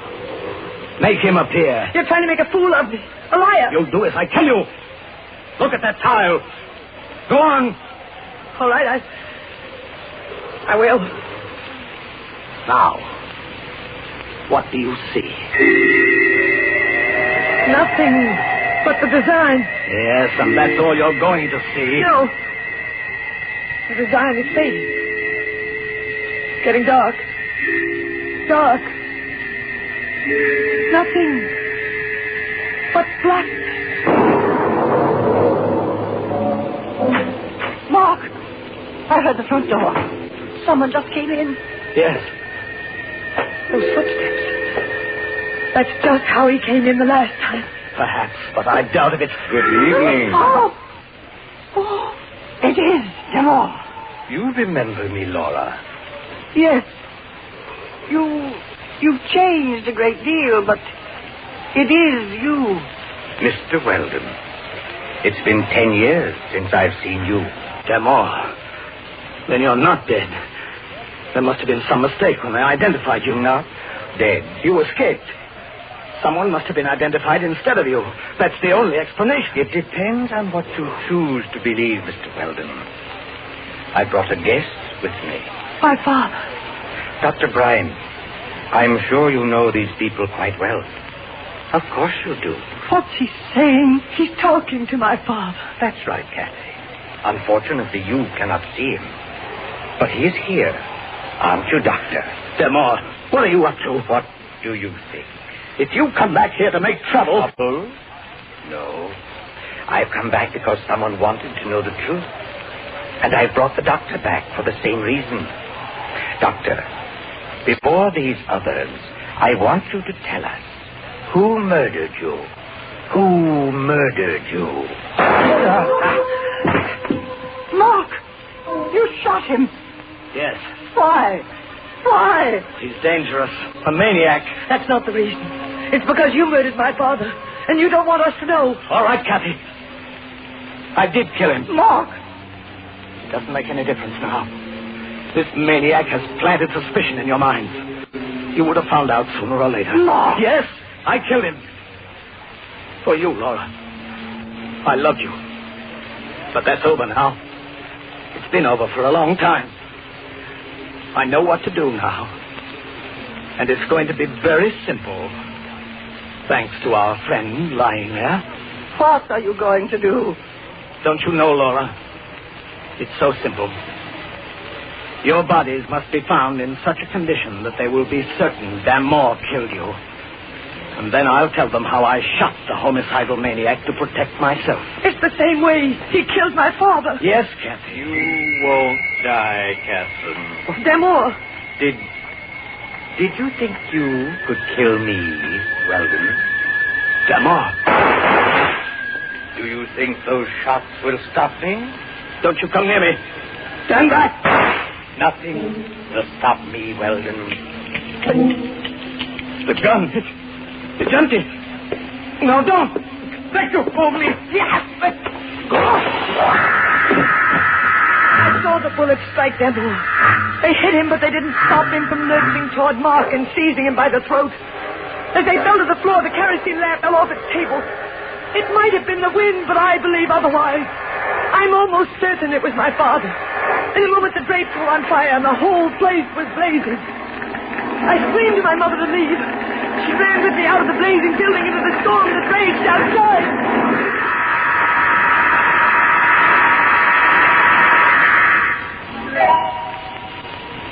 2 weeks later, my mother came into the hotel room where we were staying. I've just come from the police, Kathy. Well, Mother? Only one body is positively identified. Whose? Mark's. The other body? They haven't been able to find it in the rubble. I don't believe they ever will. But, Kathy, the police checked with the authorities at the state institution. It seems that some of the patients did escape at the time they had the fire there 2 years ago. It's possible that Damore was among them. It's possible, but I doubt it. You think Damore died 2 years ago? Yes, Mother. Don't you?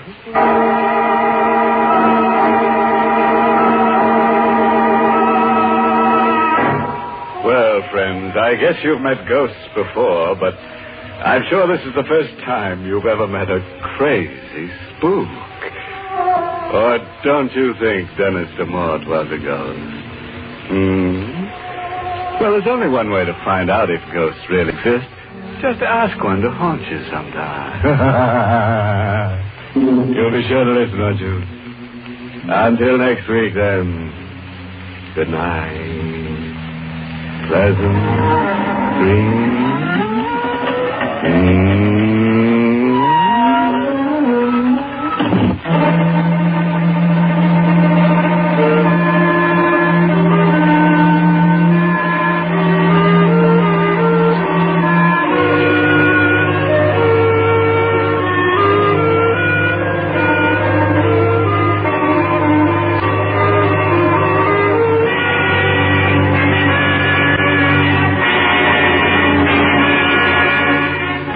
Sanctum has come to you through the worldwide facilities of the United States Armed Forces Radio and Television Service.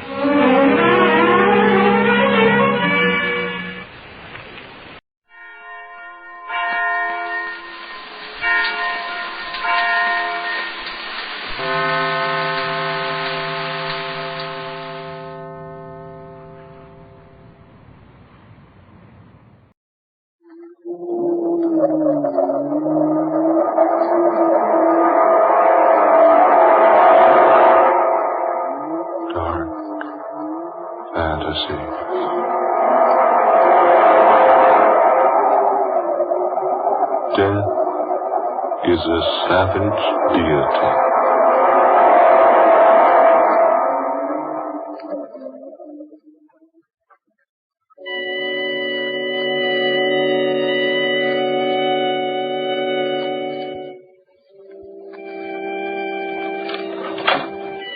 Is that you, Dolores? Yes, Warner. Don't stop playing. I heard the music coming from the conservatory, so I stopped by. What are you playing? Just a simple melody of my own. So weird. I thought possibly you were playing a dirge. A dirge? Yes. Or Andrews. I fear neither dirge nor prayers nor candles burned on the altar will do Andrews any good. Oh, Warner, what made him do it? He was always so happy, so full of the love of life. Why did he do such a thing? He was blind. He couldn't stand the thought of being without the use of his eyes, so... Yes, but if only... I cautioned him. Over and over again, I warned him to take care of his eyes. But he wouldn't listen to me. Now he's dead. Poor Andrews. I suppose you and James will postpone your marriage a while, Dolores? Yes, I think it's best, don't you? It wouldn't be quite decent to have a funeral today and a wedding day after tomorrow, would it? I wouldn't permit it in my home. And this is still my house, you remember. Oh, now, who's that? Yes, come in. All right, Alma, what is it? Beg your pardon, Miss Chalmers. All right, out with it. Don't stand there stammering. Yes, Miss Chalmers. It's for Mr. Loris. Mr. Harvey's here. Oh, Jim said he'd drop by. Shall I show him in here, Mr. Loris? Yes, please do. Yes, ma'am. By the way, Alma. Yes, ma'am? How does your head feel today? Not so good, ma'am. It ached me all night long. I didn't get much sleep to speak of. Perhaps you should go to a doctor, Emma. I did, Mr. Loris. Yesterday. He said there was nothing wrong with me, but I know better. My head hurts something fierce all the time. Oh, I'm sorry. Thank you, ma'am. I'll show Mr. Harvey right in. Hello. Hello, Jim. Oh, Dolores, my dear, you look tired. How are you, Miss Jarvis? Very well, thank you. Oh, Jim, I'm glad you stopped by. We've rather had the doldrums around here the past day or so. Yes, I know. I thought I'd stop by now and be here for the funeral this afternoon. Poor Andrews. You loved him too, didn't you, Jim? Yes, dear. I guess I did. I've known Andrews almost as long as you have. Well, all I can say is I warned him again and again. If he'd only listened to Auntie, me... please. Jim, let's go outside and get some air. I've been in the house all day. All right, dear. You'd both better stay around close. I may need you. All right, Warner. We'll probably be in the garden. Very well. Oh, Jim. Yes? Remember about the lily pond? Oh, yes, of course I will. It's dangerous, you know. Be careful of it, Jim. Don't get too near to its edge. Yes, I'll remember. Come, dear.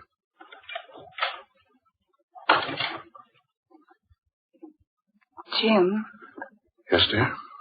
What did she mean about the lily pond? Oh, don't you remember that the railing around the pond was taken down for repairs? Hasn't been replaced yet. Yes, I know, but it's been down for almost a month. Here, let's walk on the grass, shall we? Why does she remind you about it now? Well, she probably doesn't want us to fall into it and soil our pretty clothes. But she seems so insistent. She said it's dangerous for you to be careful of it. For you not to go too near its edge. You, Jim, not me. Oh, she meant both of us, silly. She just addressed me because she wants me to take care of you. Does she? Why, of course she does. What do you mean? Jim, I've had the impression for a long time now that she doesn't want us to be married. Oh, nonsense. She's delighted. No, she's not delighted. But Dolores. I've wanted to tell you this for a long time. But I've hesitated to say anything. I thought I might have been mistaken. Now I know it's true. She hates you, Jim. Juana hates me?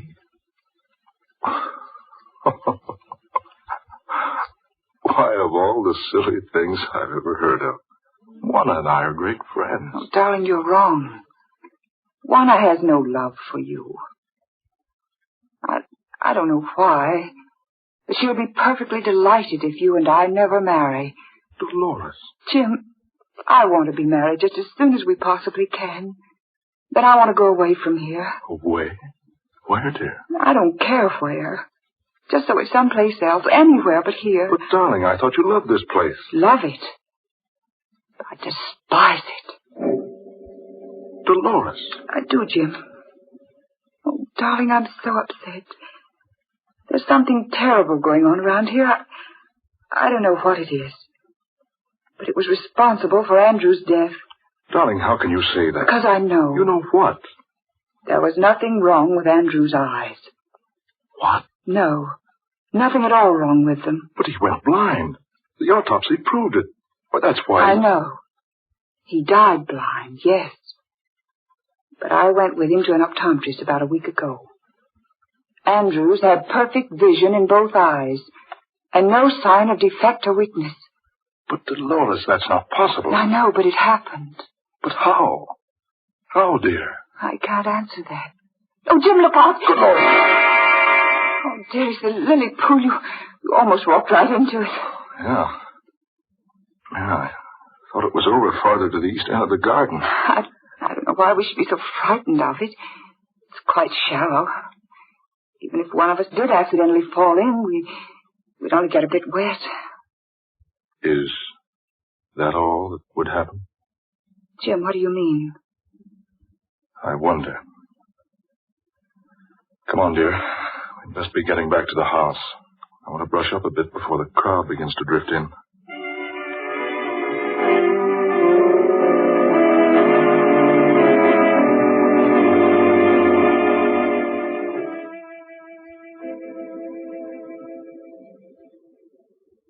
Dolores, will you play the organ a while? I'd like some music. Do you mind if I don't, Auntie? I'm rather tired. Look here, Dolores. How about a swim down on the beach? The moon's up. It's quite warm tonight. Jim, I think I'd like that. Certainly, if you're too tired to play the organ, you're too tired to swim. Oh, it'll be good for her, Miss Jonas. She needs some fresh air and exercise. Yes, Auntie. You don't mind so much, do you? No, I suppose not. Good. Is there a suit in the men's quarters of the bathhouse I can use? Yes, you'll find several there, James. Take your choice. Oh, fine. Come along, Dolores. No, let's not go that way, Jim. Let's take the back door and cut through the garden to the bathhouse. All right, dear. We won't be long, Auntie. Just a plunge and we'll be right back. Very well. Oh, James. Yes, Miss Jonas?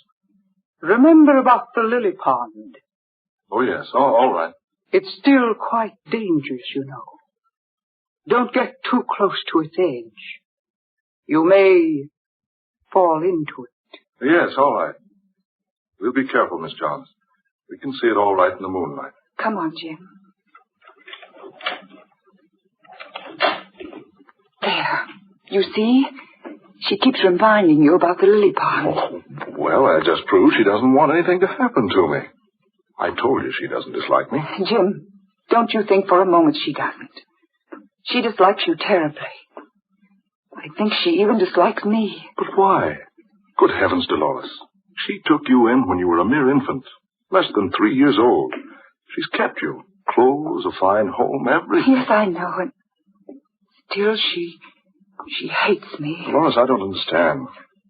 If you've known this all along, why didn't you say something to me about it? Because it's just recently she's changed. I don't know why she's changed, but she has. Well, dear, suppose we forget everything for a while. This has been a trying day for all of us. Come on. I'll race you down to the bathhouse.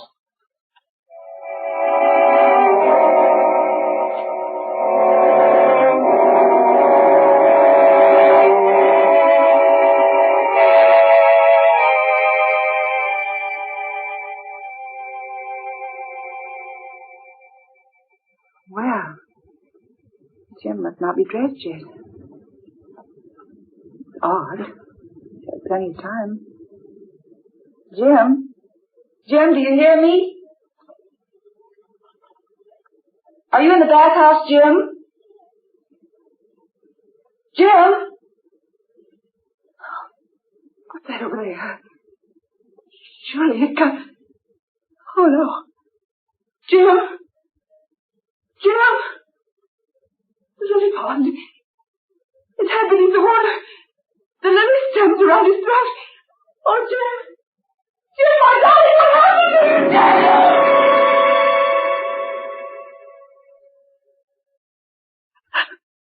Please, try not to think about it. It's all over now, and there's nothing to be helped by thinking about it. But how did it ever happen to him? Dolores, you heard the coroner's verdict. Jim must have wandered over to the lily pond while waiting for you to finish dressing. He apparently stumbled and fell, striking his head on a rock, becoming unconscious. He fell with his head under water, and it strangled him. Oh, it was so sudden. If I'd only been a little quicker dressing, I might have saved him. Don't think of that, dear. We can't help what's happened. Lie still, dear. I'll answer it. Hello? Yes, Mr. Evans? Yes? Very well. I'll come to your office right away. Yes, within the hour. Very well. Goodbye. Oh, Dolores, I'm sorry, but I'll have to leave you a while. That was my lawyer, and there's some very important papers I must attend to immediately. I'll be all right, Auntie. I'll send Almain to take care of you. But I'm afraid she won't be of much help. She's been complaining of headache constantly, night and day.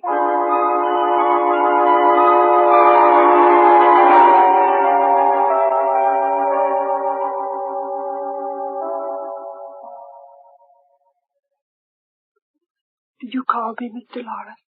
Yes, several times. You were so long answering. I'm sorry, Miss Dolores. I was downstairs. Can I do something for you, ma'am? Yes, Alma. I want the key to this room. That room, Miss Dolores? Yes, and I want it right away. My aunt has kept this room locked for 18 years. She's always told me she wants no one in there because her father died in that room. Yes, ma'am. That's it. Nothing else. I'm not so sure. I intend to go inside that room now. Get me the key. Oh, Miss Dolores, I beg you, ma'am. Don't go into that room. Whatever you do, ma'am, in the name of heaven, don't go into that room. Why not? Tell me, Alma. What's in there? It's frightful, ma'am. Please listen to me. My head's a splitting. I'm a sick woman. I'm almost a dead woman. But with the life that's left in me, I plead with you not to enter that room. Alma, stop this nonsense. It's not nonsense, miss. There's worse than the devil in there. Alma, do you have the key? Answer me. Do you have the key to that room? Yes, ma'am. That I have. I stole it from Miss Jarvis a month ago. Then let me have it. Give it to me. At once. I'll open the door.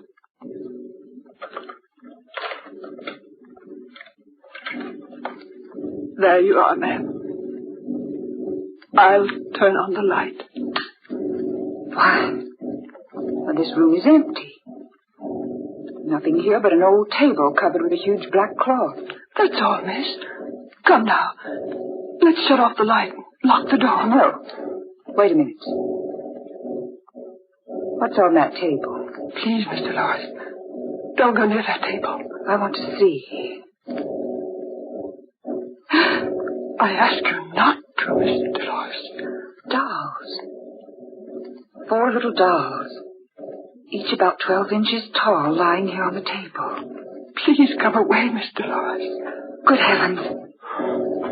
This doll looks exactly like Andrew's. Look. Lying there on his back, with a common pin stuck squarely in the middle of each eye.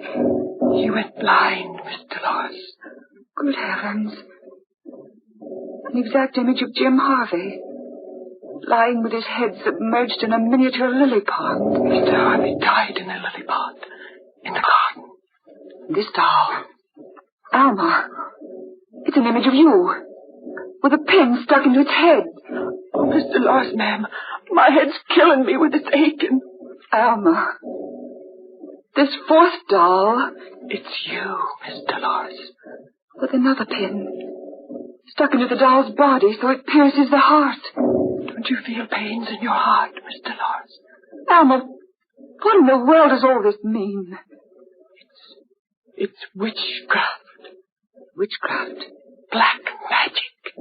But I don't understand. It's Miss Jonas, your aunt. First, she convinced Andrews he was going blind.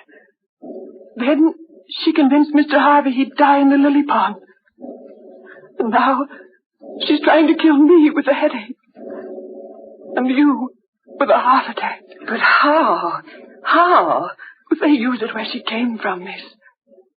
Where she came from years ago. Where was that? Haiti. Haiti? Yes. When you've got an enemy in Haiti, you want to get rid of him. You make a doll that looks like him. You put hair from his head on the doll's head. Cloth from his clothes for the doll's clothes. Then you stick a pin in the part of the enemy you want to make hurt. And it works. Alma. It does, Miss Dolores. Look at Andrews. Blind because of the hex. Look at Mr. Harvey. Dead in the lily pond. Look at me. Me with my terrible headache. And the pin sticking in the head of that doll. We'll pull out the pin. Oh, no, don't. If you do that, I'm sure to die. Right away. Alma, tell me how you know all this. I've been listening, Miss Dolores, and watching for years. I've been watching and listening and... Oh, Miss Dolores! Alma!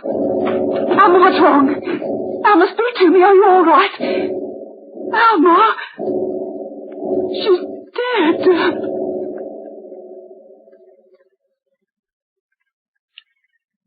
Miss Dolores, you feeling better? Yes, much. How did I get here in my bed, Doctor? Your aunt found you here, unconscious. Oh, then I did manage to get here before I fainted. Have you found Alma? Yes, poor girl. Dead. Brain hemorrhage. Brain hemorrhage? Yes. Where did you find her, Doctor? In her room. She must have died in her sleep. No. No, she didn't die in her bed. My aunt must have placed her there. Dolores, you know the truth. Do you, Dr. Seabrook? I've known it for years. I've been watching Warner, your aunt, for years. When Andrews died, I became suspicious. When your fiancée perished in the lily pond, I was convinced. Convinced that Warner was using her ancient jungle powers. What? Let me tell you a story. She was married to a wealthy plantation owner in Haiti about 18 years ago. One day, she decided to rid herself of him. So, she fed him poison. When he realized what she had done to him, he went off into the jungle to die. But first, he made a will, leaving all his money and property to the baby daughter of his closest friend, a man who died of jungle fever and whose baby had been taken to America by friends. Juana's husband left his fortune to that baby girl. That girl, my dear, was you. Before the poisoned man died, he sought out a jungle witch doctor and had him make a charm. It was a doll-like image of the woman who had poisoned him. He took a lock of her hair from where he'd always carried it in a gold locket, and the hair became the doll's hair. Then he took a long needle, dipped it in the most potent poison, and plunged that needle again and again into the body of the doll image. The poison was one that brings about instant and complete paralysis of the human muscles. Paralysis? Yes. It's a poison well known in Haiti. He cast a spell upon her, just as she's been casting spells on us. Precisely. But her spells were effective. His wasn't. No spell is effective unless the victim is made aware of its existence. Just a few moments ago, I told your aunt the same story I've told you. You mean you told her about the spell that was cast upon her years ago? In an offhand manner. I passed it on to her as just a story I'd heard from a friend of mine in Haiti. I pretended I didn't know that she was involved. Where is she now? You feel like getting up? Yes, I'm all right. This door leads to your aunt's room, doesn't it? Yes, it's not locked. Here? Is she in here? Yes, she's in there. Oh, she's ill. Aunt Juana, Doctor, look at her. The spell she cast upon you is broken now. Your aunt is dead. But look at her. Yes. She died instantly of complete paralysis.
Mutual presents The Mysterious Traveler.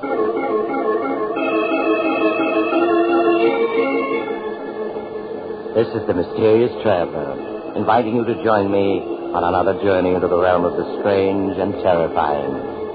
I hope you will enjoy the trip, that it will thrill you a little and chill you a little. So settle back, get a good grip on your nerves, and be comfortable, if you can, as you hear the story I call Death Writes a Letter.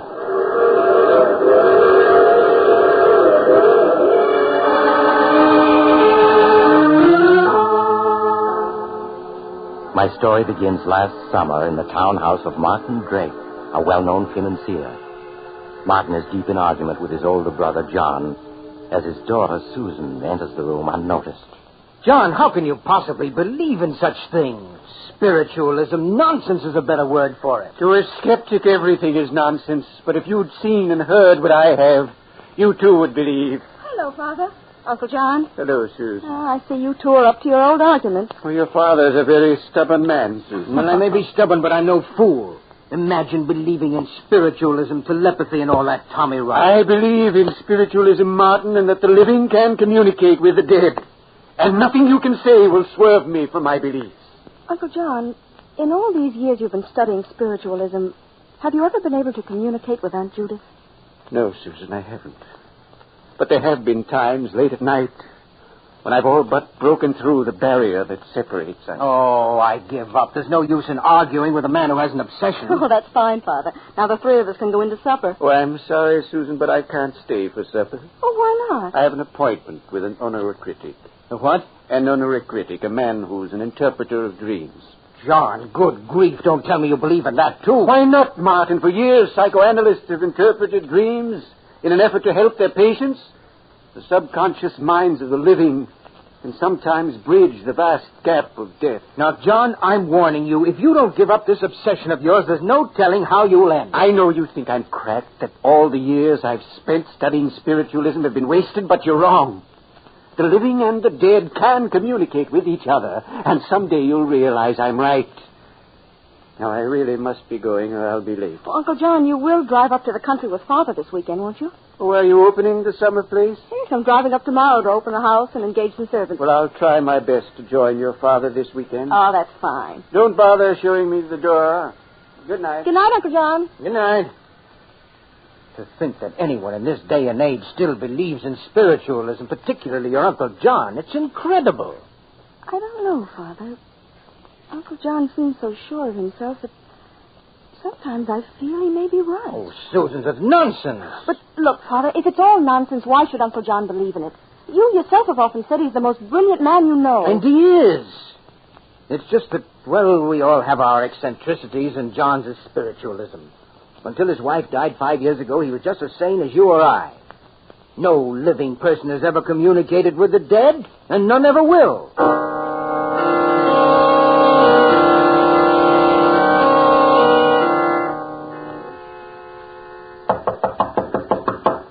Father, are you awake? Father? What? Oh, Susan, come in, dear, come in. Oh, I'm sorry if I woke you, Father.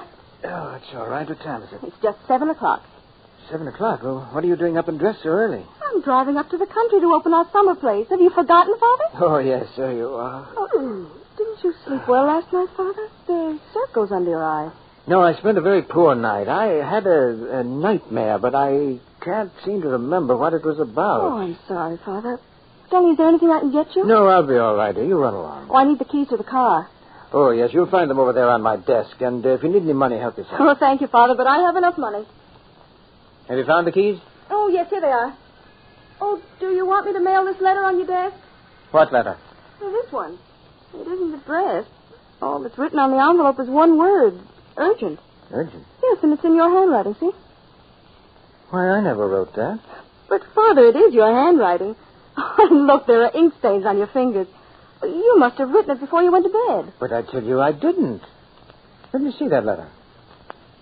Yes, that's my handwriting, all right. Oh, Father, I'm leaving now. I want to get there by noon. What? Oh, yes. Goodbye, dear. Take care of yourself. I will, darling. Bye. Urgent. And it's my handwriting, all right. But for the life of me, I can't remember. Well, let's see. Dear Martin. What the devil? A letter in my own handwriting addressed to me. Dear Martin. No. No, this can't be. It can't.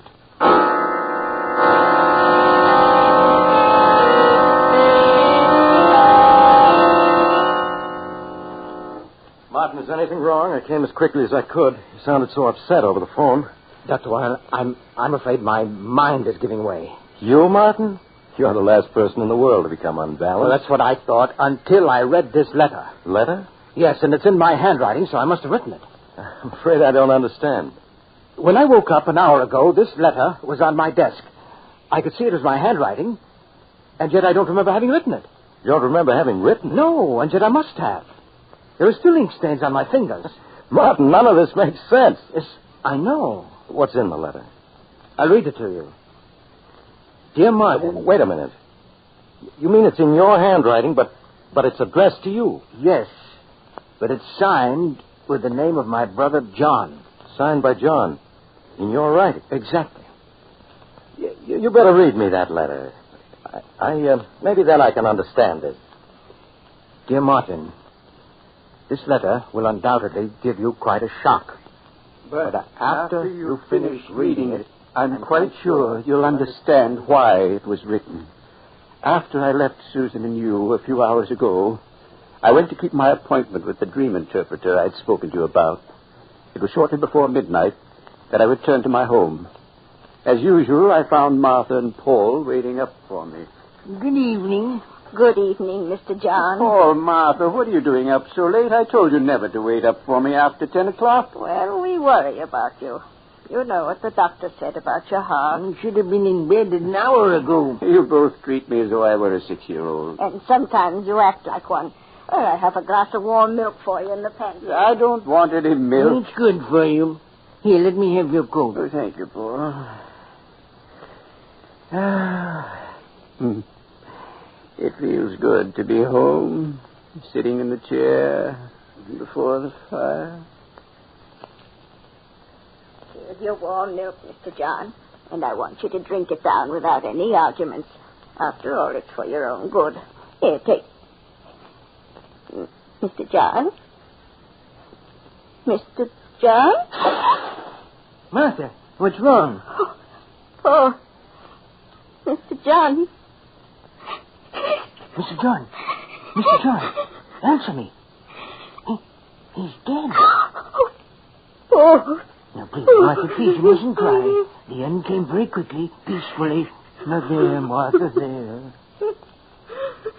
It came as quite a shock, Martin, hearing myself declared dead, but as I saw my earthly body sitting in the armchair by the fireplace, I knew it was true. John Drake was dead. I wanted to comfort Paul and Martha, make them understand that only the body of John Drake was dead, that the spirit would live forever. I wanted to tell them that I was indescribably happy, for I knew without knowing how that on the following day I should be reunited with my dear wife, Judith. Then my thoughts turned to you, Martin, and in one brief moment I saw your past, your present, and your future. Your future left me horrified, Martin, for in it I saw unhappiness and death. I felt that somehow I had to warn you of what the future held. I left the house I had died in and went to your home. The radio was playing. You were sitting in an easy chair reading a book, unaware of what the future held for you. Martin, you must listen to me. Martin, look up from that book you're reading. You must. But I couldn't reach you with my words. There was too great a distance between us. I stood by, helpless to aid you. A few minutes later, you yawned, closed the book, and turned off the radio. A half hour later, you were in bed and asleep. And then I suddenly had hope. I couldn't reach you while you were awake, Martin, but while you slept, perhaps I could reach your subconscious, warn you about the future. I saw your desk with writing paper on it, and I knew that was the only way to reach you. I spoke softly, trying to reach your subconscious. Martin, listen to me. This is John. You must hear me, for it's a matter of life and death. You must do exactly as I say. I want you to get out of bed. That's it. Throw back the covers. Now put your feet on the floor. Martin, do as I say. That's right. Now go to your desk. That's fine. Now sit down. That's it. Pick up the pen that's on the desk. Martin, pick up the pen. That's right. You picked up the pen and began to write as I dictated. Everything up to this point explains how this letter was written. And now, the reason for it. In looking into the future, I was horrified to see that Susan would die the night of June 7th, 1947, at exactly 6 o'clock. That means you must act swiftly, Martin, for she has less than 24 hours to live. If you don't, she will be found frozen to death. As for yourself, I see you dying as the result of an accident in a small, roughly furnished room. In this room is a desk calendar, and the date it shows as you lie dying is September 3rd, 1947. Martin, the love I bear you and your daughter has reached out from another world to warn you against the future. I pray that you will act upon this information and save yourselves. Your brother, John. That's the most extraordinary letter I ever heard. Well, what do you make of it, Doctor? You sure this is your handwriting? Certain of it. And then there are these ink stains on my fingers. Yes. It's amazing. It's obvious that I wrote this letter last night in my sleep. What upsets me is the content of the letter. The things I wrote are so fantastic that I'm afraid I may be losing my mind. No. I'm quite sure you're sane, Martin. Well, then how do you account for my writing such a fantastic letter even in my sleep? Has it occurred to you that this fantastic letter, as you call it, may not be fantastic? What? Now, Henry, you're not trying to tell me that you believe that this letter is true. That my brother John did die last night and came here. Surely you don't believe in all that Tommy rot. Then your explanation for that letter is that you wrote it while having a nightmare? Well, of course. What other answer could there be? It's ridiculous to think that you, a man of science, could attach any credence to this letter even for a moment. You amaze me. There have been many phenomena in history. Phenomena that never could be explained. Not even by science. Oh, you're almost as bad as my brother. Soon you'll be telling me that you, too, believe in spiritualism. Have you called up your brother this morning? Why, no. Why should I have? Oh, you think he may have died last night as he wrote me in this letter? Doctor, I think you'd better see a doctor. I suggest you call your brother. Well, all right, I will, just to show you what a fool you are for believing even for a moment that there can be anything to this letter. Why, when John was here last night, he looked just as healthy... hello, Paul. This is Mr. Drake. Is my brother there? What? Last night? After he returned home? I see. Thank you, Paul. He is dead, isn't he? Yes. Paul said that he died last night. If your brother died last night, then this letter must have been written by him through your subconscious after... No, that can't be. What you're saying is madness. The dead can't communicate with the living. But in this letter, your brother speaks of his death last night and goes on to tell My about... brother couldn't have written that letter through my subconscious. Such things can't happen. I wish I felt as certain as you do. What about this part of the letter? In looking into the future, I was horrified to see that Susan would die the night of June 7th, 1947, at exactly 6 o'clock in the evening. That means you must act swiftly, Martin, for she has less than 12 hours to live. If you don't, she'll be found frozen to death. And that proves how fantastic the whole letter is. Today is June 7th, and outside it's like summer. How could Susan possibly be frozen to death? I don't know, Martin. But if Susan were my daughter, I think I'd want to be with her tonight at 6 o'clock. You'd never be able to forgive yourself if anything would have happened to her. I'll go with you if you like. Oh, very well. But mind you, I still don't believe that John wrote this letter through my subconscious.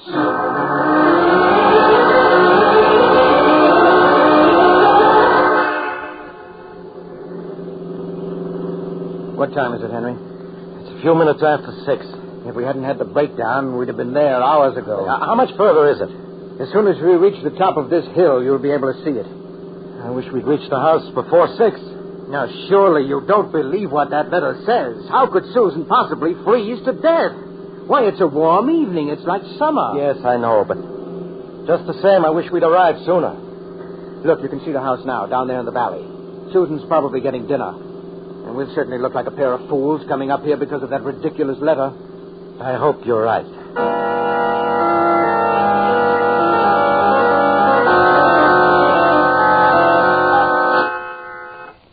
Henry, Susan isn't in her room. She isn't? No. Could she be in the village or visiting friends? No. You're forgetting her car's parked in front of the house. Yeah, that's right. Well, where can she be? I'm afraid I can't answer that. I'll search the second and third floors while you search this floor in the cellar. She must be someplace in the house.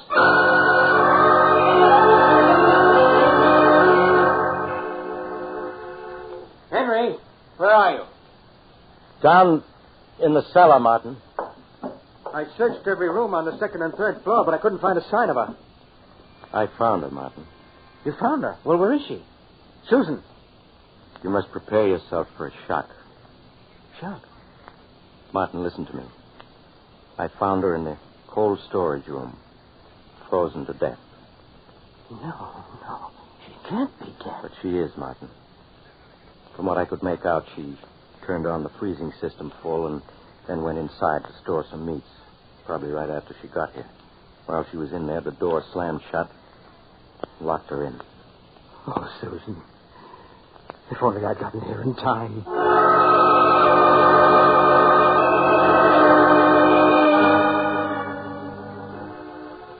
Martin, for weeks now you've been like this. Now you must get hold of yourself. You'll break down. You did everything you could to save Susan. No, that's just it. I didn't. John reached me from beyond the grave to warn me about the future, but I merely laughed. Had I heeded his letter, Susan would be alive today. But, Martin, you did try to get there in time. It wasn't your fault the car broke down. Yes, but if I'd believed in the letter, I'd have hired another car and kept going instead of waiting for my car to be repaired. You know, I've been thinking... Perhaps it was meant that your car should break down. That you should arrive too late to save Susan. What? Perhaps it was wrong of John to break through the barrier that separates the living from the dead and warn you of the future. Well, how could it be wrong if it would have saved Susan? Perhaps it was ordained that Susan was to die when she did. And that's why the car broke down. No. I could have saved her if only I'd hired another car and rushed on to my country home. But at least now I can heed John's warning and save my own life. Save your own life? Yes. Have you forgotten the other part of the letter? As for yourself, Martin, I see you dying as the result of an accident in a small, roughly furnished room. In this room is a desk calendar, and the date it shows as you lie dying is September 3rd, 1947. Today is August 1st. That means I have less than 5 weeks to live. Unless I can save myself. But how can you save yourself, Martin? What's meant to be will be. Not if I'm clever enough to take advantage of the information in this letter. Dying as a result of an accident in a small, roughly furnished room. Yes, but if John had only told me what kind of an accident it was meant to be. Well, nevertheless, come what may, I'm not going to die on September 3rd.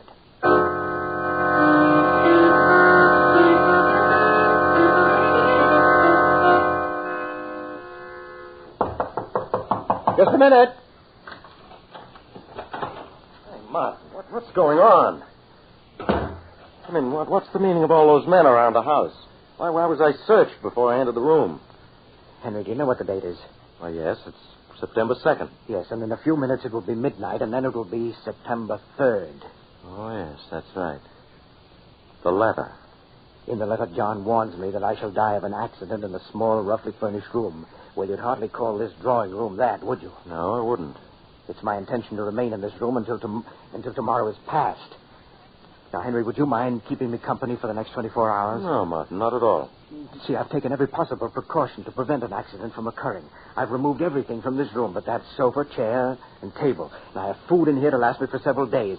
I have guards around this house and outside this room to prevent anyone from entering for the next 24 hours. It certainly sounds as though you've taken every precaution. Yes, I've done everything I could think of. Henry, do you hear that? It's just midnight. September 3rd is here.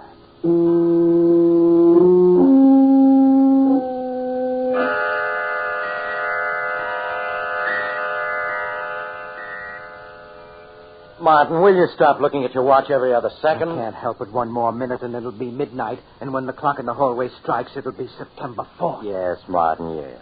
Now, why don't you sit down and take it easy? How can I at a time like this? Martin, you must calm down. Think of your heart. Only 30 seconds more, Henry. 30 seconds. Martin, you're as white as a sheet. Well, who wouldn't be? I'm cheating death. I'm going to live. Live, do you hear? Easy there now. I can't help feeling it would have been better if John hadn't warned you about the future. No, don't say that. If he hadn't, I'd have been dead by now. That's it. Henry, do you hear that? It's midnight. And I'm still alive. Alive.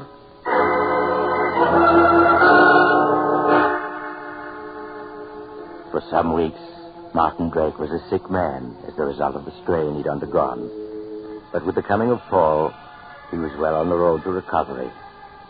It was in late autumn that he invited Dr. Warren to go hunting with him in Maine. Day after day, the two men, with their guide, roamed the woods. The exercise and outdoor life did Martin a world of good, and he was soon his former self, both physically and mentally. It seems to be getting much colder, doesn't it? Yes, it feels very much like snow. I think it'll hold off for a while yet. Like to do a little more hunting, Mr. Drake? We still got a couple of hours till we could start. Yes, I wouldn't mind. How about you, Henry? Well, by all means. Maybe we'll come across that buck we spotted this morning. Yes, he was a big fellow. Where'd I put my rifle? Here it is, Mr. Drake, under the tree. Oh, yes, so it is. Here's your rifle, Doc.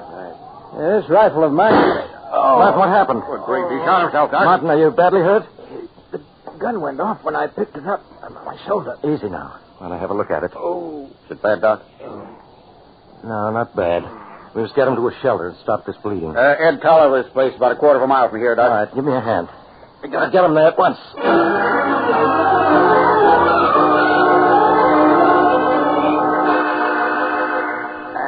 Now, put him down gently on the cot. Easy now. That's it. How is he, Doc? Think he'll pull through? Yeah, of course. He just fainted from the pain and the loss of blood. Now, let's see. Sure is a nasty wound. Yeah. Fortunately, the bullet went on through his shoulder. I won't have to probe for it. Oh. What are you going to do to him, Doc? Well, first I'll have Henry, to... where am I? Now, just lie still, Martin.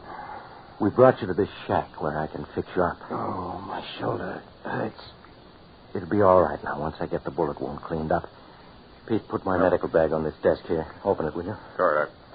Will you have to probe for the bullet? No. Fortunately, it went right through. All I have to do is clean the wound. It may hurt a bit, Martin. That's all right, Henry. Go ahead. Maybe you better turn your face away from me so you won't see what I'm doing. Sometimes it's easier that way. Concentrate on the desk over there, huh? All right. Pete, hand me that tube of sulfur powder. Yep. Also the... Henry! What is it, Martin? That calendar. What calendar? There on the desk. Don't you see? Yes. Do you see what date it has? September 3rd. I guess that's the day Ed Tolliver went back to the city. September 3rd. Martin, you mustn't get excited. Do you remember what the letter said? Henry, this is it. Oh, Martin, no, you'll be all right if only you'll After calm an down. accident, this room is small, roughly furnished. And the desk calendar does show September 3rd, 1947. Henry, it's all as John said it would be. I haven't cheated death. He's here in this room. He's come to take me. He's come to... Doc, what's wrong? He's dead. Dead? But it was only a shoulder wound. You said he pulled through. Yes, but I was wrong. Shot killed him. I guess nothing can save a man when it's ordained he die. Death came to Martin Drake as it was foredoomed to come.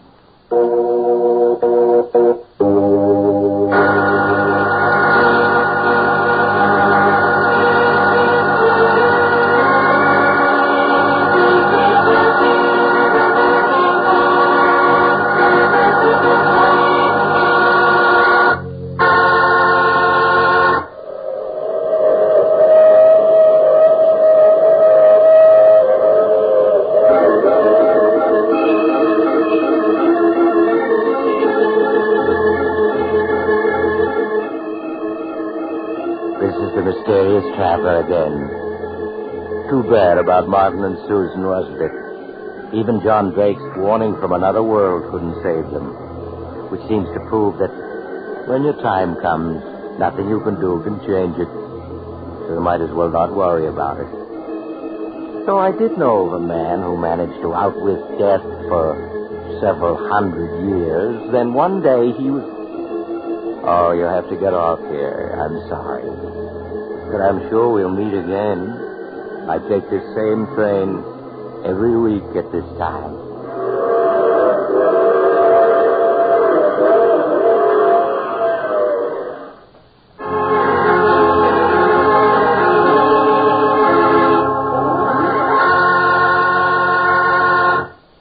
You have just heard The Mysterious Traveler, a series of dramas of the strange and terrifying. In today's story, all the characters were fictional, and any resemblance to the name of an actual person, living or dead, was purely coincidental. In the cast were Maurice Tarplin, Roger DeCoven, Eric Dressler, and Bryna Rayburn. Original music was played by Paul Taubman. The Mysterious Traveler is written, produced, and directed by Robert J. Arthur and David Kogan.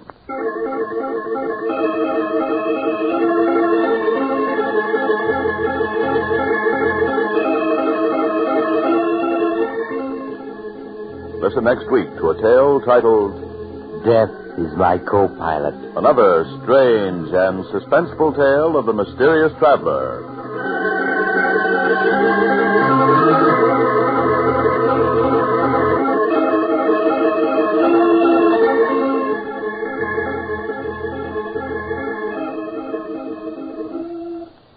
mysterious traveler has turned author. Yes, Maurice Toplin has penned a chilling tale titled 7 Casks of Death, which appears in the current issue of Dime Mystery magazine, one of the popular publications group now on sale at your local newsstand. Don't miss it.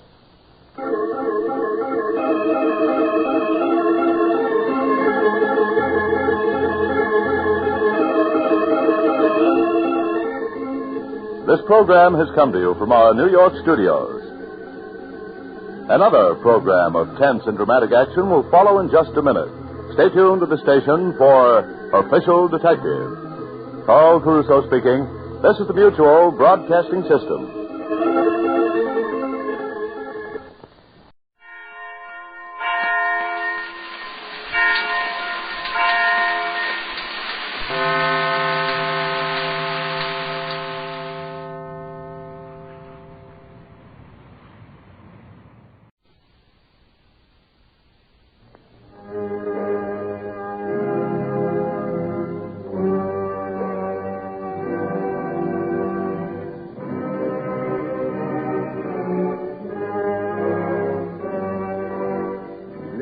And gentlemen, we now present George Edwards in Dr. Jekyll and Mr. Hyde.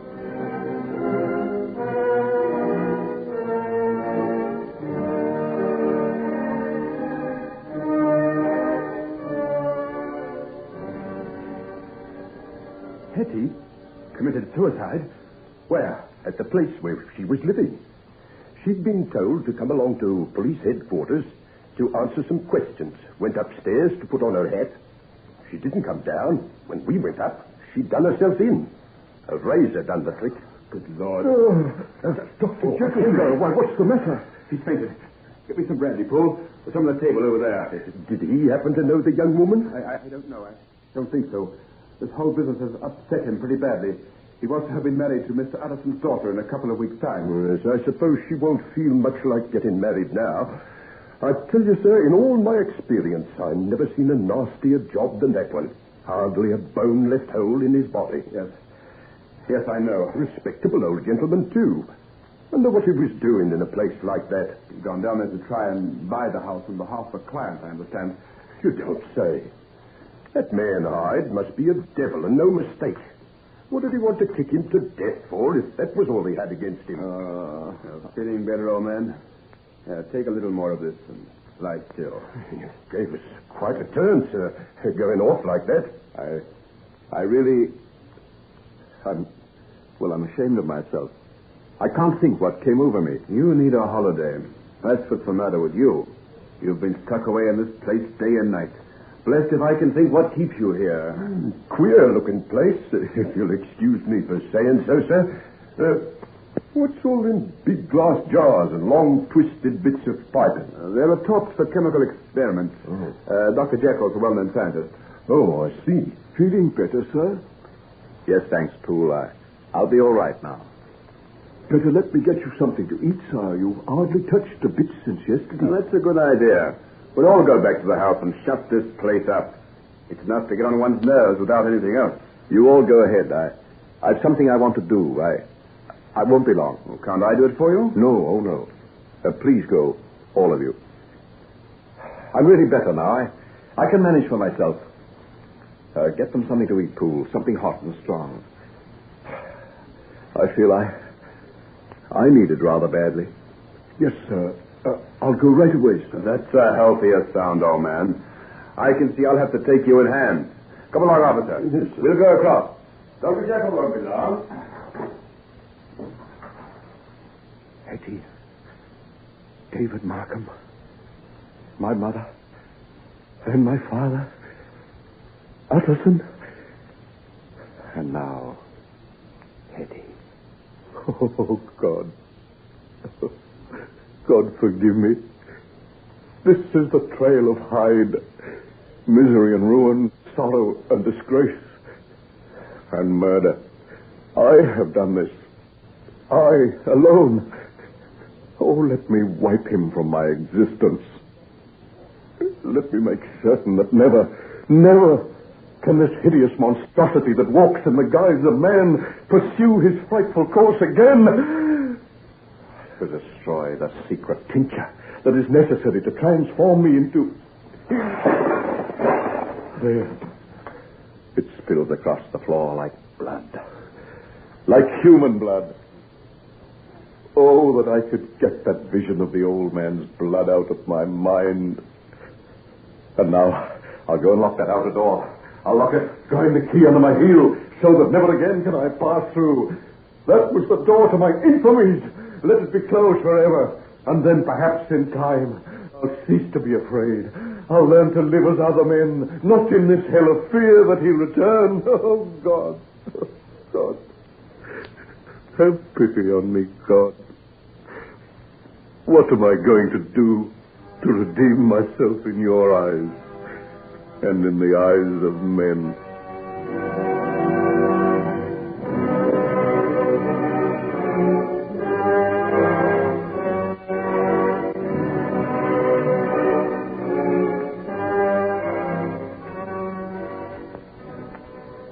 Paul, is he any better today? Yes, Miss Margaret, much better. He's sitting in the sun out in the garden. Would you care to go out this way? Yes, I will. I bought these flowers for him. They looked so pretty in the shop window. I thought they might make him feel better. I think the sight of you, miss, will do more than any flowers. That's nice of you, Paul. But I'm afraid I'm not very cheerful company these days. We were talking about you in the servants' hall only this morning. If you'll excuse us for taking the liberty, miss. And we were saying that it was nothing short of wonderful the way you've borne up through it all. I've had kind friends to help me, Paul. As if the one thing wasn't enough without poor Mr. Henry getting took so bad. Dr. Lanyon was saying that if it hadn't been for you and the way you stayed with him and looked after him, he doesn't think he'd ever have come round the way he has. How did he seem this morning? Oh, a good deal brighter. Ask me what was in the papers, if you please. Really? Well, that is a good sign. It's the first sign of interest he's shown for weeks. I think you'll find him a good deal brighter in lots of ways when you see him. Then I'll go out right away. Thank you, Paul. I appreciate all you've done for me. It's been a pleasure, miss. A real pleasure.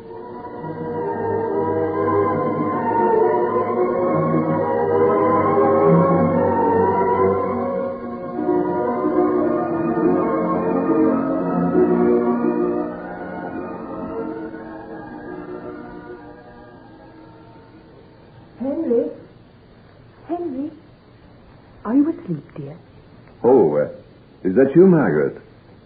I think I must have been in some sort of a daydream. I didn't hear you coming. I came over the lawn. No, don't get up. Let me sit here beside you. Oh, it's time I gave up these invalid ways. I'm really quite strong again. See?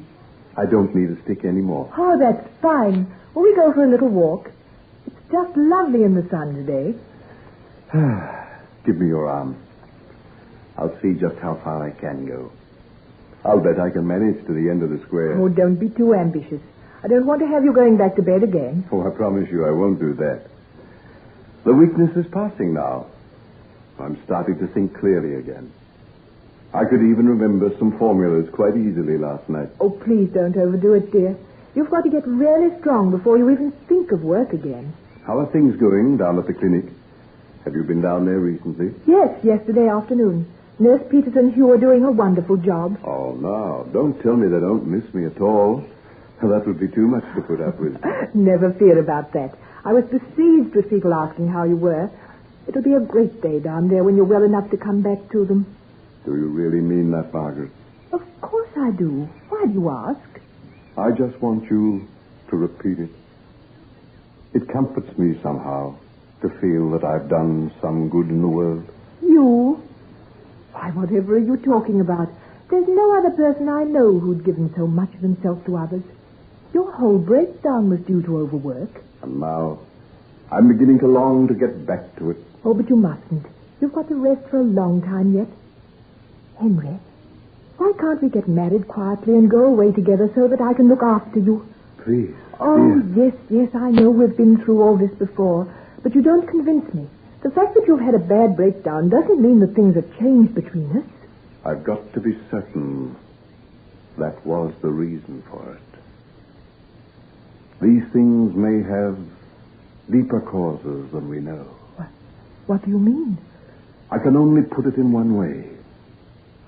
If someone came to me and said a man had had the kind of nervous collapse that I had had, and that he was going to get married immediately after it, I would say that he had no right to do so. Henry, you're not serious. Oh, Margaret, darling, surely you must realize that these things don't happen by accident. Oh, what are you hinting at?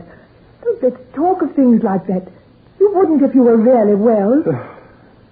All right. All right. Let's enjoy the sunshine and each other's company.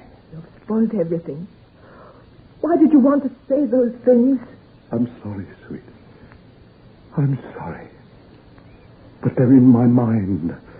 In my mind always. It can't be that you're afraid there may be some sort of, mental derangement? I can't say yet. It's too early to tell. Oh, no. No, not you, Henry. Not you of all people. I won't have it. It isn't possible. Hush, darling, please don't. Oh, what a fool I am. Now, come. Now, we'll say no more about it now. Perhaps you're right. And these things are only the stupid fancies of a sick man.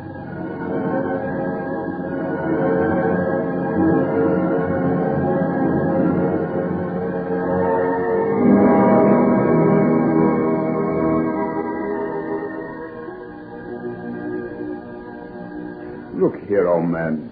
What's this balderdash you've been talking to Margaret? Poor girl came to me in a terrible state this afternoon. What did she say to you? That you've got some fantastic idea that this illness of yours might have some other cause than overwork. And mightn't it? Oh, might. But it would take a lot to convince me there was anything wrong with you. Why? Do I have to answer that? You know yourself better than I do. And that's the answer, Huey, old friend. I know myself better than you do. Than anybody else in existence does. And that's why I feel I have no right to marry Margaret Addison. What? You're not serious. Never more so in my life. You'll break her heart. I can't tell you any more than what I say now. But I tell you, Hugh, that I have forfeited all right to marry Margaret. Or any other woman I shall ever meet. Now, don't ask me why. It's the truth. And it is the knowledge of that has made me what I am. A man old before his time. Broken in health. And my hair turned white before I'm 30 years of age.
Unsolved Mysteries.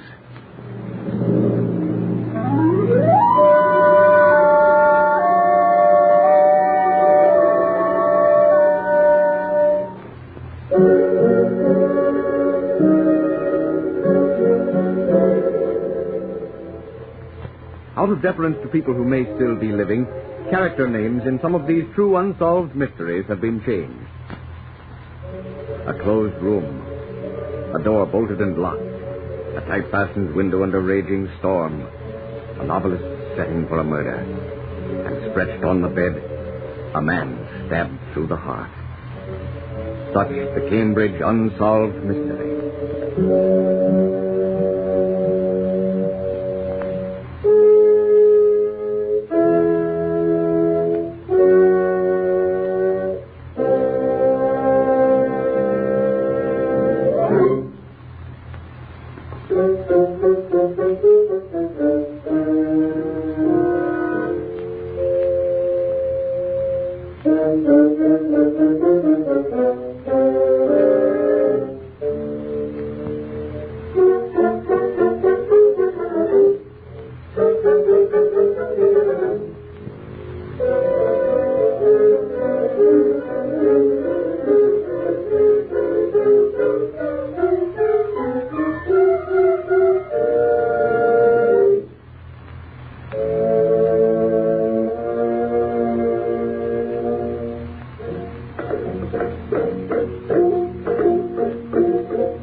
The scene is Cambridge, and standing in its own grounds just off the Great North Road, the Hermitage, home of Henry Monty, affectionately known as the Squire.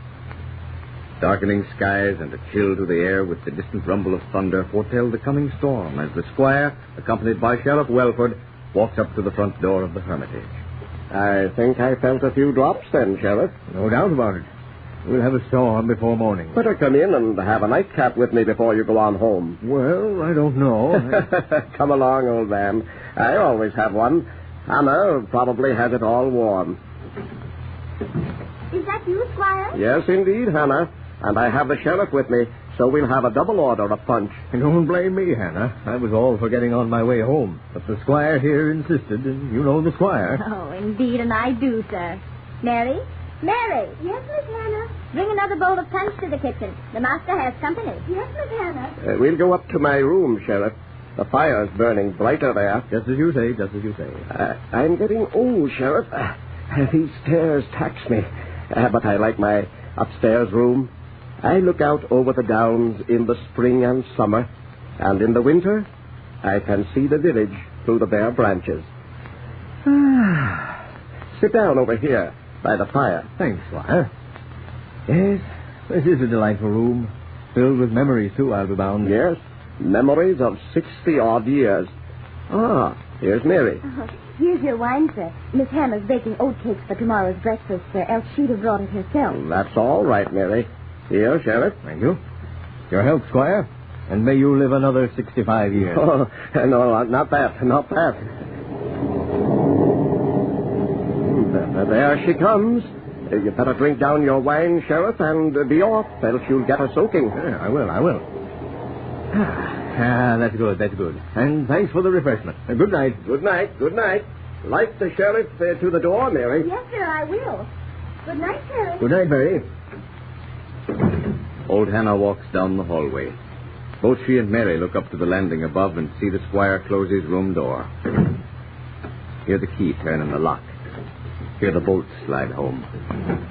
The old grandfather's clock on the turn on the stairs strikes 10 o'clock as the two women say good night and go to their separate bedrooms.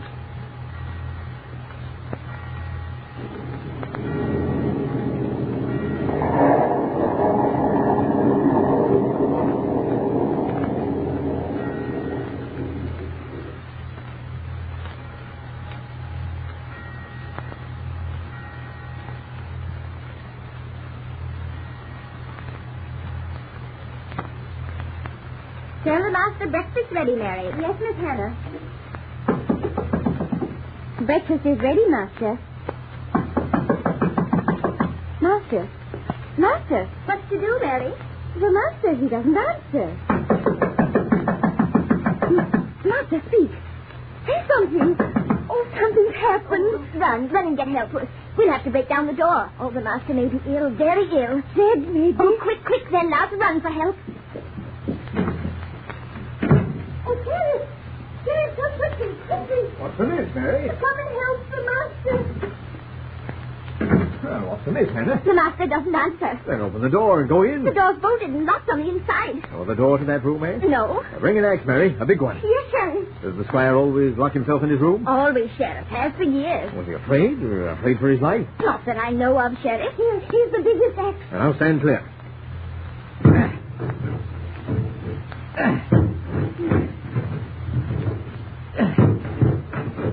I think I can get in now. Yes. Yes, I think I can. Oh. Don't look, Hannah. Mary, don't look. Run, Mary, and telephone the village for the police. Tell them the squire has been stabbed through the heart. 2 hours later, the police arrived from the nearest village. Hannah and Mary are weeping hysterically. The sheriff has opened wide the smashed-in door. The detective inspector and sergeant of police glance quickly about the room as they walk over to the bed. Yeah, must have died instantly. Yes, no signs of a struggle. When did you last see him alive? Me? Oh, Mary and me both saw him when he locked himself in his room last night. Oh, 2 wine glasses. He had company last night? Yes, he did. Me. You, Sheriff? Yes. I met him last night, and he invited me up for a glass of wine. I left a few minutes before 10 o'clock. And he was all right then, huh? Surely he was all right. Oh, I saw the sheriff to the door. I locked and bolted the front door, and Hannah and me stood and watched the master as he bolted his door. And, well, I suppose he went to bed. Then if you bolted the front door, the murderer must have gone in through the back door. Oh, but he couldn't. The back door was locked at dusk, and it never was opened. Well, it's a certainty that the murderer didn't get in through this window. It's barred on the outside, latched on the inside, and it's dry as a bone, so it was not opened while it was raining. Now, wait a minute. Both of you women saw Squire Monteith close and bolt his bedroom door? Yes, sir. I did too, sir. And you didn't hear a sound during the night? Nothing but thunder and rain, sir. No angry voices? No screams? Oh, no, sir. Not a sound. Do you recognize the knife he's been killed with? I don't want to look. I'm sorry, lady, but you have to look. Yes. Well, yes, I know it. Yeah? It's the one that used to lie on his own table. Why, it's his own hunting knife. Hey, there's something spooky about all this. He's all right last night at 10 o'clock, and the sheriff sees him, speaks to him, so we know he's alive then. And the 2 women hear him lock himself in his rooms a few minutes later. When did you try to wake him this morning? A few minutes after 7 it was. I couldn't get no answer, and Miss Hannah sent me for help. I was passing by on my way to the village when Mary ran out of the house. The door was bolted, so I broke it in with an axe. So it begins to look like Oh, suicide. no. The squire had no reason to kill himself. Well, no one got in here through this locked door and got out again and locked and bolted it behind him. And nobody got in or out through this chimney. Guess it must have been suicide. I can't agree with you, and I know the doctor won't. No man stabbed himself the way the squire's been stabbed. The blade's been driven in clear up to the hilt. That's right, but listen, we've got to be sensible. This door was bolted, wasn't it, Sheriff? Yes. I pulled the bolt myself after I crawled through the hole I made in the door. All right, then. The room was closed. Nobody could get out or in. And if nobody could get out or in, then it was suicide. But it wasn't suicide. Squire Monteith had been brutally murdered. And although today, 22 years later, the Cambridge murder is still an unsolved mystery, we believe we know the answer. In just a moment, you will hear a solution to the Cambridge murder mystery.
Ladies and gentlemen, inasmuch as any solution must of necessity be supposition, liberties of time, place, and character have been taken in the solution for which you have been waiting. The scene is the Cambridge police station, where the chief is seated behind his desk, talking to the sergeant and detective inspector. Well, boys, a month has passed since the killing of the squire. As far as I can see, we're no nearer a solution. A year can pass, Chief, and I don't think we'll be any nearer one. The commissioner's going to be up here next week. And when he hears what the local papers have had to say, well... Well, I wish some of these reporters would try their hand at solving the thing. They were half as good as they think they are. I know it's tough, and I get it, too. On every side. Not a motive that you could find at all. No one had it in for the old squire. No, but... Yeah? Go on. Oh, you'd only laugh at me if I say this. It'll be the first laugh I've had out of the case, then. All it's been so far is a bunch of grief. Speak up. Is hate for the squire the only motive that could lead to murder? What do you mean? I mean, how about somebody having it into the police? You mean somebody deliberately committing murder to baffle the police? Yes, it's been done before, if you recall the Camden case. But who? Who would you guess, Chief? The sheriff. Yes, the sheriff. He's hated us ever since we were sent up here. He's always resented us taking over his job. But you can't accuse a man of murder. I'm not accusing him of murder. But between ourselves, I'll tell you what I think. Go on. I think that the sheriff had been watching his chance. He met the squire that night. He invited him up for a drink. He drugged the old man's wine. Sleeping draught, maybe. That's why the old man doesn't wake up in the morning. Right, Chief. Then the sheriff shows up first thing. He watches for the servant girl. He goes up to the room. Remember, he breaks the door and it says, "Don't look. He's been stabbed through the heart." Sure, that's what the women said. And from the doorway, he couldn't see a thing on that bed. I've tried. Then you think? I think he crossed the room, picked up the knife, and stabbed the squire as he lay there under the influence of the sleeping draught. You may be right. I am right. But, like you, I'm thinking, we can't do a confounded thing about it. No, we can't. We haven't got a single shred of proof. And so Cambridge, 22 years later, still regards the killing of Squire Monteith as an unsolved mystery.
Autolite and its 96,000 dealers present Suspense.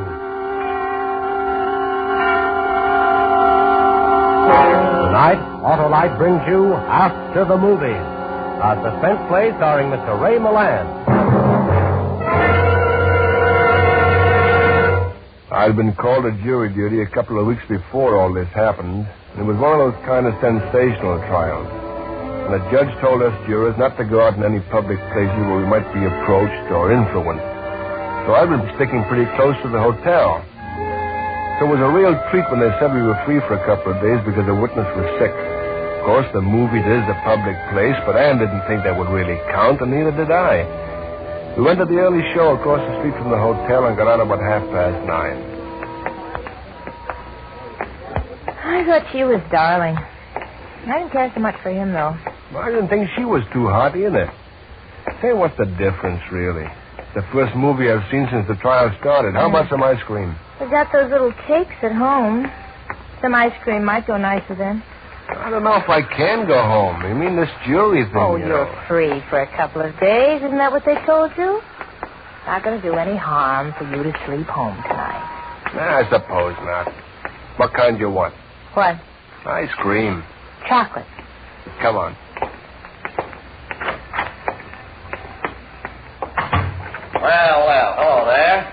are you this evening, folks? Yeah, fine, just fine. What can I do for you? About a quart of ice cream, chocolate. Right. Say, how's the trial going? You're on the jury, aren't you? Yeah, but I'm not supposed to talk about it. Oh, yeah, I should know better than to ask. Well, I bet you we have 5-7 jurors a day come in here from the hotel across the street. Hey, you think you've been on this trial a long time? Some people stay on for months. Well, I'll tell you what I think about this Harmon fella. I'm not supposed to let anybody talk to me about it either. Oh, say, that's right. I forgot about that. Well, that'll be 60 cents. Yeah, I got it, Ann. Now, what do I do with my wallet? No. Here. That's 60 out of 1. And thank you. Well, I hope now that you know us, you'll trade here sometimes even after the trial's over. My name is Adelson. Now, I'm Mr. Bennig, and this is my wife, Ann. I'm happy to know you. I hope you'll be through with the thing real soon. I hope so, too. Good night. Al, Yeah. look what I found. What? An envelope on the floor right here. Somebody dropped something, huh? Yeah. It's open, too. I wonder if we should, to find the owner. Hey. Money, bills. Hey, let me see. How much is there, Al? Al? How much, Al? $10,000. Huh? 10,000? Who dropped $10,000 on the floor of a drugstore? In just a moment, Mr. Ray Milland in the first act of After the Movies. Hello there, Harlow Wilcox. Why, it's Santa Claus. That's right. What are you doing here, Santa? Well, I thought you'd like to hear about Dasher, Dancer, Prancer, and Vixen. Your reindeer? No, my ignition-engineered Autolite spark plugs. On a sleigh? Oh, well, I turned in my sleigh for a sky sedan, and since I replaced my worn-out reindeer... spark plugs with ignition-engineered Autolite spark plugs, why, I've been getting... I know. Smoother performance, fast start, gas savings. Ignition-engineered Autolite spark plugs, are world famous for quality and dependability. How right you are, Harlow. Now I know what you mean when you say... Ignition-engineered Autolite spark plugs are designed by the same Autolite engineers who designed the coil, distributor, and all the other important parts of the complete ignition systems used as original factory equipment on leading makes of America's finest cars. That's why Autolite spark plugs work as a perfect team with your car's ignition system. Well, hang up a big stocking, Harlow. You've been a good boy to tell me about ignition-engineered Autolite spark plugs. Glad to do it, Santa. And whether you choose the resistor type or the standard type, you'll be right. Because you're always right with Autolite. And now with After the Movies and the performance of Mr. Ray Milland, Autolite hopes once again to keep you in suspense.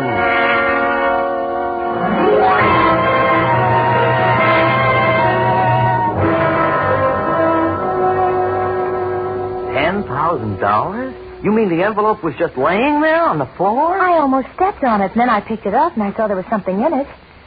Al, what should we do? Well, gee, a thing like this, I don't know what to say. If I was you, I'd keep it. That's what I'd do. And since it was in my store... No, we couldn't do that. Oh, I could. It ain't stealing. You found it. And it was my store you found it in. We better turn it in. Look, if there's a reward, we'll get together on it, won't we? There's some kind of a note in it. A note? Yeah, in with the money. This is your first half as agreed in... No signature. Doesn't make much sense to me. Me either. Hey, where you going with that money? If anybody comes looking for it, we live on 5th Street, 229. If there's a reward, we'll see you get your share, Mr. Adelson. Come on in. Don't worry, Mr. Adelson. Don't worry? $10,000 is a lot of money.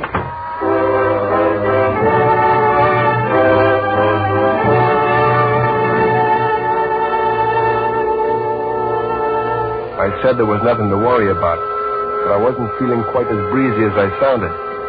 $10,000 is an awful lot of money. Ann was still trying to figure it out when we got home. One thing I'd always said about Ann, she had a good mind. Now she remembered the note, and she took off from there. Al, Well, it must mean something. It was written to somebody. It must mean something to them. And after all, it's $10,000. Let's get on with the ice cream. Oh, all right. Look, Annie, if nobody claims it by tomorrow, we'll put an ad in the paper or something. It's not our worry. Yeah. Here, chocolate. We could keep it, couldn't we? I mean, the law says finders keepers. If nobody can prove it's theirs, we can keep it, can't we? Isn't there a law? Well, I guess as far as the law is concerned, we could keep it. Of course, we'd have to give part of it to Mr. Adelson. Mm-hmm. I don't know, Al. That money belongs to somebody. All right. If they claim it, all right. If they don't, well, all right. Why worry about it? It belongs to whoever that note was written to. Uh-huh. Now, listen. This is your first half as agreed in the EH business. But if they are not hung up when the time comes, don't expect to get the rest or stay healthy very long. No signature. No signature. Al, that last part about staying healthy, that's a threat. That's what it is. Threat? Well, yeah, it could be. The man who's giving the money is threatening the man who's getting it, that if he doesn't... Doesn't what? Al, don't be so dense. Help me a little. Doesn't do what they're paying him to do. It's a bribe. Don't you see, Al, this money is a bribe. A bribe? Hey, that's right, Annie. You could be right at that. Well, now we're getting somewhere. All right, a bribe. And it has something to do with something being hung up. If they are not hung up when the time comes, it says. What could be hung up that's so important to anybody? Jury. That's it, a jury that can't reach a verdict. Al, I'll bet that's it. Somebody is trying to bribe somebody on a jury to... To what? Al, those initials, E.H., Edward Harmon, the name of the man that's on trial. The jury that you're on. Gee, I don't know, Ann. They all seem like such nice, decent people. But listen. This is your first half, the $10,000, as agreed in the E.H., that is the Edward Harmon business. But if they are not hung up as a jury, don't expect to stay healthy. Yeah. Yeah, it does make sense, Annie. Now, we've got to call the police. Police? Well, sure. We've got to report it right away. Well, maybe I should give it to the district attorney in the morning. No, don't you see, Al? You're on that jury. Why, if we delay telling them for even an hour, they may think you've got something to hide. No, I think I better wait till the morning. If you don't phone them, I will right away now. Well, I hope you're right. I hope this is the right thing to do.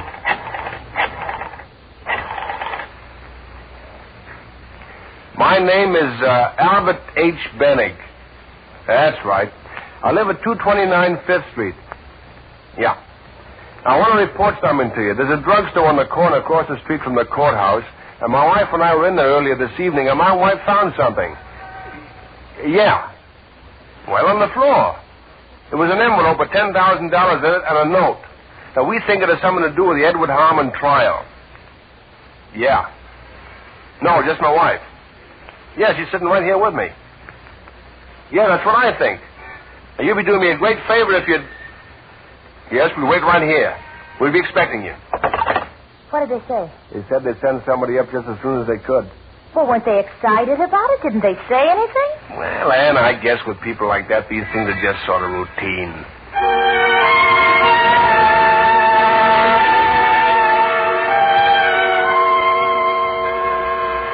That must be them now, Al. I'll go. I must say they took their time about it. Oh, good evening, gentlemen. Come in. Thanks. You're Mr. Bennig, Albert H. Bennig? That's right. This is my wife. How do you do? No, how do you do? I sort of expected to see someone in uniform. I should have known, I suppose.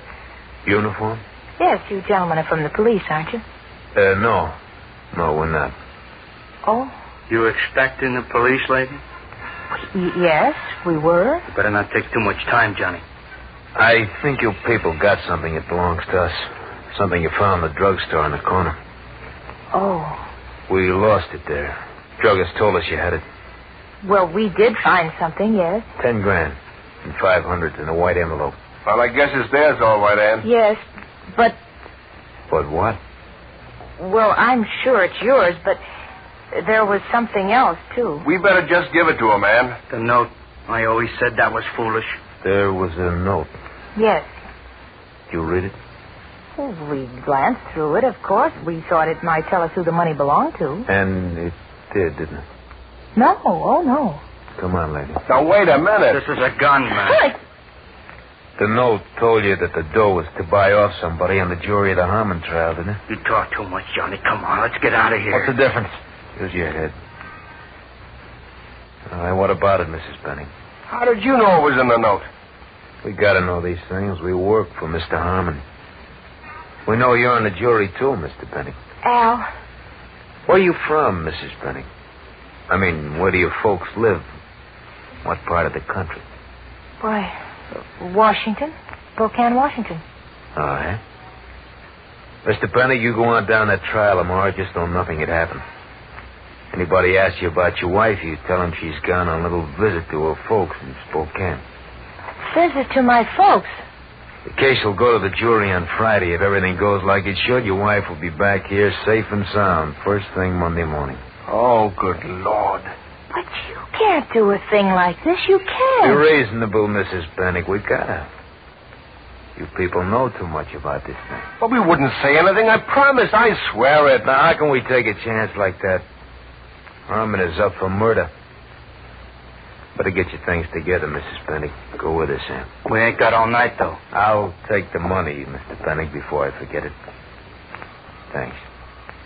I hope you understand our position. What are you going to do? Well, obviously, the money went to the wrong party.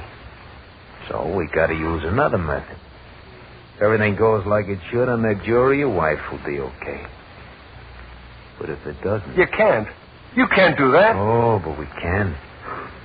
Saves us a lot of money, too. And, Mr. Bennick, not a word to the authorities. Your wife would make a cute corpse.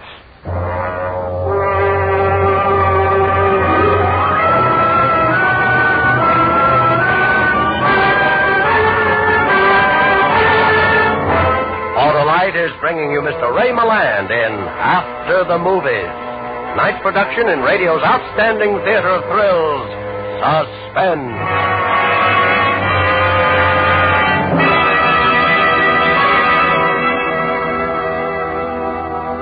Hey, Santa Claus, no kidding. Did you really name your Autolite spark plugs after your reindeer? I certainly did, Arlo. How come? Well, for one thing, those reindeer were always unexcelled for fast starts, smooth performance, and gas savings. And so are those ignition-engineered Autolite spark plugs. They sure are, Arlo. And, of course, those reindeer are famous as a perfect team. Just as ignition-engineered Autolite spark plugs are famous for working as a perfect team with your car's ignition system. Because, you see, they're designed by the same Autolite engineers who designed the complete ignition system, used as original factory equipment on many leading makes of America's finest cars. Well, that's why you say they're ignition engineered, eh, Arlo? Sure, Santa. So, folks, see your friendly Autolite spark plug dealer and have him replace worn-out spark plugs with ignition-engineered Autolite spark plugs. And whether you choose the standard type or the resistor type, remember, you're always right with Autolite. And now, Autolite brings back to our Hollywood soundstage Mr. Ray Milland in Elliot Lewis's production of After the Movies, a tale well calculated to keep you in suspense.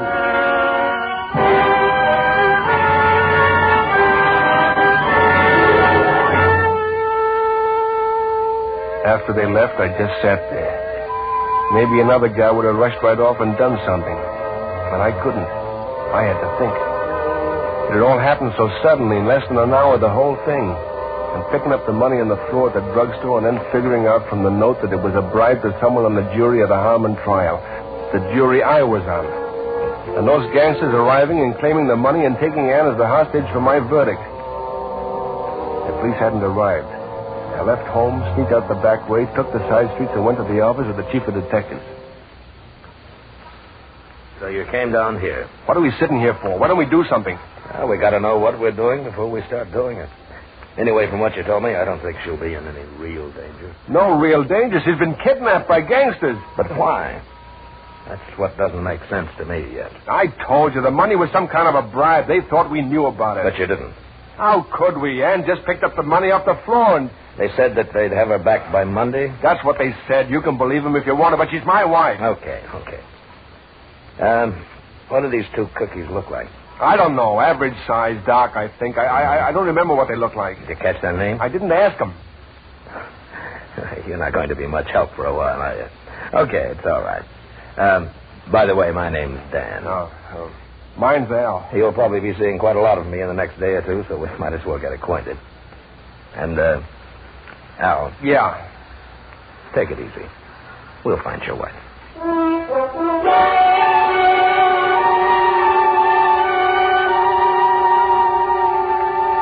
His being friendly like that made me feel a lot better, but we still weren't doing anything. First, he got out a lot of pictures, and I had to go through all those, but of course I couldn't recognize anybody, and then he started making phone calls. That didn't make much sense to me either, except that he figured they might have a stolen car, and he was trying to check on it.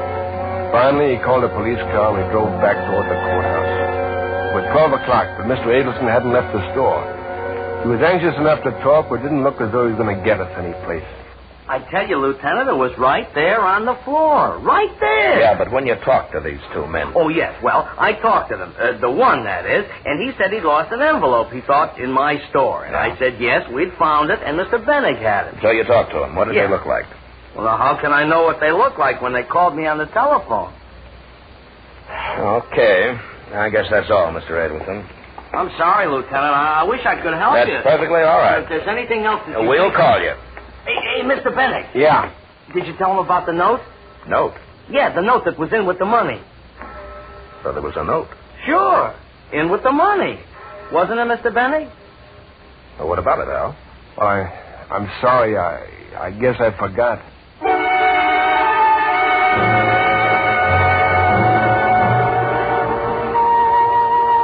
We drove back to 5th Street and parked in front of our apartment. Dan didn't say a word until we got into the elevator. Then he spoke to the elevator boy, not to me. You take Mrs. Bennig and a couple of men down tonight about 10:30. Yeah, that's right. Police? Mm-hmm. What'd they look like? Well, I couldn't really tell you. They had their hats pulled down, sort of. One was tall, and the other was short. That's about all I noticed. Oh, wait a minute. Yeah?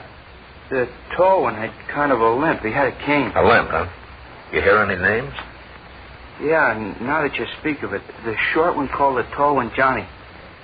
Funny, I didn't think of it. The tall one and the short one, and the tall one's name was Johnny, and he had a limp. But breaks the case wide open, huh? Yeah, I'll see that you get a citation.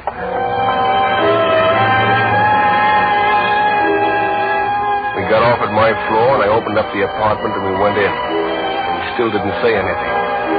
He prowled around the apartment, poking into bureaus and closets, but not saying a word. Then he came out in the living room and sat down in the big armchair and looked straight at me. All right, Al. What about the note? Well, I'm sorry, Dan. I didn't think it was important. You're not sore, are you? Me? What have I got to be sore about it? Your wife. Yeah. And I'm sorry. Now, what about the note? Well, all it said was something like, this is the first half as we agreed and no signature. Have you got it? No. They took it when they took the money. And you couldn't remember that one was a tall guy and the other was a short guy and that the tall guy's name was Johnny? But I was all upset. I didn't even know if I heard his name. Are you trying to protect her, Al? No. I've told you everything I can. Okay, forget it. Now, let's see. A bribe. That means that somebody wants something or is on the spot. The fix will be on by Monday, they say. Now, who is there in this town that employs gunsels that would have a deal worth that much dough set for next Monday? Oh, there could be a million deals like that. Quiet, let me think a minute, will you? Johnny, a cane, and a short guy. It's on the tip of my tongue. And it wasn't so long ago, either. Sure. Why didn't I think of it? Think of what? Bill Quinlan, the defense lawyer in the Harmon case. Those are his boys. Had him up a dozen times. He always comes and gets them off. The Harmon trial? Yeah, this Harmon is up on a murder rap. A bank robbery. A guard was killed. His lawyer is Bill Quinlan. Quinlan's bribed more juries than I got hairs on my head, if you could ever prove it. Get a couple of hung juries and they let you off the hook. He's pulled it plenty of times. Well, isn't that a little far-fetched? That's like I say, Al. It's all we've got. I'll have the boys check the jury list anyway. Where's your phone? In there. Dan. Yeah. Dan, I'm on that jury. You what? Well, don't you see? If I opened my mouth, they'd kill her. They told me so. So that's it. I didn't dare tell you, Dan. I hoped you'd find her Why, without... you long-legged, thick-headed idiot. Don't you think I've been in this business long enough to know it a little better than you do? Don't you think I know how to give people protection when I have to? Do you think we go around trying to get people killed?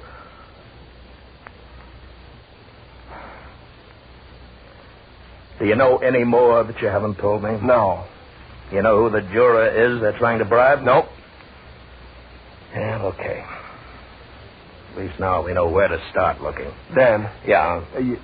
You're not sore at me, are you? Me? No. What have I got to be sore about?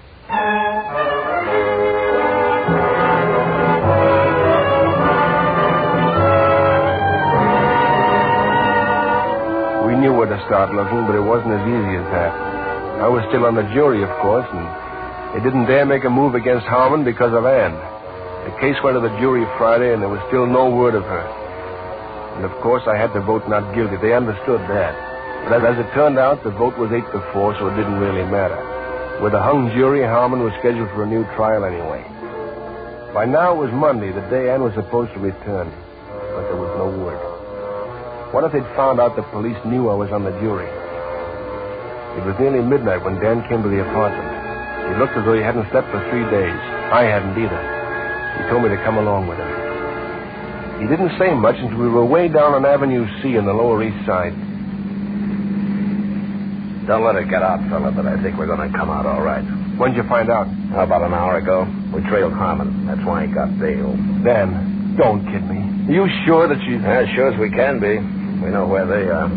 She'll be there. Now, that's the place, third house down.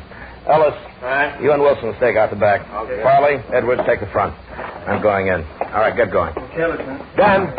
Yeah? I want to go with you. Oh, you stay in the car. I'm going with you. Okay, come on. Now, let's go. Now, there's a light in the front. They may give us a little reception now. They wouldn't do anything to her. Would they, Dan? I'll try the door. Yeah, it's locked. Can we bust it open? I got a skeleton.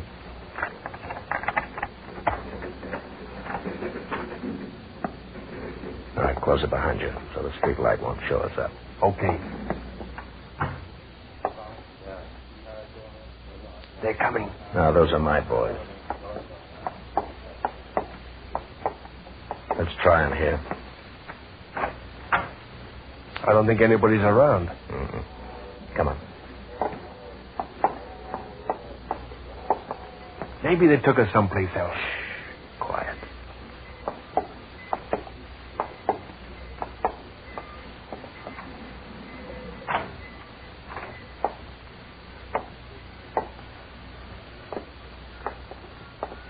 No, Al. You better stay out. Why? What is it? What is it? It's her, Al. Your wife. She's dead.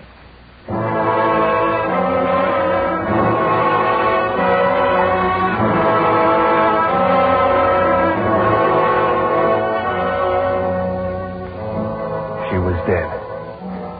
And the next day there was the funeral. A lot of friends came around and shook hands and looked at me sad. And I stood by where she was lying with all the flowers around her. This wasn't the way it was supposed to work out. Dan came too. For a long time he stood there, looking at her and my friends and me. You called them, didn't you? I called him? Yeah. You called them, and she thought you were calling the police. That's why the police never showed up. I called him. She was so insistent I had to call somebody. I didn't think they'd take her away. I thought they'd just take the money and leave, forget the whole thing. But they took her, too. What about the money? The money they paid me for the trial? The money for the trial, the $10,000. I told you. They took it. They took the money and they took her. All except $500. I kept that in my pocket. They didn't get that. That's what I paid for the funeral with. I know. We had the numbers of the bills when we picked them up later last night. They had it all except $500. That's what brought me back to you. It's funny. I did it for her. To buy her nice things. And all I bought her was a funeral. Say goodbye, Al. You'll have to come with me.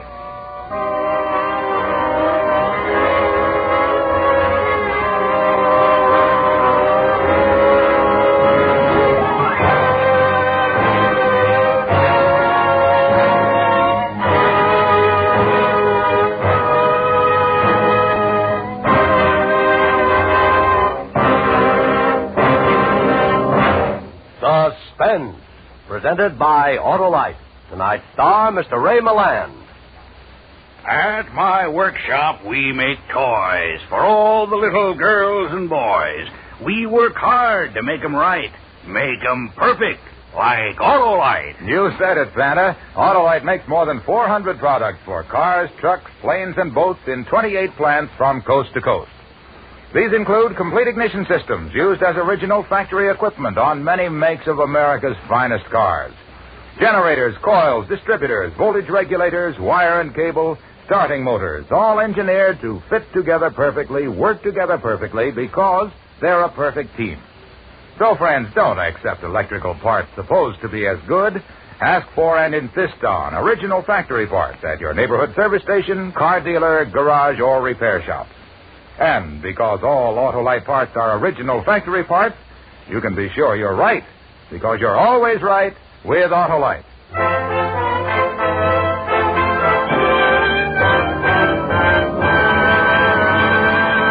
Next week on Suspense, Mr. Alan Ladd as star of A Killing in Abilene. And in weeks to come, you will hear such famous stars as Dennis Day, Cornell Wilde, and Ginger Rogers, all appearing in tales well calculated to keep you in suspense.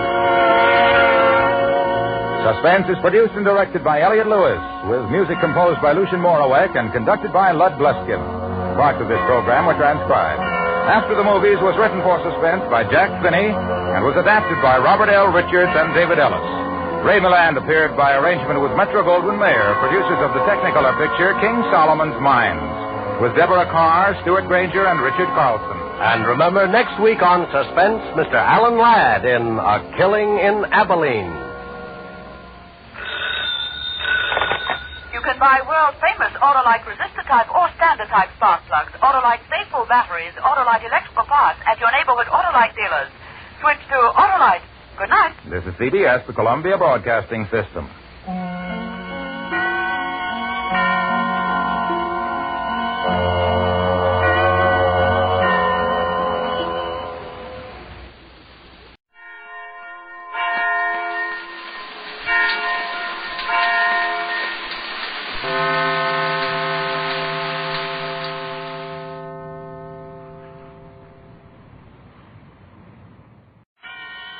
Autolite and its 96,000 dealers present Suspense. Tonight, Autolite brings you A Killing in Abilene, a suspense play starring Mr. Alan Ladd.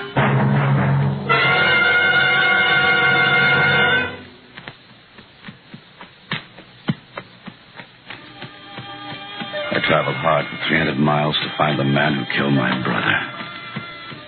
I'd come down out of the Snake Range that morning, followed the river trail through the canyon. And that afternoon, I found Pleasant Valley. A handful of buildings, desolate and huddled in the cold shadows of the mountains around. Tall, dark. No man appeared as I rode through the town.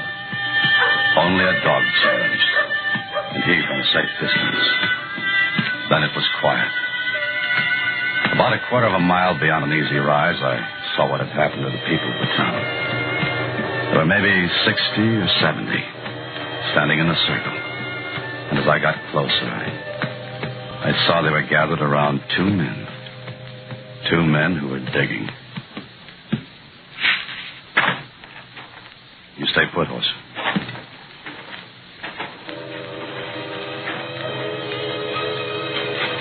look on the faces of the people standing there. Even the kids peeking from behind skirts and trouser legs. And it was something I'd seen before. It wasn't a good look. It was the look some people had had 2 years before in Abilene, when we discovered my brother's body. In just a moment, Mr. Alan Ladd in the first act of A Killing in Abilene. Hi, Harlow. Oh, what do you got there? Christmas present, Hap. You got one already? Yes, sirree, and it's an Autolite Stay Full battery that needs water only 3 times a year in normal car use. Why, my car will really cut a caper over this capable Christmas cheer. You believe in giving your car some holiday spirit, too, eh, Harlow? I sure do, Hap. And because the Autolite Stay Full battery has over 3 times the liquid protection of batteries without Stay Full features, it helps eliminate one of the greatest causes of battery failure. And that's mighty important to the spirit of every car owner. And your gift will last a long, long time, too, Harlow. Right you are, because the Autolite Stay Full battery gives longer life. 70% longer life, in fact, as proved by tests conducted according to SAE minimum life cycle standards. A wise selection, Harlow. Yes, friends, for quick, dependable starting, treat your car to an Autolite Stay Full battery. The battery that needs water only 3 times a year in normal car use. See your neighborhood Autolite battery dealer. And remember, you're always right with Autolite. And now, with A Killing in Abilene and the performance of Mr. Alan Ladd, Autolite answers many requests in bringing you a story of the Old West, hoping once again to keep you in suspense.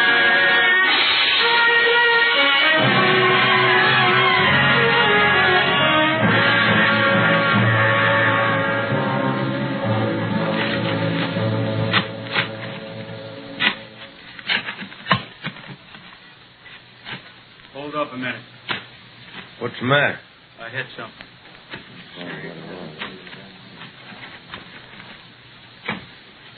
Wait. Better go slow. Dig around this side.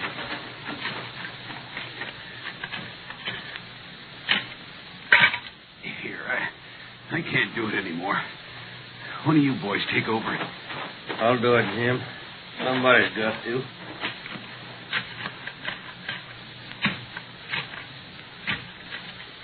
It's him, all right.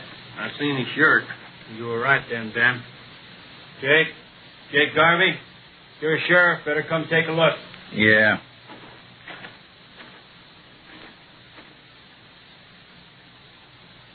That's him. That's Fred Costin, all right.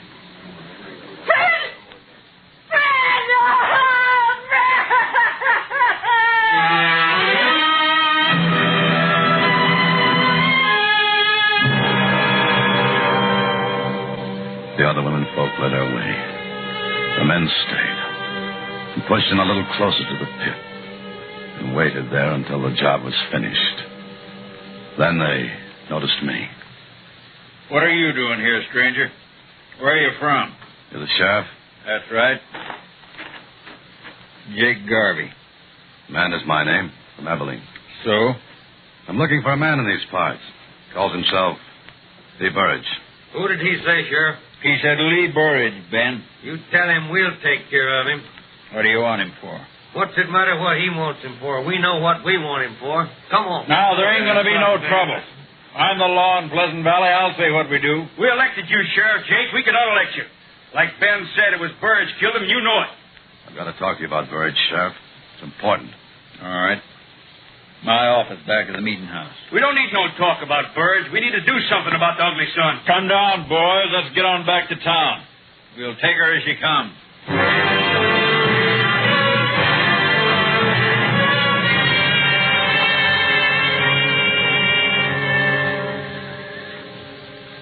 Smoke?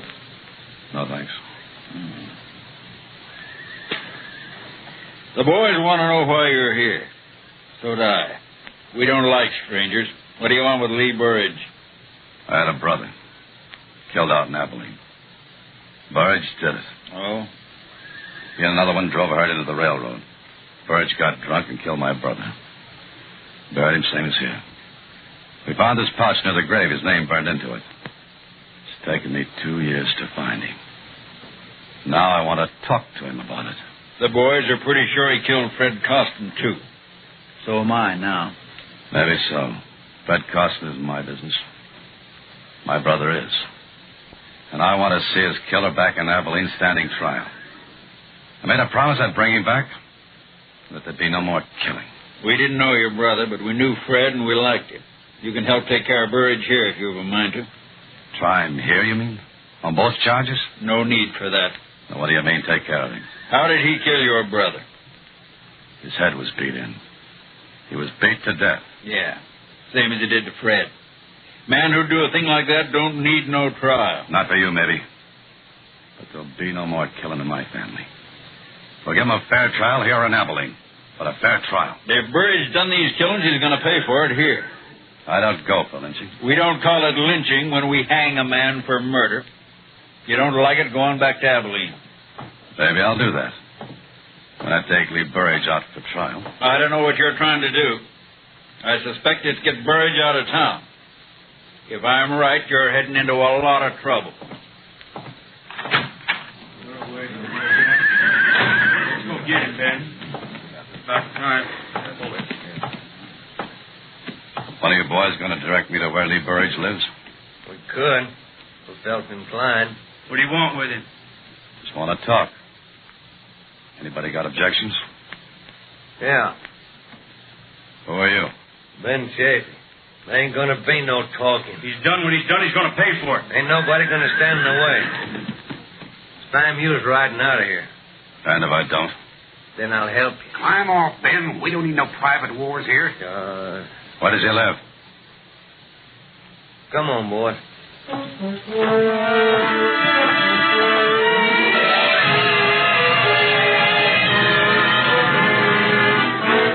He turned away from me and moved into the sheriff's office, leaving me alone to walk down the strangely quiet street. Towards the hills, the thunderhead was beginning to gather, moving in slowly. Near the end of the street, two men were building a coffin in front of a small house.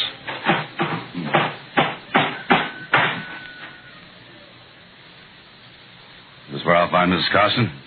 Why do you have to come meddling around here at a time like this? Can't you leave her with us for her sorrow? Because he's a stranger, Bob boy. Strangers don't have no time for other people's sorrow. Maybe you're right, old-timer. Maybe they got too many themselves.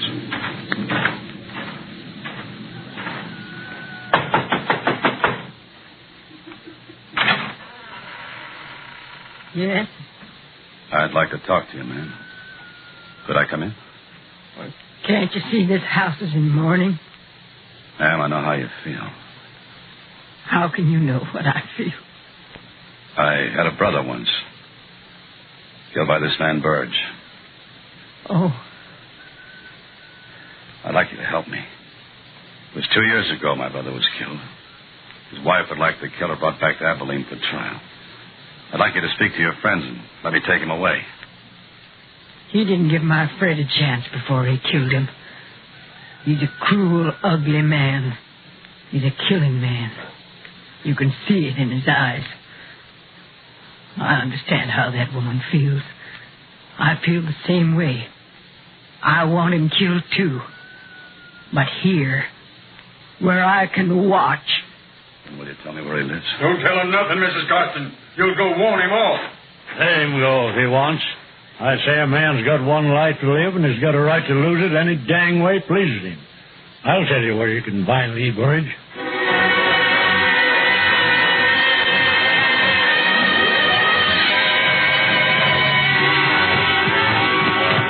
A few miles outside of town where the canyon spread, I saw his hut.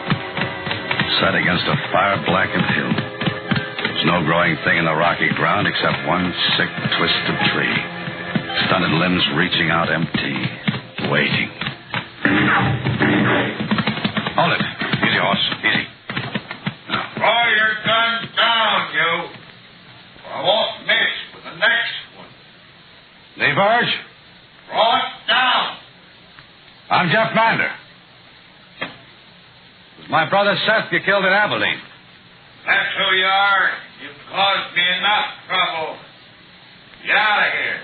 They'll give you a fair trial there. stay here and you're going to be lynched for Fred Costin's killing. Don't come no closer. Nobody's going to lynch me while I got this. Listen to me. I don't hold no love for you. I shouldn't care what happens to you. But it took me 2 years to find you, now I'm taking you out. Don't come no closer. Put up your gun. I'm warning you. Put up your gun! I knew he was shooting to miss. But I didn't know what would happen if I moved closer. So I got out of his canyon.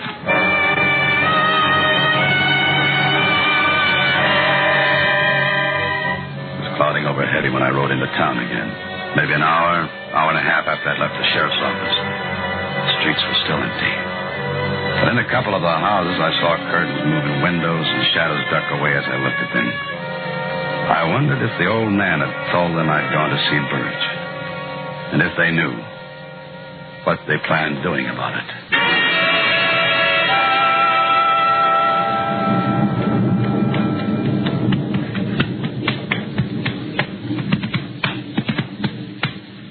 Old-timer?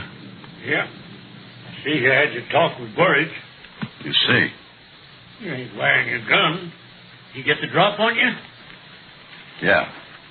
Surprised he didn't kill you. So was I. Did you tell them I'd gone there? Yeah. What'd they say? They said if you get Burge first, they'd get you. They said you should go back where you came from while you still can.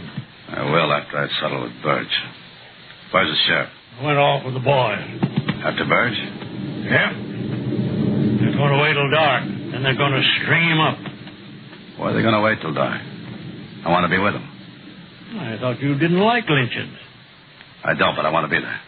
Well, I was told if you come back to town, you'd have to be with them.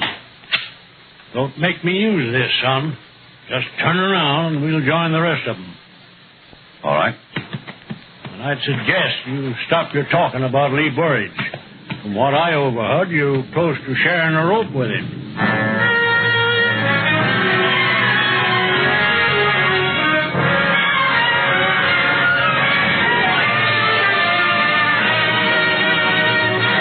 Autolite is bringing you Mr. Alan Ladd in A Killing in Abilene. Tonight's production in radio's outstanding theater of thrills, Suspense.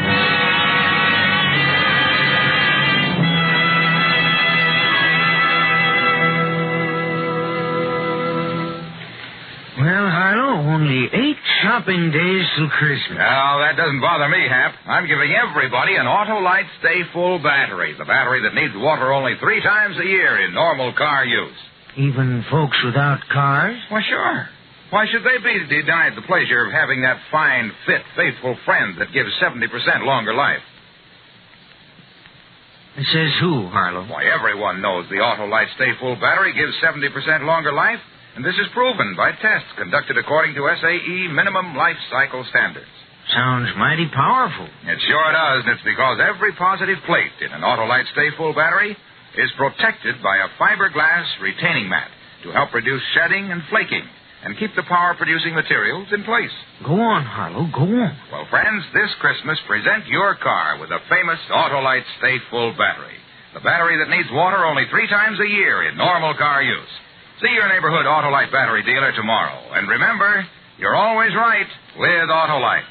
And now Autolite brings back to our Hollywood soundstage Mr. Alan Ladd in Elliott Lewis's production of A Killing in Abilene. A tale well calculated to keep you in suspense.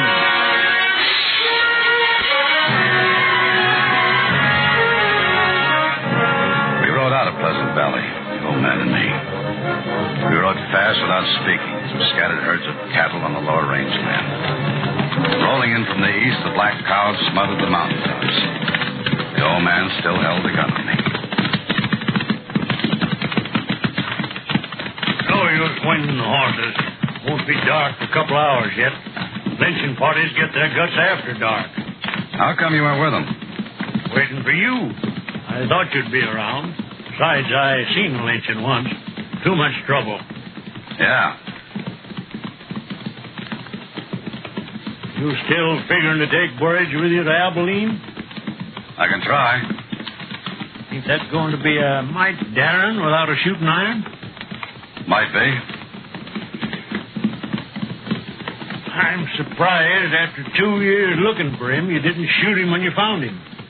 That's not what I come for. Why not? Killed your brother. I made a promise to somebody. His wife? Yeah.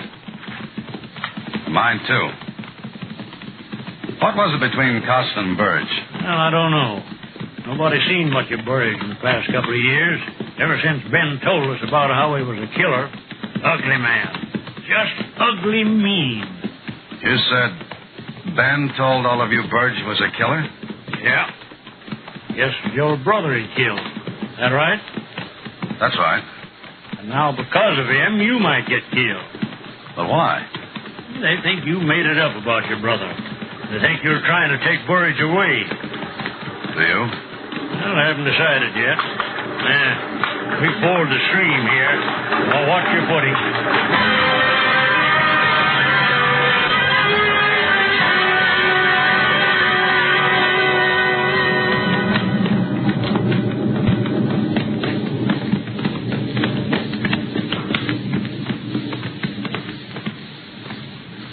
Sonny.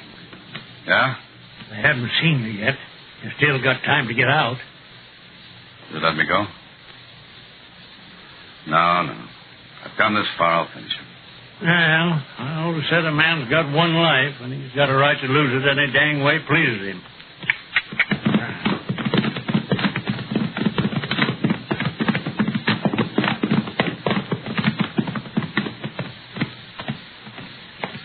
Hello, Sheriff. Thought you'd left Pleasant Valley. We decided he ought to come with us where we can watch him. You decided, Ben. What do you say, mister? I'll tell you what he says, Sheriff. He says he wants Burge one way or the other. He asked to join. That's what he says. Get off of the horse, mister. All right. Now say that lie to me and I'll make you choke on it. I want Burge as bad as the rest of you. I prefer him to stand trial, that's the difference. I don't want this lynching if we can avoid it. Why, you... Take your hand off your gun, Ben. He ain't armed. Take it easy, Ben. We decided what to do. You're here because I want you here. Burge killed Fred Costin in a fight, now we're going to settle it. Burge kills easy.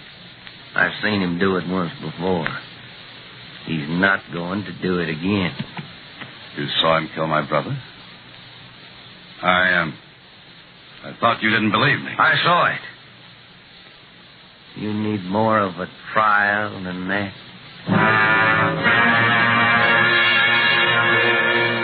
I looked at the faces, angry, filled with hate. And I thought of the ugly man up in the canyon in the broken-down shack. I wondered if he knew what was waiting for him a mile or so away.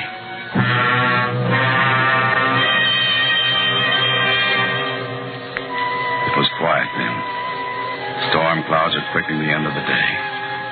The party became shadows sitting nervously or smoking. Two of the men had some whiskey and were building their courage for the night's work.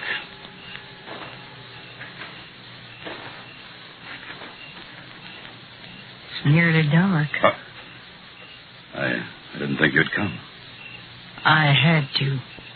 All the way? My Fred's dead. So's my brother. My Fred was a good man. Never hit me, but he was a dark man with drink.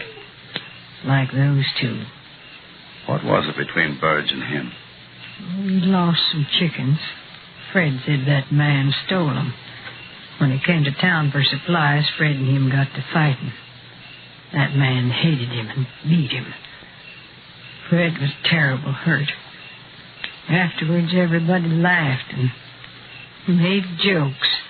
They laughed at their friend? Oh, it was man laughing, no harm, but to a dark man like Fred, it was bad. He swore to get even. That was last Saturday. He went in to drink. And didn't come back? We all thought he rode out someplace for shame. Why do you think Burge killed him? They were all talking about it. Who was? All the men, Saturday night. They said Fred and that man were arguing. Who heard them? Ben did. When Fred didn't come back, we all knew that man had killed him. He did, and he's going to pay for it. Who found the grave, ma'am? Ben did. I'm sorry for your brother's wife. But it's got to be this way. Just like the Holy Book says. An eye for an eye. Let's go, boys. It's time to ride.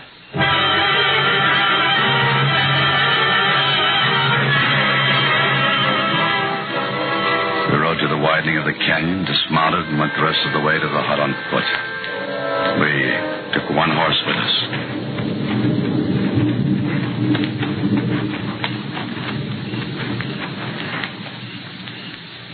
He's there, all right. There's a light inside. Hold up, boys. Bob, you, Jim, and Nate will come with me. Right, Sheriff. We'll bring him out. The rest of you stay here. What's the idea? You're too quick tonight, Ben, and giving too many orders. You stay. Still trying to get him away, son? Am I? You're like an Indian I knew once. Had to shoot him 5 times before he knew he was dead. What do you want here? You know what we want, Burridge. Get out of here. Get off my land. You come outside quiet like. We don't want no trouble. Trouble, I ain't asking for trouble. You asked for it when you killed Fred Costin. Costin? Well, who killed... I didn't kill him. Save your breath while you still got it. Come on. Oh, let go of it. The house of land. Let it go up in smoke. He won't be using it anymore. I'll kill you. I'll kill you all. You done your last killing. Get that rope or that limb. Is this your doing, Ben? Shut up. Tie his hands, Bob. I'll hold him. You're going to blame this one on me, too, Ben? Shut up, I said. He didn't do it. He didn't do it. Let it go, son. You can't stop him now. I gotta talk to him before they do. He didn't do it. Now I know it. Wait a minute. Take my gun. Thanks.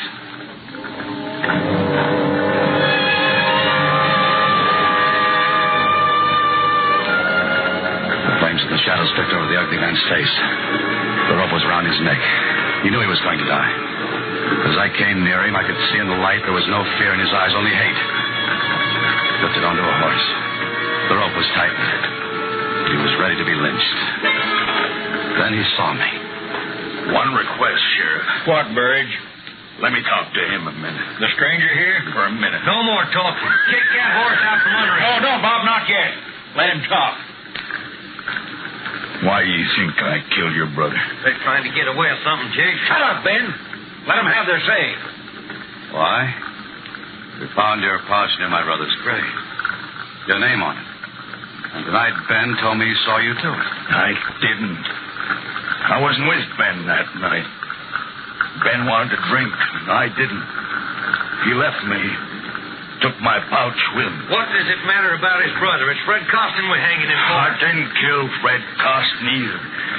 Listen, mister, I didn't kill your brother. He's talked enough. He killed Fred Costin. I told you that. What about it, Burge? I didn't kill Fred Costin. He's a lying skunk. Let's get it over with. I say let him talk. Where'd you get that gun, mister? How did you know where Fred was buried, then? How did you know where Fred was buried? Mrs. Costin says you found the grave. How'd you know where it was? Answer him, Ben. You told me where it was, Ben. I saw him burying poor Fred. That's how I knew. If you saw the burial, why didn't you stop Birch then? It wasn't none of my business. But it is now. What made you change your mind so fast? Stay away from that horse, man. Cut him down. You Bob. Cut him down. I think you'll be coming back to Abilene with me, Ben. You think so?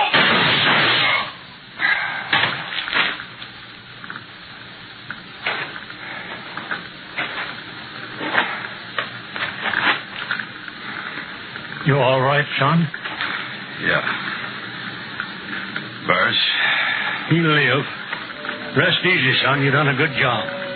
But you ain't going to keep your promise about your brother's killer. There's no sense taking Ben Chaffee back to Abilene. We'll bury him here.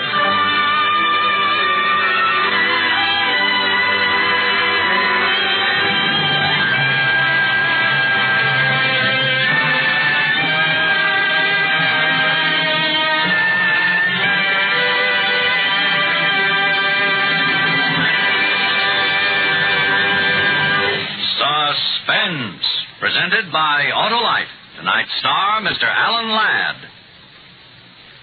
Christmas shopping can be fun. It doesn't have to kill one. Give an Autolite Stay Full battery. Only 3 times a year do you fill one. And that's because the Autolite Stay Full battery is the battery that needs water only 3 times a year in normal car use. And it's one of more than 400 products for cars, trucks, planes, and boats made by Autolite in 28 plants coast to coast. These include complete electrical systems used as original equipment on many leading makes of America's finest cars. Electric windshield wipers, starting motors, voltage regulators, coils, distributors, wire and cable, generators, all engineered to fit together perfectly, work together perfectly, because they're a perfect team. So, friends, don't accept electrical parts supposed to be as good. Ask for and insist on original factory parts at your neighborhood service station, car dealer, garage, or repair shop. And because all Autolite parts are original factory parts, you can be sure you're right, because you're always right with Autolite.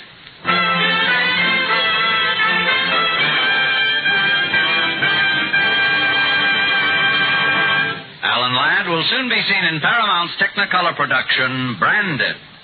Next week on Suspense, Mr. Dennis Day, a star of Christmas for Carol.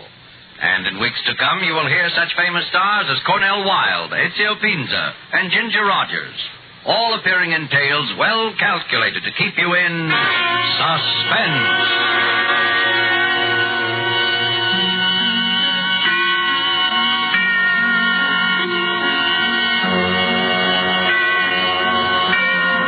Suspense is produced and directed by Elliott Lewis, with music composed by Lucien Morawek and conducted by Lud Bluskin.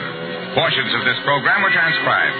A Killing in Abilene was written for Suspense by Gil Dowd and Anthony Ellis. And remember, next week on Suspense, Mr. Dennis Day in Christmas for Carol.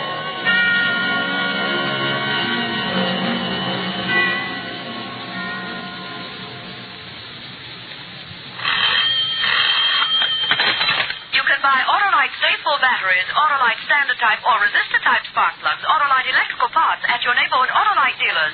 Switch to Autolite. Good night. Better production means better living. That ideal has given America the world's highest standards of living. Learn how you can help to improve our economic life. For the free booklet, The Miracle of America, write Box 10, Times Square Station, New York City. This is CBS, the Columbia Broadcasting System.